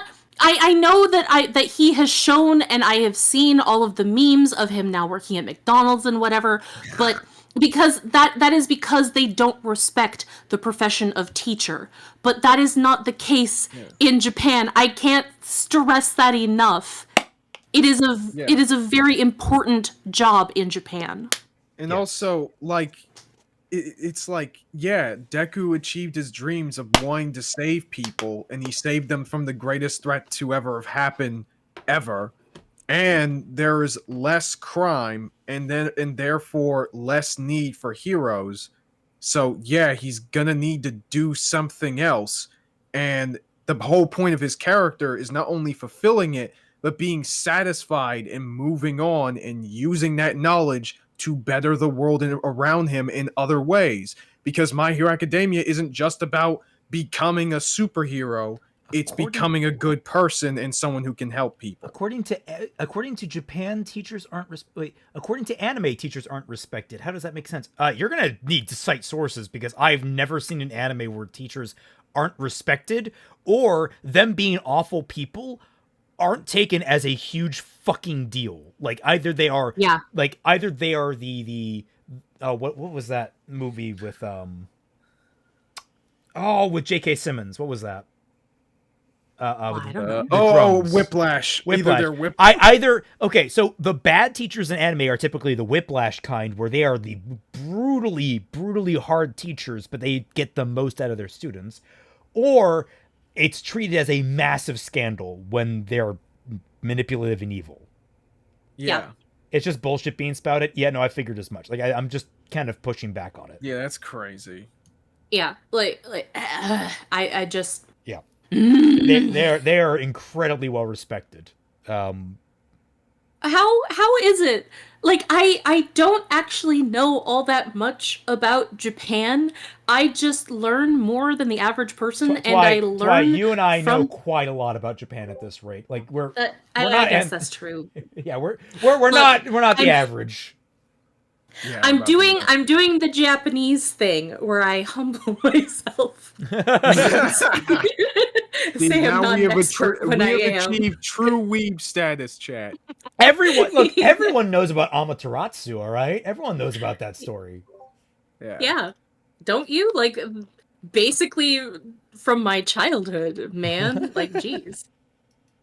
The viewer felt the same disappointment that, after everything we've been through, he is now a simple teacher. Wait. Even though it was our main character who returned to a normal life, the viewer felt the same disappointment. Okay, 1 minute, I gotta... Few there, nor did I change these lines. If it was simply, this is the story of how I became a hero and we became heroes respectively, there would have been way less confusion with no changes to the plot. I disagree. The other component to the ending issue is Deku's life after the war. In plain terms, it was like a cheek slap that said, well, the dream is over, go back to reality. Even though it was our main character who... Okay, I need to emphasize this. It's almost as if there are different kinds of heroes. Okay, we'll get to that. Yeah. Pin that. We stopped here before, but I'll pin that. Again, teachers are incredibly important in Japan, and they can be seen as heroes to their students. So it's kind of thematic. As Saminsky, Deku battles the greatest foe of humanity, ignorance. True. Yeah, I mean, like, true. a lot of people in the anime community do misunderstand Deku, and to be fair, in some levels, I can understand why, but it is very frustrating. It's because when it most of them tap out at a 3rd grade reading level. Anyway. I mean, it is true, though. the viewer felt the same disappointment that, after everything we've been through, he is now a simple teacher watching his friends live his dream. The fact that they all chipped in for a hero suit didn't help either, as it undermined the final message of, you don't need superpowers to make a difference. If we witness Midoriya being responsible for programs that help people with troublesome quirks to fit in, or some other activity that— That's what Ochako did! That was Ochako's job! He's doing the teaching thing! She's doing teaching, she's doing the quirk counseling. They're a tag team. It's almost as if they're synergizing. That's why they're— And they're synergizing in bed too, but you just don't want to acknowledge that either. Yeah, but like, again, what is up with you and being against him being a teacher in the greatest hero school ever? Again, like, I don't know it's because Westerners don't respect teachers. I mean, yeah, I get it, but it's like, even if you don't respect the status of a teacher, look at the scale we're talking about here. Shouldn't that be enough? For some people, no, it isn't, because if you don't respect the concept of education, then it doesn't matter what kind of prestigious school that you teach at. Your job is still basically worthless. And I speak as the daughter of not a teacher, but an assistant, a teacher's assistant. So I know how shitty people that are in the school staff are treated. Look, our listen, just because our listen, guys, anyone who thinks about this, all right, think about it this way: which education system is producing smarter people, Japan or the U.S.? Definitely Exactly. Japan. So I don't know, man. That might be a big. There might be something to this whole teaching thing, okay? Okay, wait. Now, to be fair, I'm joking. Which system is producing more depressed people? Yeah, I know. That's the. I mean, that really doesn't have anything to do necessarily with the school so much as the fact that Japan is still on World War II era production lines. Fund teachers. It's not about funding. Funding does help, but it's more about qualifying the teachers, and then also making sure that there are a lot of people. It's elevating the good teachers and calling out the bad, because there are a lot of bad teachers out there that aren't. Yes, that aren't. It's sort of like parenting, you know. It's like the problem isn't necessarily that there aren't any good teachers, or that there's like an overabundance of the bad ones. It's more so that like there are decent teachers that are being fed the wrong information as to how to, you know, engage kids in learning and shit like that. Yeah. Or actively undermining the teacher trying to teach their students in some cases. Yeah. Right. James says, by the way, Twi, you'd make for a good teacher and Kaiser would make for a good counselor. Kaiser is trying to become a counselor. Yeah, I'm trying to in fact I'm gonna get my bachelor's next month, hopefully. That benefits the society as a whole, the ending would have been more satisfying due to our savior not fading into obscurity. By no means do I say that My Hero Academia is a bad show. Hell, I don't know whether I like it less than FMAB or not, since the former has a much better take on villains, for instance. It's a generic— Why? Oh, that's a whole conversation. Okay, there's some great villains in Fullmetal Alchemist. You really mean to tell me that the villains as a whole in My Hero are able to rival the ones in FMA? I don't know about that, dude. Toga gets up there. Shigaraki gets up there. Maybe Dabi gets up there, but after that, you're starting to. Yeah, not really. Spinner, like we can I don't think debate makes about Edward versus Deku in terms of characterization. There is no contest with the villain. Why do we need to compare them like this is a popularity contest? Remember, comparisons are for specific things. If you're going to compare, it needs to be as close to one as possible, and you need to also make sure you are very clear in the differences when you're applying them. If you don't do that, people can't properly actually quantify what's going on. They just have to take at face value that you've somehow done a calculation. But no, that's really lame. Yeah. And this is why I like comparing Ruby to Magi, because that is a really good one-to-one comparison. It really is. But like, I can't get over how much you missed it, because the idea of his friends piling together to get him a super suit does not in any way undermine the sacrifice he did. For 8 years, he still doesn't have a quirk. He's still very much more limited, and what it cost was huge. What he got as a reward was basically them saying, look, man, you have earned this. We all love you so much. We're going to chip in. He has earned that right based on how good of a person he has been. It's a final reward, and it's such fucking hell. Yeah, so like at this point you're contradicting yourself, because you're saying, okay, can't be a teacher because that's too normal of a job, and he's not making enough of an impact, even though he's in basically Xavier School for Gifted Youngsters, but I guess that doesn't count anymore. But also him getting the hero suit undermines the previous thing. So like, what is even the issue? Like, you gotta tell me how. You can't say it does and then just not elaborate. You need to tell me exactly how it you have to give us examples of how it's contradictory. Like, you. Yeah, exactly. I don't understand how returning him back to being quirkless, making a difference in a different way, but not in a less important way, somehow is a slap in the face. And then his friends, knowing that he has sacrificed basically his dream in order to save people, and then wanting to do something for him because they love him, and giving him back basically his dream so that he can continue to do what he loves with his friends. Like, that doesn't make any sense to me.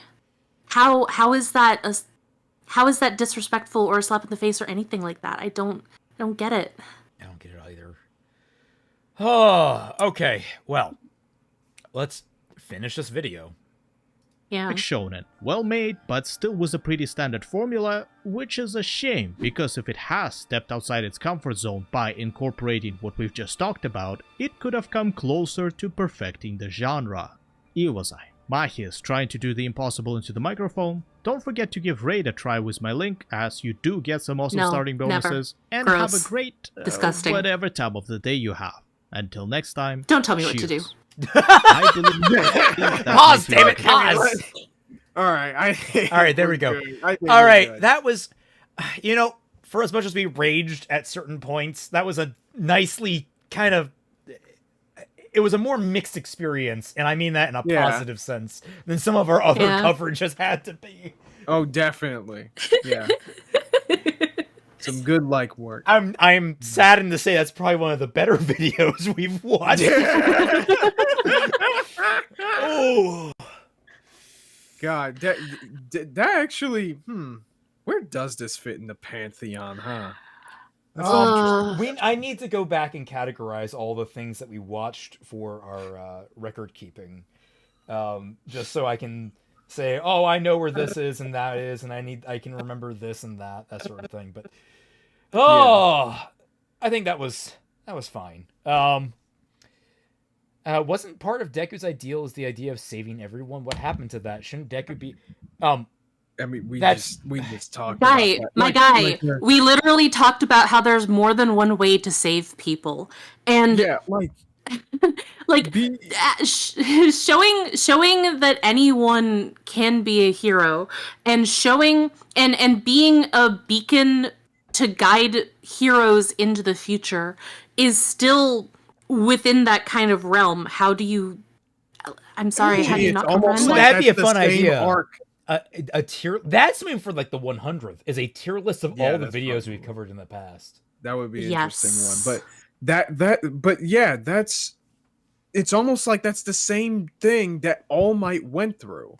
Deku is learning the same lesson that, hey, after there's a time when the job is over, but there's something more important you can do, which is teach the next generation. Yeah, here's the question.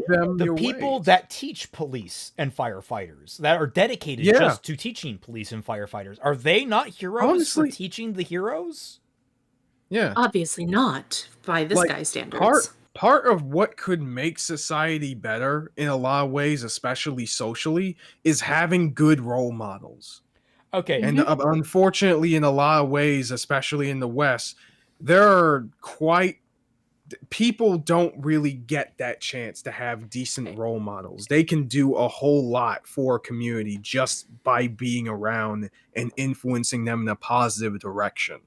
Because celebrities are our role models, and they do drugs and get arrested. Which is awesome and metal, and we all do all the drugs and get all of the arrested because we're cool and awesome. Yeah, totally. We're not boring at all or lame.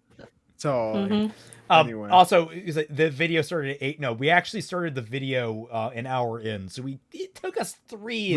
We did get like pretty sidetracked, but that was because plus we did have a big Naruto discussion. Right. I mean, yeah, because as well as Naruto first, and it's like it was such a blatantly dubbed thing. No, it was he didn't like they brought it up. No, we had that in the middle. Yeah, they did. Yeah, in the middle. That we also had a big Fate discussion as well. Right.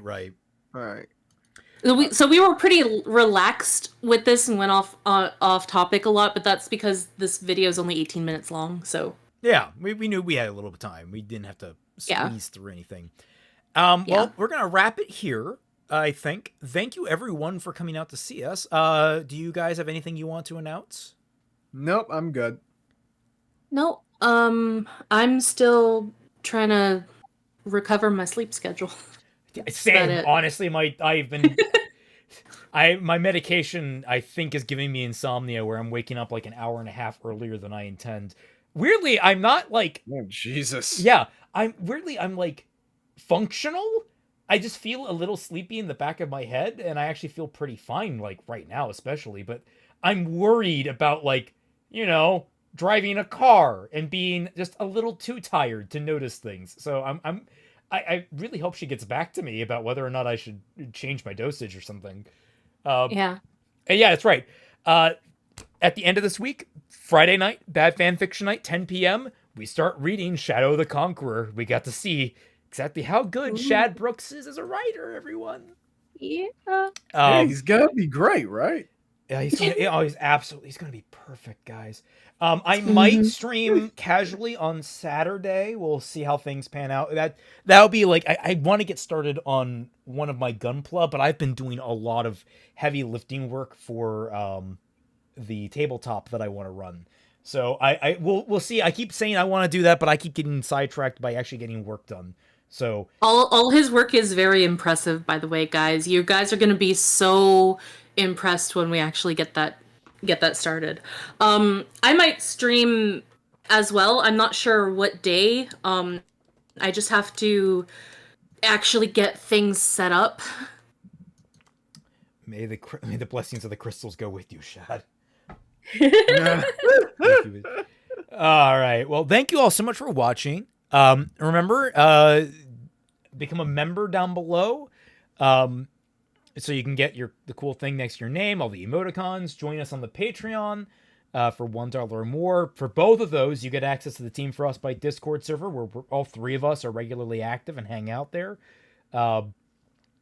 It's a good time for everyone. And you can be there for Bad Fanfiction Night. So with all that said, thank you all so much and have a good night. Catch you on the flip side. Bye.